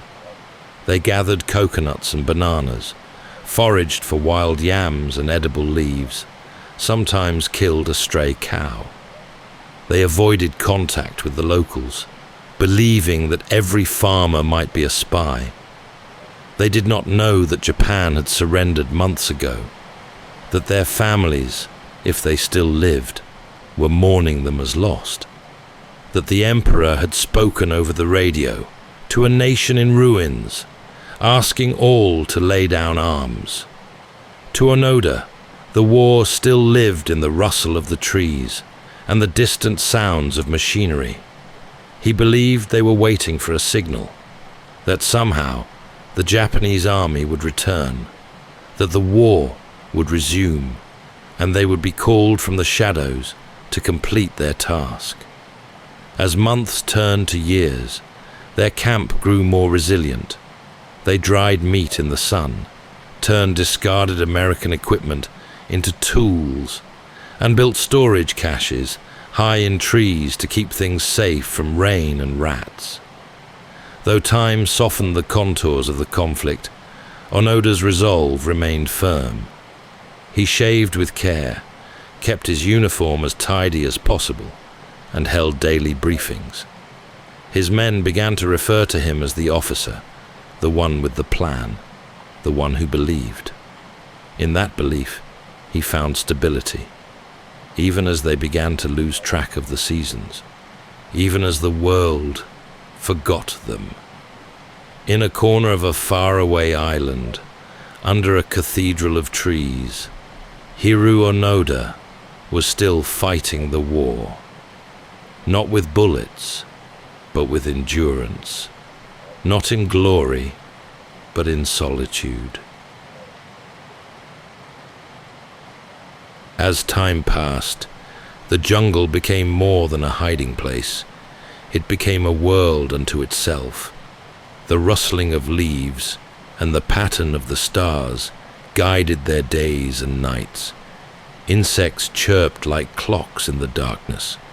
The rhythm of nature became their calendar, though the years began to blur like mist over the hills. The war, as far as Onoda and his men knew, was dragging on.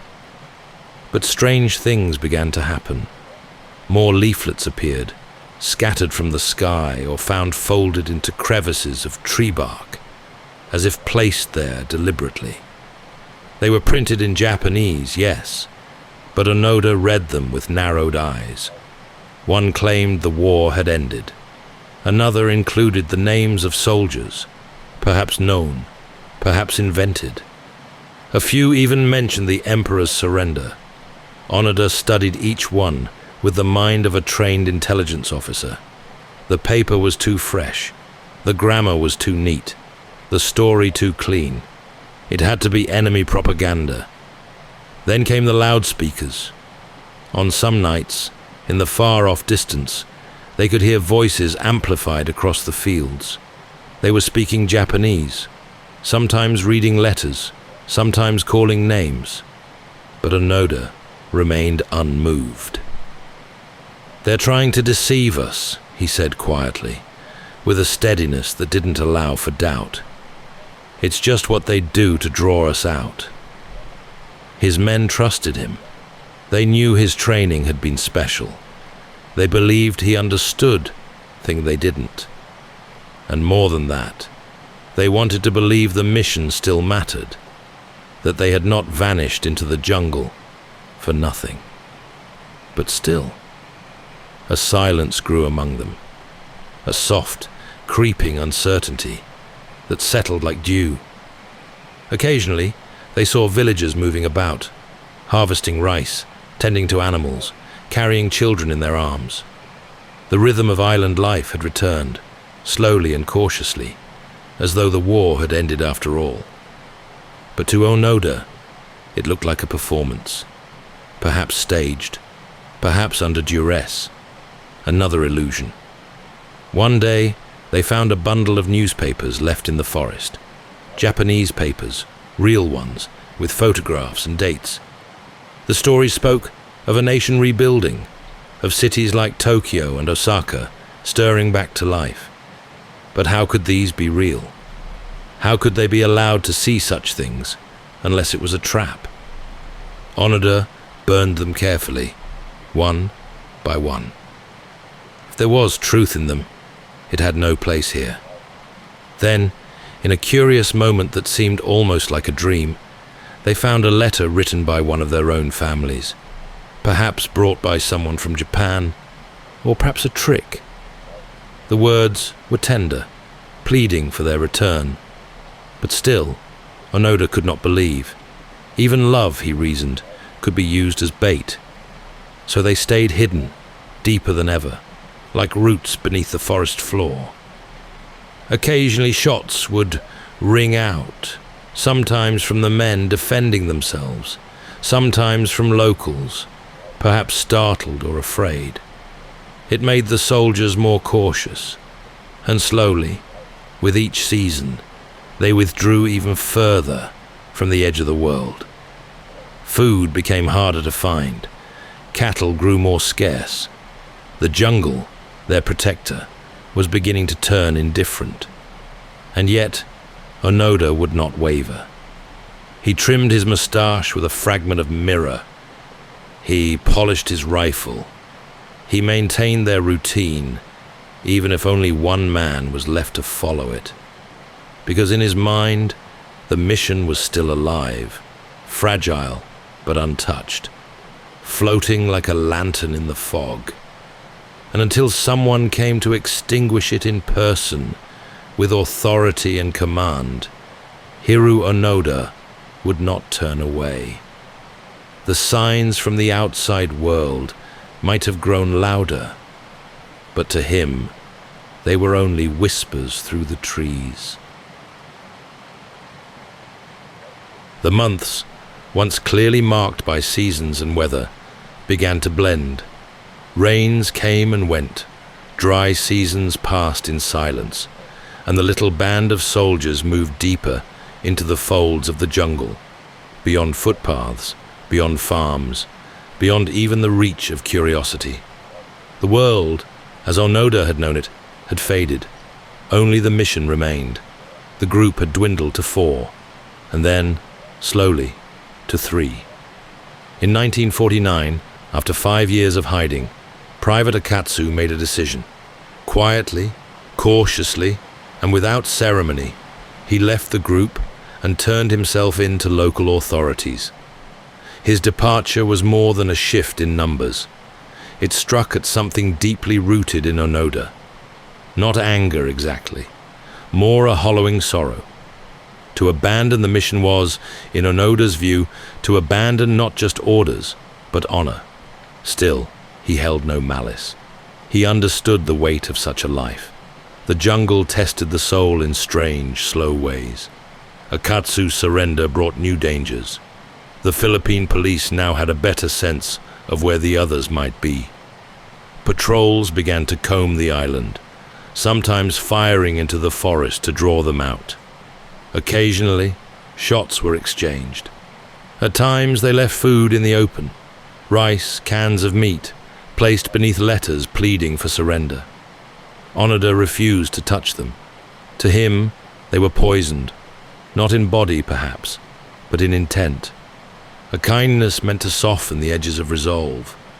Still, their existence in the jungle became harsher. Game was scarcer. The island's once open spaces now growing thick with brush and decay. Clothes wore thin, boots cracked.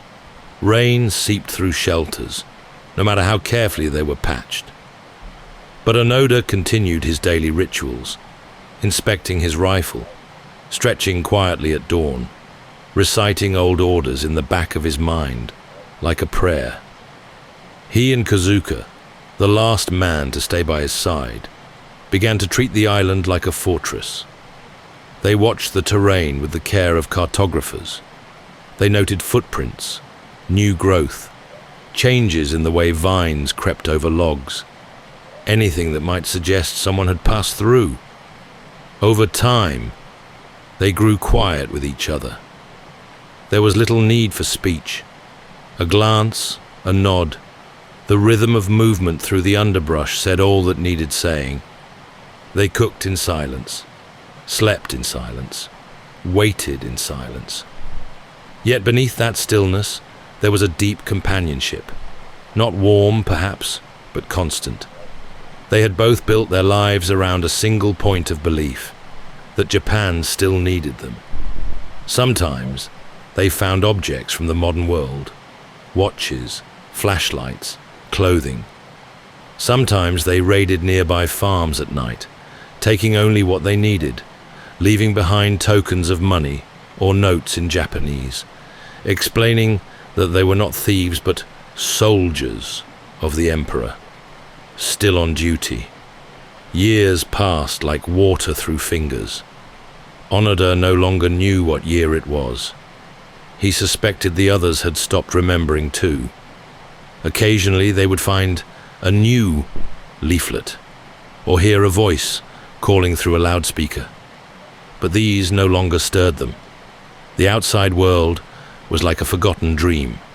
Their world was green and damp and unchanging, and they moved through it like ghosts. And in this long, breathless hush, Hiroo Onoda carried on. No medals, no fanfare, no knowledge of whether anyone even remembered he existed. Only the certainty that he had been given a mission, and that he was still carrying it. Because to abandon it now, after so long, that, he believed, would be the true surrender. The jungle had a way of folding in on itself, paths overgrown in days, memories swallowed by vines, time softened like old cloth. And now, Hiroo Onoda was alone. In 1972, Private Kazuka, his last companion, was killed in a skirmish with local authorities near a rice field. It had happened quickly, a flash of confusion, a few fatal shots, and then silence. For Onoda, the loss was profound. Though few words had passed between them in recent years, Kazuka's presence had been a tether. A shared watch in the night, a second pair of eyes scanning the hillside, the comfort of footsteps not entirely his own. Now, even that was gone. For the first time in nearly 30 years, Onoda moved alone through the forest. His world became quieter, stiller, and more inward. He buried supplies at hidden points across the island, shifted sleeping locations each night, and sharpened his instincts to a fine edge. No fire, no noise, no lingering. Even his own thoughts seemed to grow softer, more like weather than words. There were no longer routines so much as rhythms, an early start, careful movements, the rustle of bamboo, a slow sip of water. Sometimes he'd sit for hours in the trees, watching the landscape for signs of change. A boot print, a broken twig, a scent in the air. He trusted nothing but the land beneath his feet and the mission sealed in memory. He still believed the war might reignite. That some corner of the Pacific could flare up again, calling him to action. The Japanese army might return. Perhaps he would see their ships from the cliffs. Perhaps someone would arrive through the brush, bearing fresh orders. So he waited, not with restlessness, but with a deep, unshakable sense of duty. In his solitude, he began to speak aloud, less and less. His thoughts moved like fog, quiet, unhurried, and thick with reflection. He remembered his training, his old commanders, the laughter of his comrades before the war had turned into shadows. But these memories floated past, like leaves on water. The villagers, by now, spoke of him like a legend. Some feared him, others pitied him. A ghost soldier, a man who didn't know the war had ended. But to Onoda, they were simply civilians, and civilians did not end wars. He would only believe in peace when it was spoken by the voice of command. Not on a leaflet, not from a radio, not from a stranger. And so, the years slipped by. Each sunrise was another chance to carry out the mission. Each moonrise, another vigil kept. Rain soaked through his worn uniform, but he still maintained it with care. His rifle remained oiled, his equipment neatly stored. He did not allow himself to become wild or careless, because to him, the war might still be waiting, just out of sight. And as the wind stirred the trees high above his hidden camps. Hiroo Onoda, now in his 50s, moved through the jungle as quiet as the mist, a solitary soldier, still holding the line. It was early in 1974 when something unusual stirred the stillness of the forest, a rustle in the undergrowth, but not the familiar footfalls of a villager or the clumsy sweep of a search patrol. This was lighter, almost playful, and it carried no sense of danger. Onoda remained hidden, high in the trees, his presence invisible. From the dense green above, he watched a young man walking through the jungle alone. Not in uniform, not armed. He wore sandals with woolen socks, of all things, and carried little more than a bag and a camera. The man was Japanese. His name was Norio Suzuki, and his arrival on Lubang was something of a miracle. He had come not as a soldier or official, but as a traveler with a most unusual quest.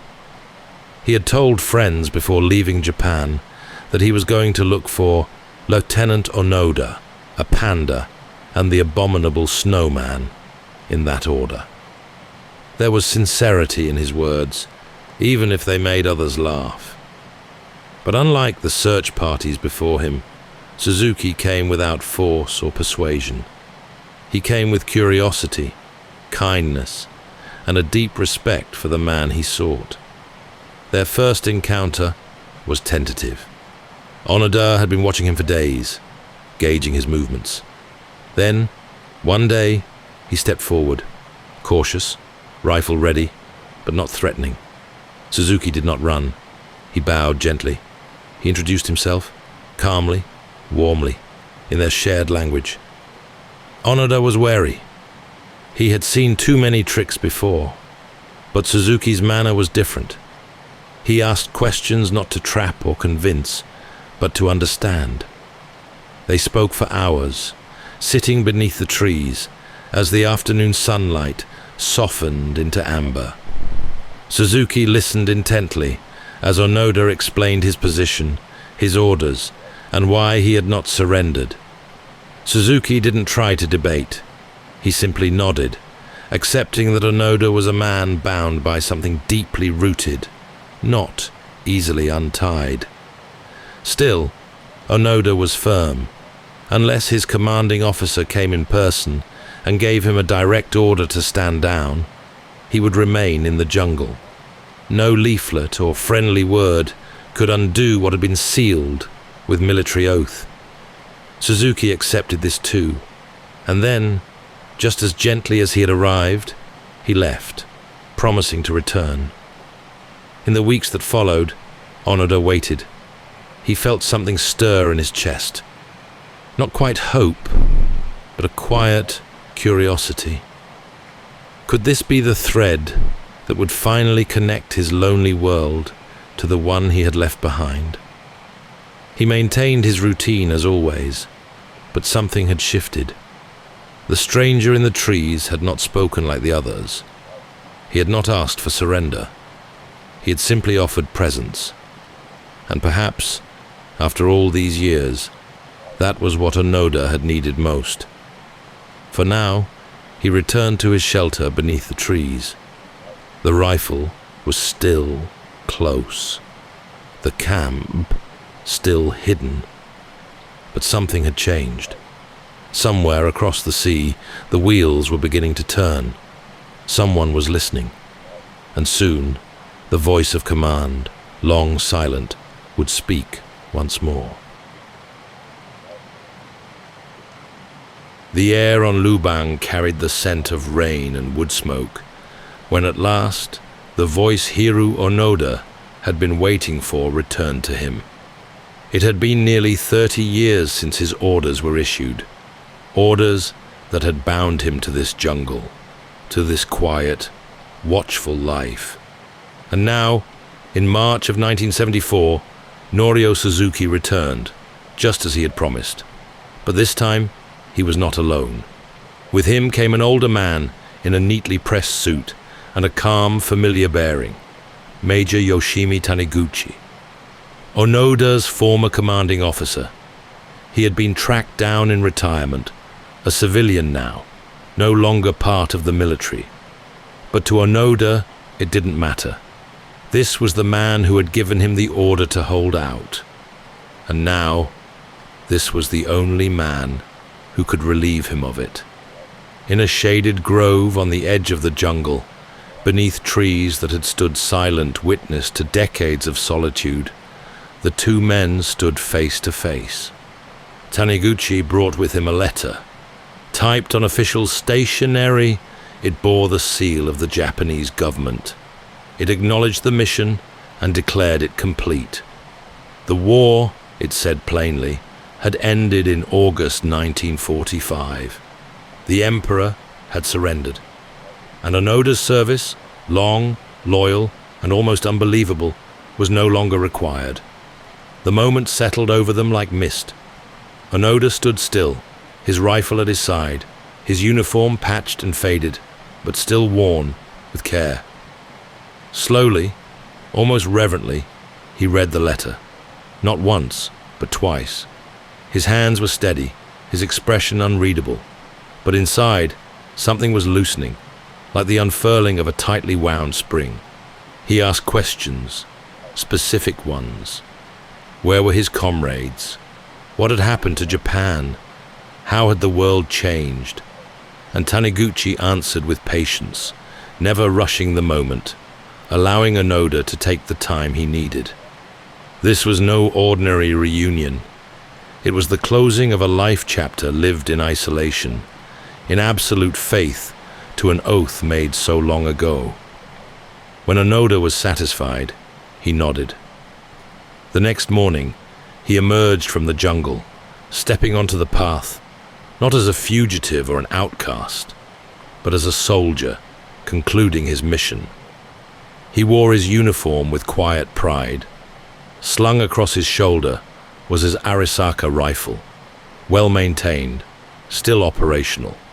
He carried his sword, his ammunition, and a few personal keepsakes, all carefully preserved. Filipino soldiers and villagers gathered, unsure what to expect. Some watched in silence, others cried, a few saluted. There was no need for ceremony. The act itself, walking out of the jungle after 30 years, was enough. Onoda presented his sword to President Ferdinand Marcos, who, in a gesture of understanding and goodwill, granted him a full pardon. It was acknowledged that in his mind he had never ceased to be a soldier. He had not acted in malice. He had merely followed his orders to the very end. The world blinked in astonishment. News spread quickly. The soldier who didn't know the war had ended. The man who had survived in the wild while entire empires rose and fell. But for Onoda, the attention felt unreal. He had not done this to become a story. He had done it because he believed he must. And now, with the mission complete, he turned toward a new life, one he had never imagined, in a world he no longer fully understood. But he had done what he came to do, and at last he could rest. The Tokyo skyline shimmered as the plane descended, light spilling across the buildings like a sea of lanterns. It was March 1974, and Hiroo Onoda was returning to a homeland that had long since moved on without him. He stepped off the aircraft in full uniform. The same olive-green fatigues he had worn beneath the trees, carefully maintained through decades of wind and rain. His rifle, still functional, was cradled in his arms. He bowed solemnly to the waiting officials, unsure of how to interpret the bright lights and clicking cameras that greeted him. For Japan, he had become a symbol of perseverance, of devotion, of a past many wished to forget. Crowds gathered to catch a glimpse of the man who'd emerged from another time. Some viewed him with reverence, others with discomfort, unsure what to make of this figure from the pages of history made flesh. But for Onoda, the world outside the jungle was strange and jarring. The streets were paved in ways he didn't recognize. The clothes, the cars, even the faces of the people felt unfamiliar. He found himself quietly stunned by vending machines, by neon lights, by the humming silence of electric trains. It was all so fast, so clean, so new, and yet it lacked something he couldn't quite name. The jungle had been harsh, but it had been simple. It had required presence, discipline, and constant awareness. Here, the pace was overwhelming, the noise unending, and the meanings harder to grasp. He visited his family, he met officials, he gave press conferences, answered questions, tried to explain, though he often felt there were no words that could bridge the years between what he had lived and what the world had become. He was offered financial support, recognition, opportunities. But these gestures, however kind, did not ease the disquiet within him. He wandered through the city with a soft gaze, his mind still halfway in the trees of Lubang. At night, he sometimes woke abruptly, unsure of where he was. The hum of traffic was not the same as the wind in the canopy. The clean sheets, not the same as cool earth beneath a woven mat. His dreams were still threaded with jungle sounds, the call of birds, the hiss of rain on leaves, the distant snapping of twigs under cautious feet. Japan, for all its kindness, no longer felt like home. And so, in the quiet months that followed his return, Onoda made a decision. He would not try to fold himself back into a life that had moved on. Instead, he would begin again, somewhere else. He looked toward Brazil, where many Japanese emigrants had built new lives after the war. There, he imagined, he might find stillness again, fields instead of cities, simplicity instead of spectacle. Before he left, he visited the graves of his comrades, the ones who had held out with him, and the ones who had fallen. He offered silent prayers, not of sorrow, but of respect.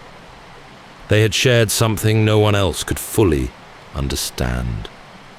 A long, quiet war in the deep green of another world. And with that, Hiroo Onoda stepped away from the spotlight and toward a quieter chapter, carrying not the burden of years lost, but the quiet dignity of a man who had lived entirely by the oath he had once been given. In Brazil, where the land stretched wide beneath open skies and the rhythms of life moved with the seasons, Hiroo Onoda found a measure of peace. He settled on a small cattle farm deep in the countryside, far from the crowds, the noise, and the strange pace of the modern world. There, he rose with the sun and worked the land with his hands, learning the quiet language of animals, of soil and weather, of days marked by physical labor rather than memory. The stillness reminded him of the jungle, but without its vigilance. For the first time in decades, he slept without a weapon by his side, and yet the past remained close. He began to write. Slowly at first, notes, recollections, fragments of thought. Then more steadily, until his full story took shape in a book. No Surrender, My 30-Year War, was not written as a defense or apology, but as a clear, measured account of what he had lived through and why. In its pages, Onoda offered no dramatics, no embellishments. He spoke plainly of duty and trust, of his belief in the command structure, and the depth of meaning he had found in following orders to the end. He did not regret the years spent in the jungle. To him, they had been lived with purpose.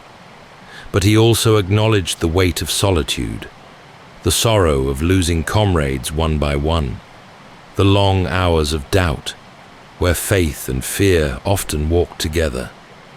And he reflected on the difficulty of returning to a world so completely changed, a Japan he no longer recognized, and a people who could no longer quite understand him. He was not bitter, only thoughtful.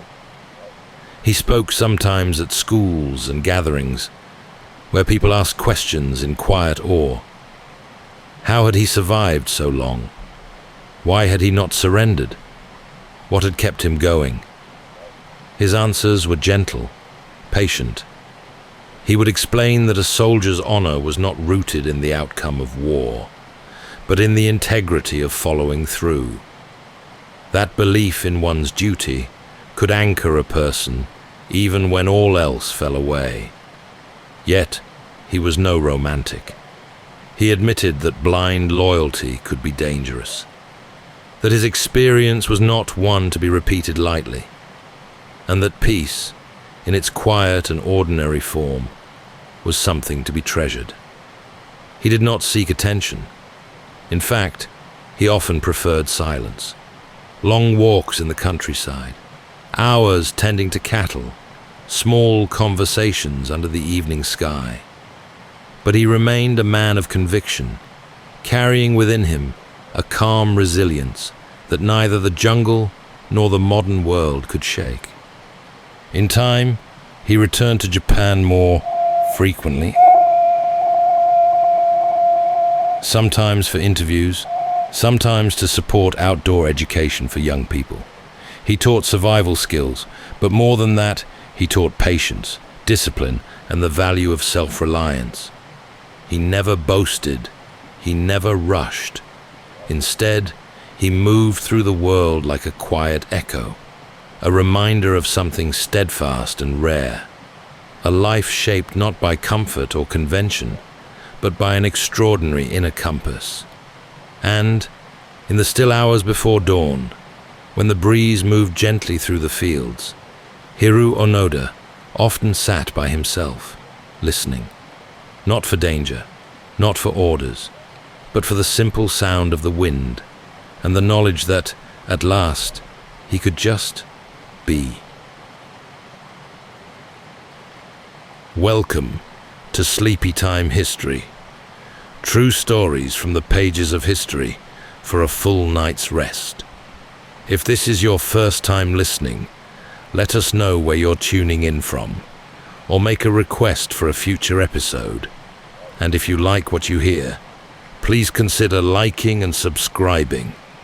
It helps us immensely. All right, it's time to settle in, relax, and take a wander through the pages of history and storytelling. Tonight, we're going to be exploring the remarkable and almost dreamlike journey of Lieutenant Hiroo Onoda, a man whose loyalty, discipline, and unshakable sense of duty led him to live in the jungles of the Philippines for 3 decades after the end of the Second World War, still believing the war had not yet ended. Let your breathing slow and imagine yourself in a warm, tropical breeze where the rustling of palm leaves blends with the distant hum of waves, a place far removed from the hurried pace of the world. We begin our tale not in the jungle, but in a quiet moment of resolve, when a young man received his orders and never let them go. Part 1. Orders from Tokyo. The sky over Japan was the soft grey of winter when Hiroo Onoda stepped onto the platform of the Nakano School in Tokyo, a quiet place that bore little resemblance to a battlefield, but where war was very much alive in the minds of the men within. It was 1944, and the world had been at war for years. Japan was fighting for its life. Its empire stretched thin across islands and oceans, and the mood at home had become increasingly grim. Onoda was 22 years old, tall, thoughtful, and sharp-eyed. He had grown up in a world of old values and strict honor, where the emperor's word was law, and surrender was something not spoken aloud. He'd already served briefly in China, but now he had been chosen for something far more peculiar and far more secret. He was being trained in unconventional warfare, not for the front lines, but for the shadows. At Nakano, he studied sabotage, survival, deception, and how to live off the land. These were not the lessons of a soldier meant to win quick battles. These were the teachings of one who might have to wait months, years, even decades before completing his mission. And then, one icy morning in December 1944, his orders came. He was to travel to Lubang Island, a remote and humid speck in the western Philippines. His mission: to disrupt enemy activity, destroy infrastructure, and resist occupation by any means necessary. He was to do all this without being captured, without taking unnecessary risks, and most importantly, under no circumstances was he to surrender. His commanding officer, Major Taniguchi, spoke with a quiet finality. If Japan fell, Onoda was not to give himself up.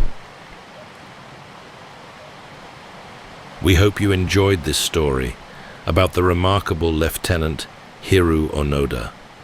His tale is not just one of endurance, but of a singular kind of faith, in duty, in command, and in the meaning of personal honor. It's a story so unusual, so quietly profound, that it feels almost like folklore. And yet, it is entirely true. Onoda lived in a time when Japan's values were drawn sharply from its military code: obedience, loyalty, perseverance unto death. Trained at the Nakano school, he was taught not simply to fight, but to endure. Not to win battles, but to hold fast in isolation, to be the ember that never extinguished.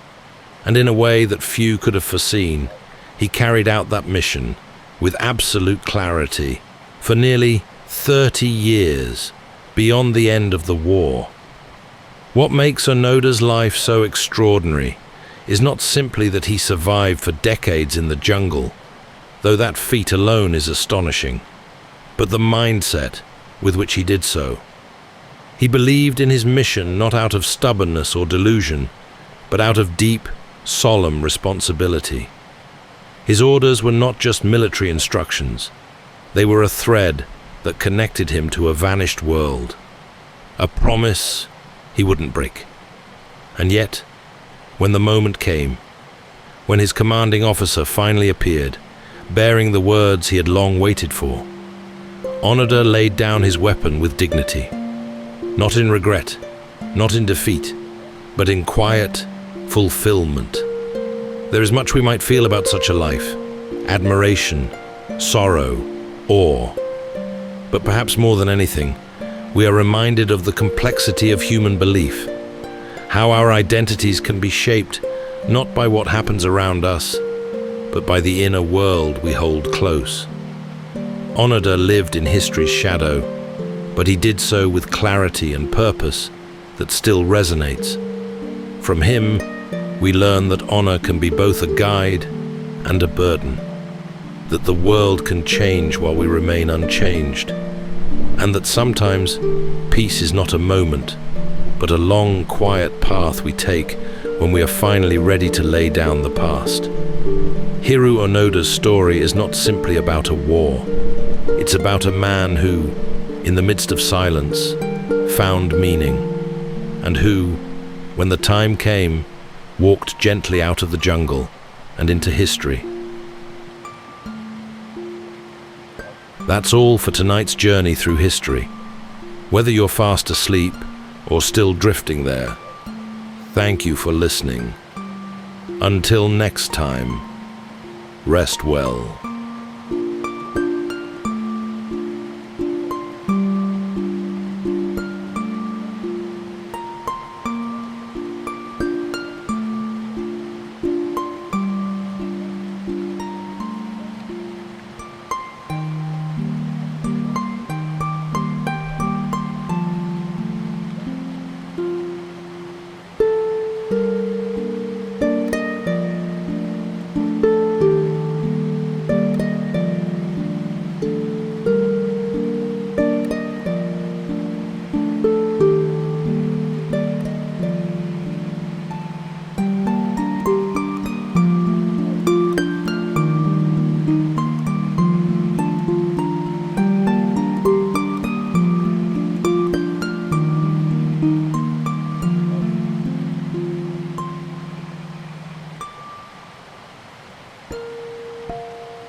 Welcome to Sleepytime History.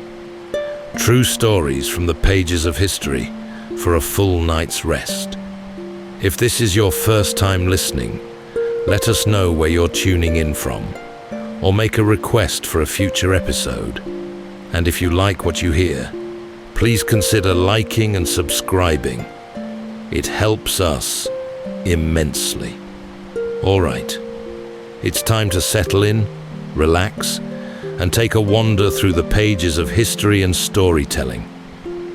Tonight, we're going to be exploring the remarkable true story of Hugh Glass, a frontiersman, fur trapper, and survivor of one of the most enduring tales of resilience in early American history.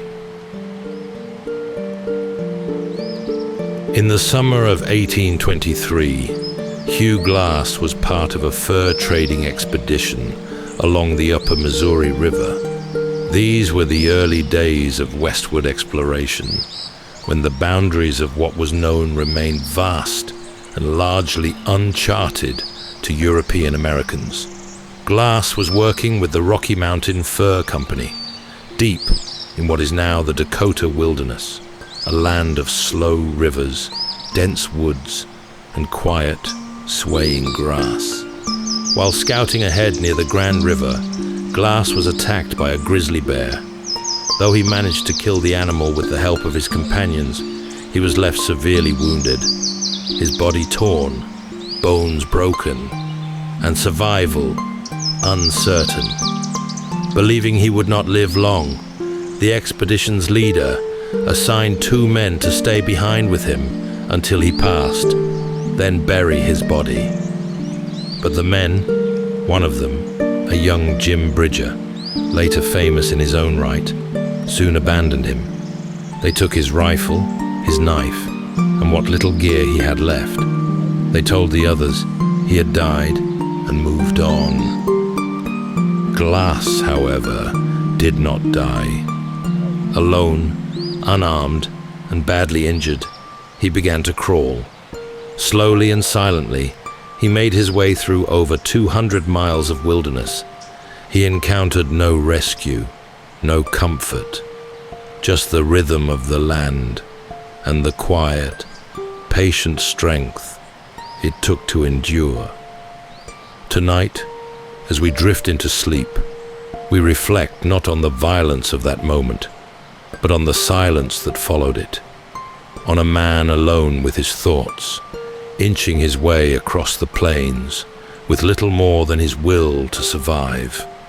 So settle in, take a deep breath, and let's walk slowly through the great quiet wilderness of early America.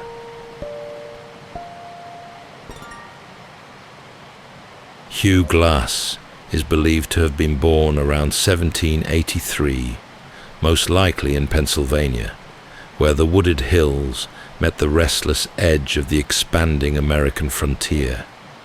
He came into the world as the newly formed United States was still finding its shape, a land defined by shifting borders, new beginnings, and the slow settling of territories once held by indigenous nations.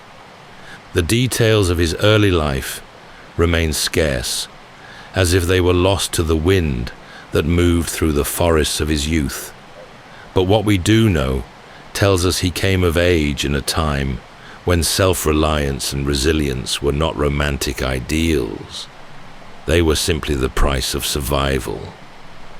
He was likely of Scots-Irish descent, descended from people who had known struggle, displacement, and the harsh demands of rural life. These were communities who lived by their hands, who watched the stars for weather, and the tree line for trouble. In the places where Hugh Glass grew up, life was close to the ground, filled with the hush of wooded trails, the flicker of cabin fires, and the long, quiet hours between planting and harvest. This was the environment that shaped him. Not in loud moments, but in long silences. A boy may have learned to track a deer before he could read, or to listen more closely to the forest than to words.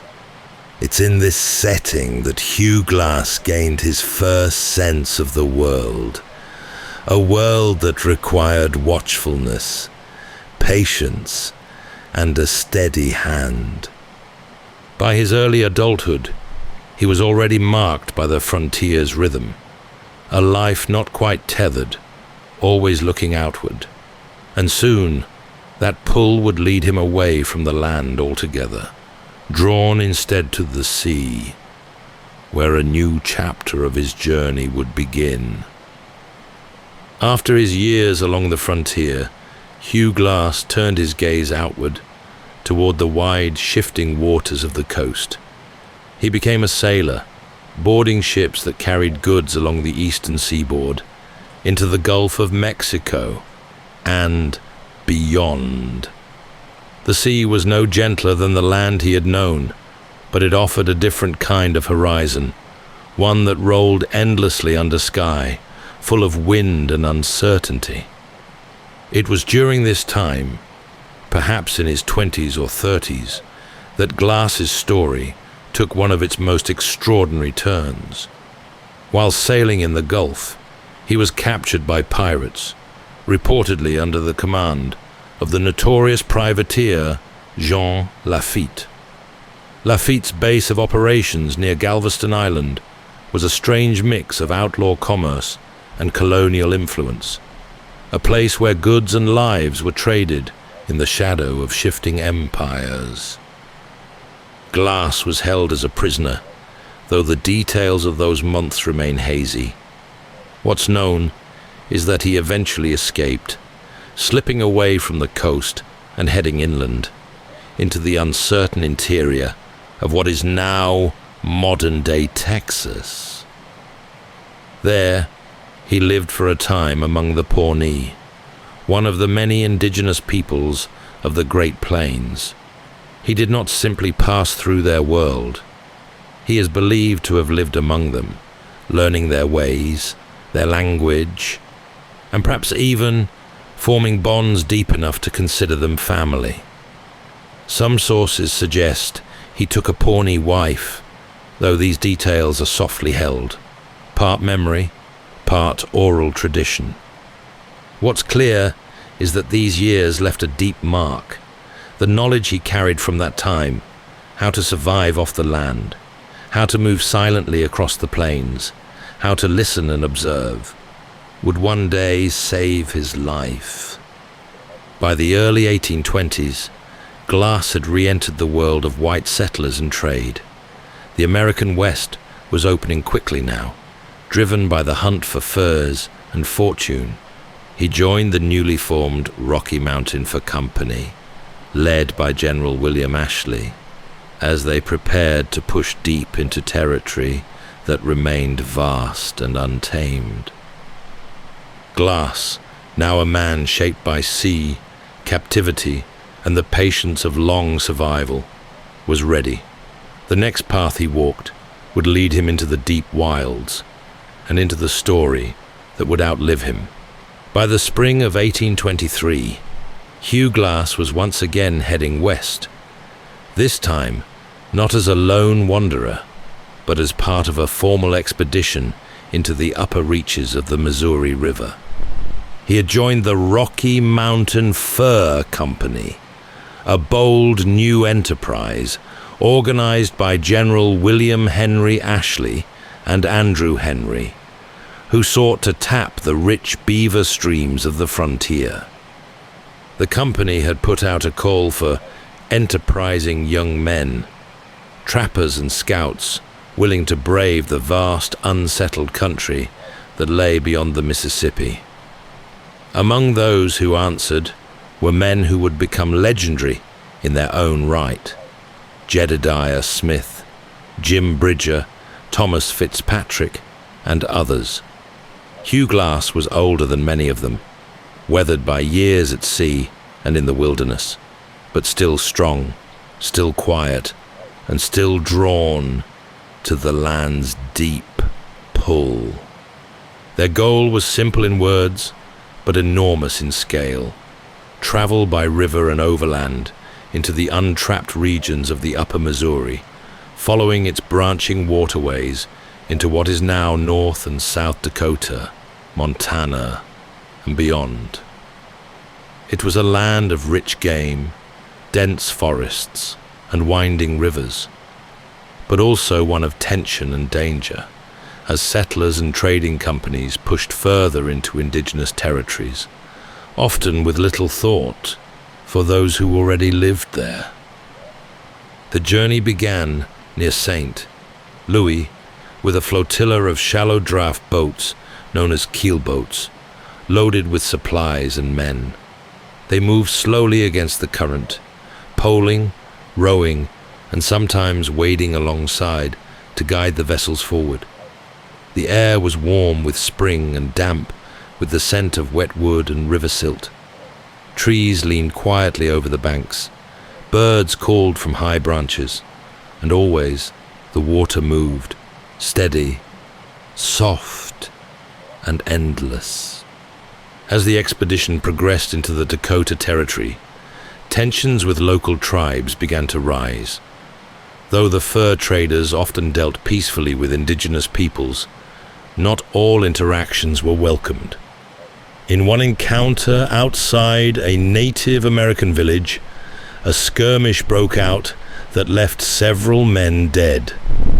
But the company pushed on, now wary, moving by land where they could. This was the world Glass had returned to, one of shifting alliances, uncertain borders, and the quiet hum of danger just beyond the tree line. But to men like him, it was also familiar. The open spaces, the hush of pine groves at dusk, the crunch of dried leaves underfoot. All of it spoke of a life he understood. Not civilized, perhaps, but clear in its demands. The wilderness did not lie.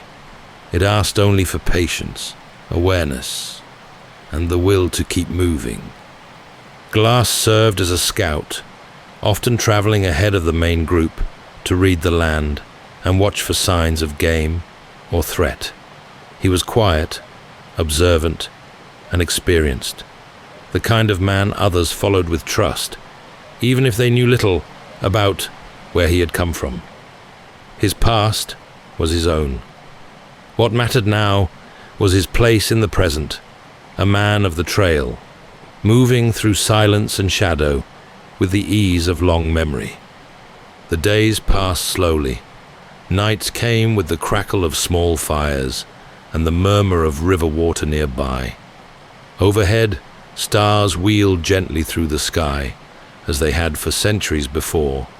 The men slept on the ground, wrapped in blankets, their rifles close. And in the quiet before dawn, Hugh Glass would often be up first, watching, listening, and reading the world around him. It was in this setting, deep in the wild, far from any settlement, that the moment would come, which would define his story forever. But for now, the land remained patient, and the river kept flowing. The summer of 1823 found the Rocky Mountain Fur Company deep in the Grand River Valley, in what is now South Dakota. The land was wild and open, a place of tall grass, scattered timber, and soft hills that rolled like waves beneath the sky. Wildlife was plentiful, but so were risks, not just from the terrain or weather, but from the sheer remoteness of it all. Hugh Glass had taken on the role of scout for the expedition. It was his task to move ahead of the main party, sometimes miles ahead, to watch for danger and track game. He knew how to read broken branches, quiet prints in the mud, the subtle hush of birds changing flight. His years among the Pawnee and his time in the wilderness had made him an expert in the kind of awareness that kept a man alive. On a quiet afternoon, the exact day lost to time, Glass was alone, scouting ahead in the woods near the fork of a small creek. The air was still. The sun filtered gently through the trees, and somewhere in the underbrush, a grizzly bear stirred. She was not hunting. She was guarding, her cubs nearby, likely startled by Glass's presence. What happened next came swiftly.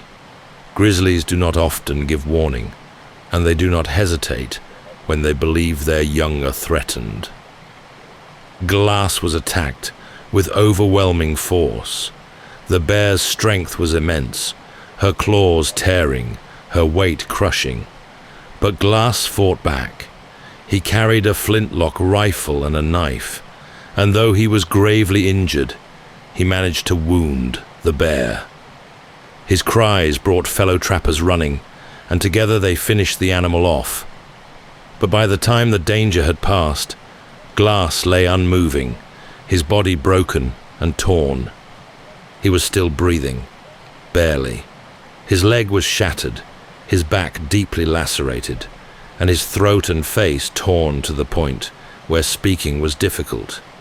The men gathered around him believed his death was a matter of hours, perhaps days.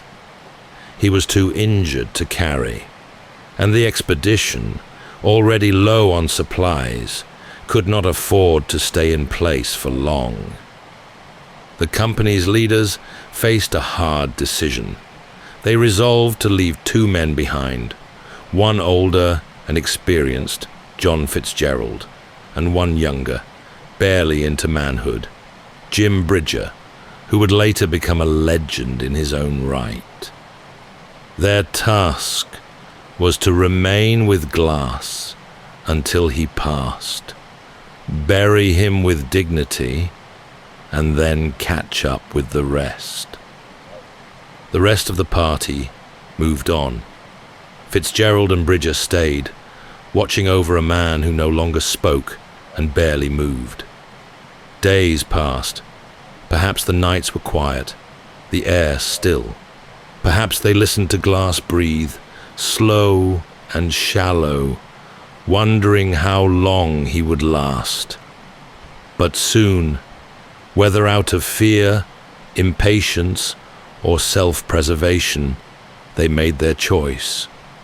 They took his rifle, his knife, and his supplies. They dug a shallow grave and left him for dead. Not out of cruelty, perhaps, but out of certainty. A man in that state, alone in that place, could not survive. They rejoined the company and reported that Hugh Glass had died as expected. But Glass had not died, not yet. The wind moved softly through the grass. In the shadow of a half-dug grave, with a broken leg, torn flesh, and no weapons or tools, Hugh Glass opened his eyes. He was alone. His breath came shallowly, and his body was barely more than pain. The bear had done its work, tearing into his back, breaking his leg, clawing his throat. Speaking was impossible, moving nearly so. But even through the fog of agony and fever, some part of him understood. He had been left behind. The wilderness around him gave no judgment. It simply existed, wide, quiet, and indifferent. The trees stood still. The birds resumed their calls. The creek ran on, its rhythm unchanged. If Glass was to survive, it would not be by fighting the land, but by becoming part of it, slow, deliberate, and patient. He began, inch by inch, to crawl. There was no grand gesture to it, no cry of defiance, just movement, slow, silent, and enduring. His left leg was useless. He dragged it behind him as he pulled himself forward with his arms and one working knee. Every root, Every stone, every uneven patch of ground became an obstacle. And still, he moved. For food, he foraged what he could: berries, roots, and the occasional insect. Water came from streams or dew gathered on leaves. At one point, he allowed maggots to enter the open wounds on his back, knowing they would clean the dead flesh better than he could. This was not the work of pride or even courage. It was the quiet calculation of someone who had lived close to the edge before and now moved beyond it. The landscape became his world and his only companion. He followed the rivers, knowing they led south toward the Cheyenne River, and eventually to the trading post at Fort Kiowa. There were no paths, no signs, only memory, instinct, and the slow pull of gravity as he dragged himself forward. Days passed, perhaps weeks. Time lost its shape. The stars wheeled overhead. The sun rose and fell, casting long shadows across the prairie. Glass made no speeches, no plans, only quiet, constant motion. This was not a survival story made of battle or fury. It was a survival made of endurance, of stillness between moments, and of a man refusing to stop, even as every breath carried pain. At times, he encountered indigenous people. One group of friendly Lakota is said to have offered him aid, sewing a buffalo hide across his wounded back, giving him food, and pointing him on his way. They asked no questions, and he offered no words. He simply kept moving, further south, ever closer to the river, and whatever waited beyond it. And the land, vast, open, and ancient, watched him go, not cheering him on, not standing in his way, just being as it always had and always would. The land had begun to change. The grasses grew taller here, waving softly in the breeze, and the banks of the Cheyenne River rolled in long, gentle curves. The trees thinned in places, opening to wide sky and soft sun, as if the land itself were breathing more easily now. But Hugh Glass did not walk these places. He crawled.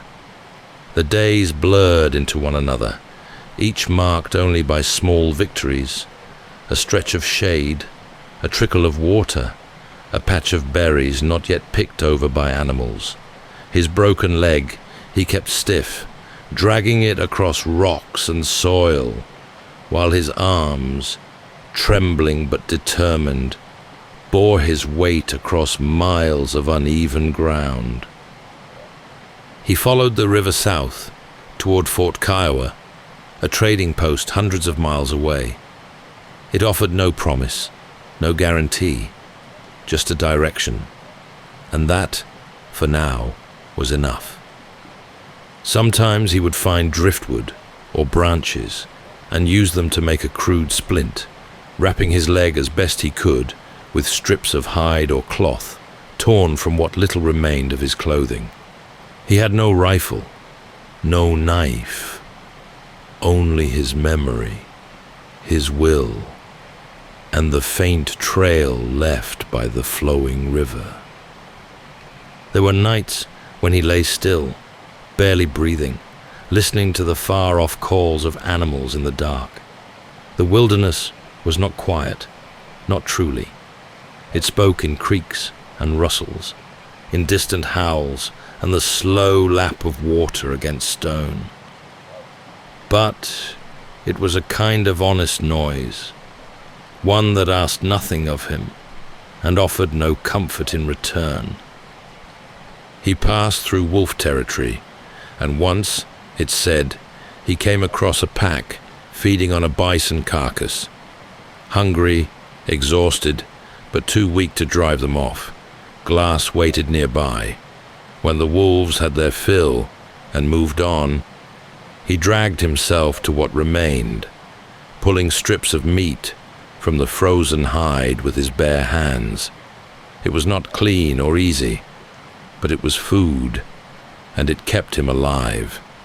He moved through rain, through wind, through stretches of silence so long they seemed to fold time itself. At one point, he may have found a makeshift raft, lashed together from fallen branches, and floated briefly along the Cheyenne River, letting the current carry him forward, cradled by the water, the sky stretching endlessly above. Not all of his journey is documented in detail. Much of it remains a blur of hardship and slow, steady motion. But what endures is the rhythm, a man inching his way back from death, not by rage or force, but by quiet refusal. Refusal to stop, refusal to surrender, refusal to let the land forget him entirely. After nearly 6 weeks, he reached the edges of Fort Kiowa, thin, ragged, and skeletal, but alive. The men who saw him arrive may have stared in disbelief. Few could have imagined his survival. Fewer still could understand what it had taken to get there. But Hugh Glass didn't need them to understand. He had made it. And now, slowly, the world would return. When Hugh Glass arrived at Fort Kiowa, his body bore the marks of a journey most could scarcely imagine. The wounds across his back had begun to scar in thick ridges. His leg, still swollen and poorly mended, dragged behind him with each unsteady step. His face, torn and unshaven, carried the exhaustion of weeks spent between pain and resolve. But he was alive. Fort Kiowa sat on the banks of the Missouri River, a wooden outpost built for trade, stocked with goods, rifles, food, and the low hum of frontier life.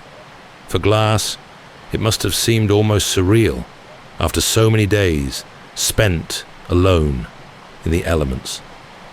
Voices again, the scent of cooked food, smoke curling gently from chimneys. It was the first time in weeks he had seen more than trees and sky.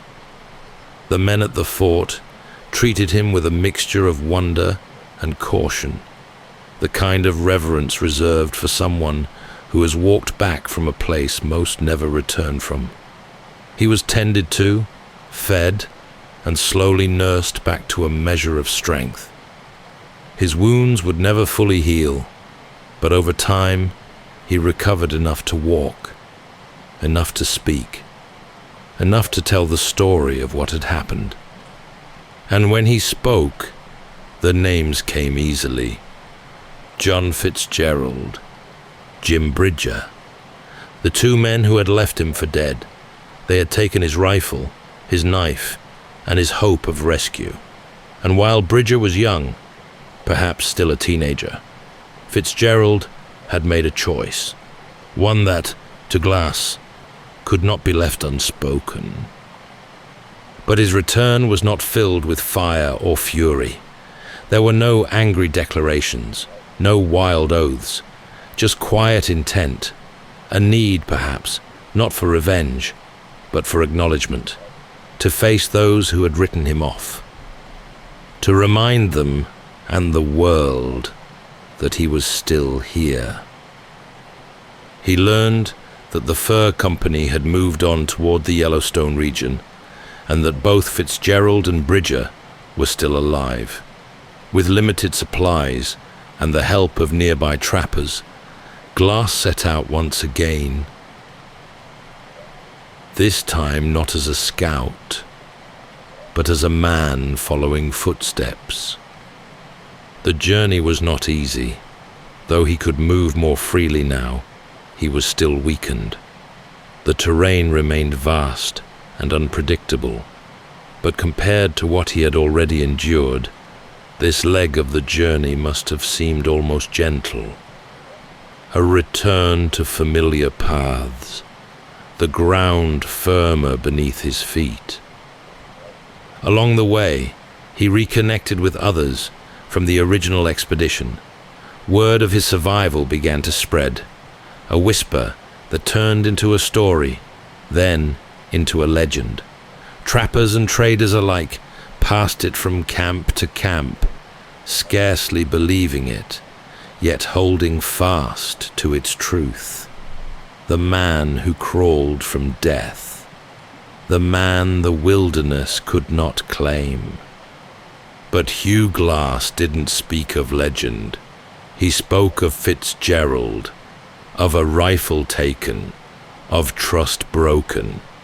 And slowly, step by step, he drew closer to the final part of his journey, the moment of return, not just to the world of men, but to the two who had once stood at his side and then walked away.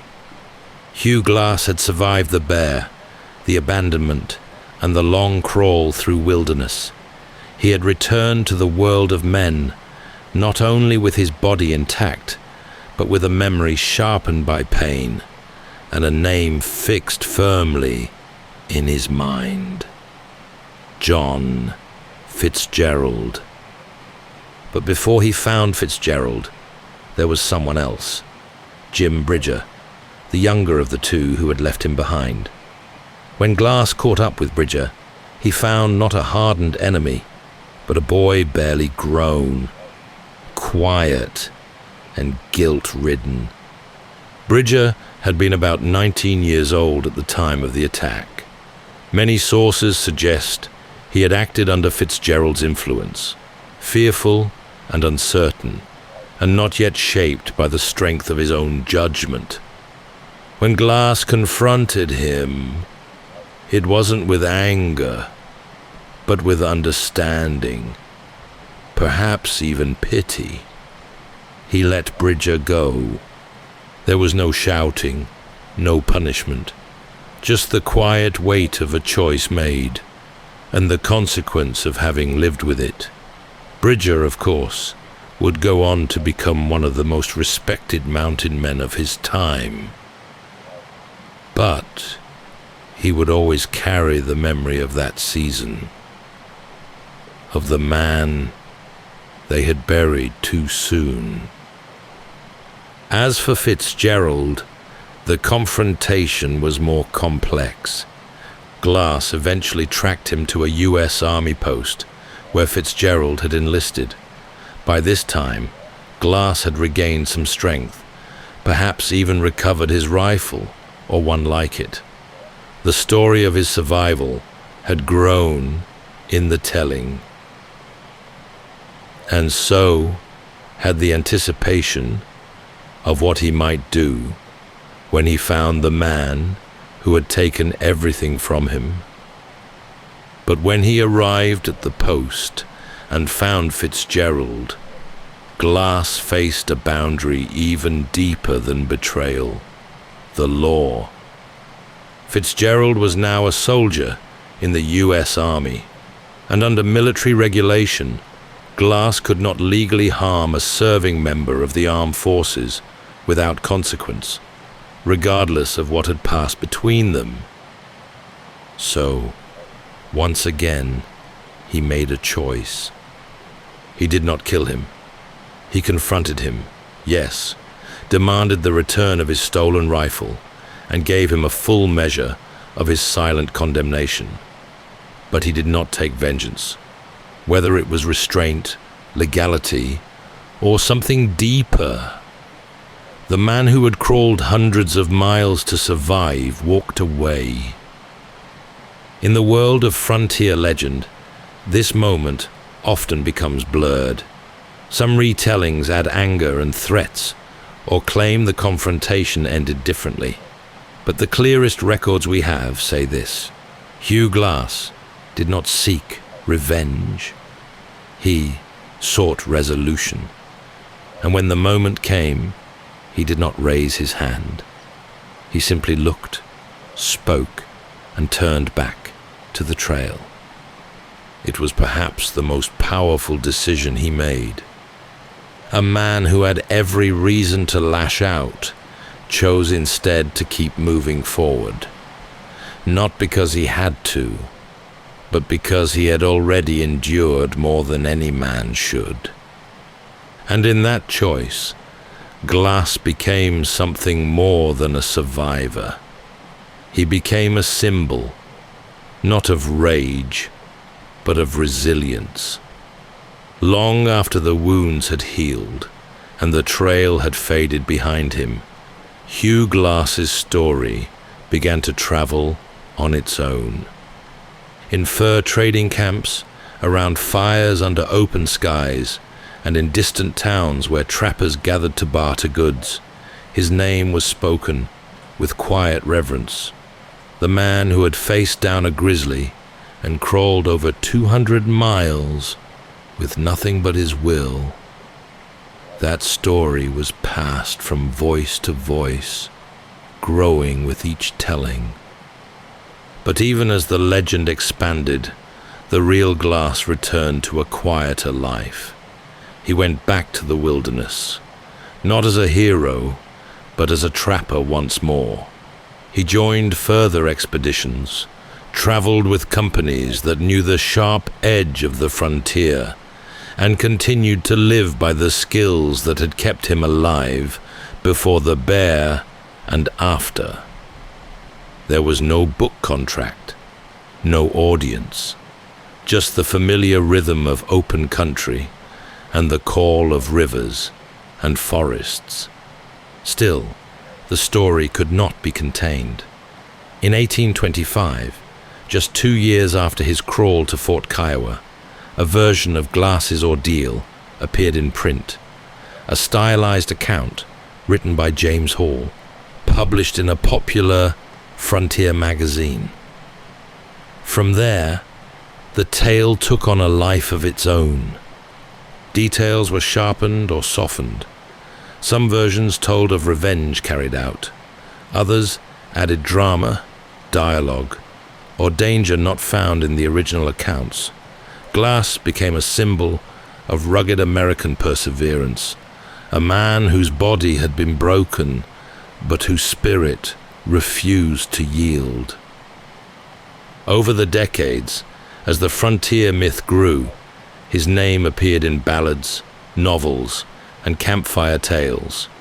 Each retelling polished the story like a stone in a river, smoothing some edges, exaggerating others, and slowly turning man into myth. He wasn't famous in his lifetime, not in the way modern fame understands it, but among those who knew the wild, the fur trappers, the scouts, the early explorers, his name lingered. And even now, nearly 2 centuries later, the story of Hugh Glass still finds its way into the quiet corners of our memory, not as a tale of revenge or conquest, but as a soft, steady reminder of what a human being can survive when all that remains is the will to take the next breath, and then the next. Glass did not vanish after his famous crawl. He did not retire into comfort or step into the pages of history as a man finished with hardship. Instead, he returned to what he had always known: the wilderness, the rivers, the open country that shaped him. For the rest of his life, he continued to trap and trade along the frontier. He roamed through what are now the Dakotas, Montana, and Wyoming, walking familiar trails and forging new ones, his name quietly respected by those who shared that rough and changing world. He was not a man drawn to cities or to talk of what he had done. There is no record of him seeking fame or telling his story for applause. He seemed content to remain as he had been, watchful, quiet, and deeply connected to the land beneath his feet. In the year 1833, roughly a decade after the grisly attack, Hugh Glass met his end, not in solitude, but in an ambush. He was travelling near the Yellowstone River, likely with a small party of trappers, when he was killed in a confrontation with Arikara warriors, a group with whom tensions had remained high since earlier expeditions. He was around 50 years old. His body, as far as we know, was not recovered. His grave, if one was ever made, lies somewhere unknown, perhaps by a riverbank, or beneath a canopy of cottonwood trees, or perhaps, as the legends sometimes suggest, the wilderness simply took him back. But the story he left behind remained. Not just the crawl, not just the bear, but something deeper, the idea that a man, broken and alone, could rise again, not with fury, but with quiet, unshakable purpose. Hugh Glass became a part of the landscape he had travelled, spoken of in the hush of campfire tales, remembered by scouts and storytellers alike. And over the generations, his name moved outward, beyond the frontier, into books, into song, into the corners of history that still echo with footsteps through tall grass and quiet woods. The world is often loud, but Glass's story reminds us that some of the greatest acts of courage are done in silence, in pain, and in the soft rhythm of a soul that simply keeps going. And so, as we close our eyes tonight, we remember Hugh Glass, not for what he conquered, but for what he endured, and for how deeply he reminds us of what it means to survive. That's all for tonight's journey through history. Whether you're fast asleep or still drifting there, thank you for listening. Until next time, rest well.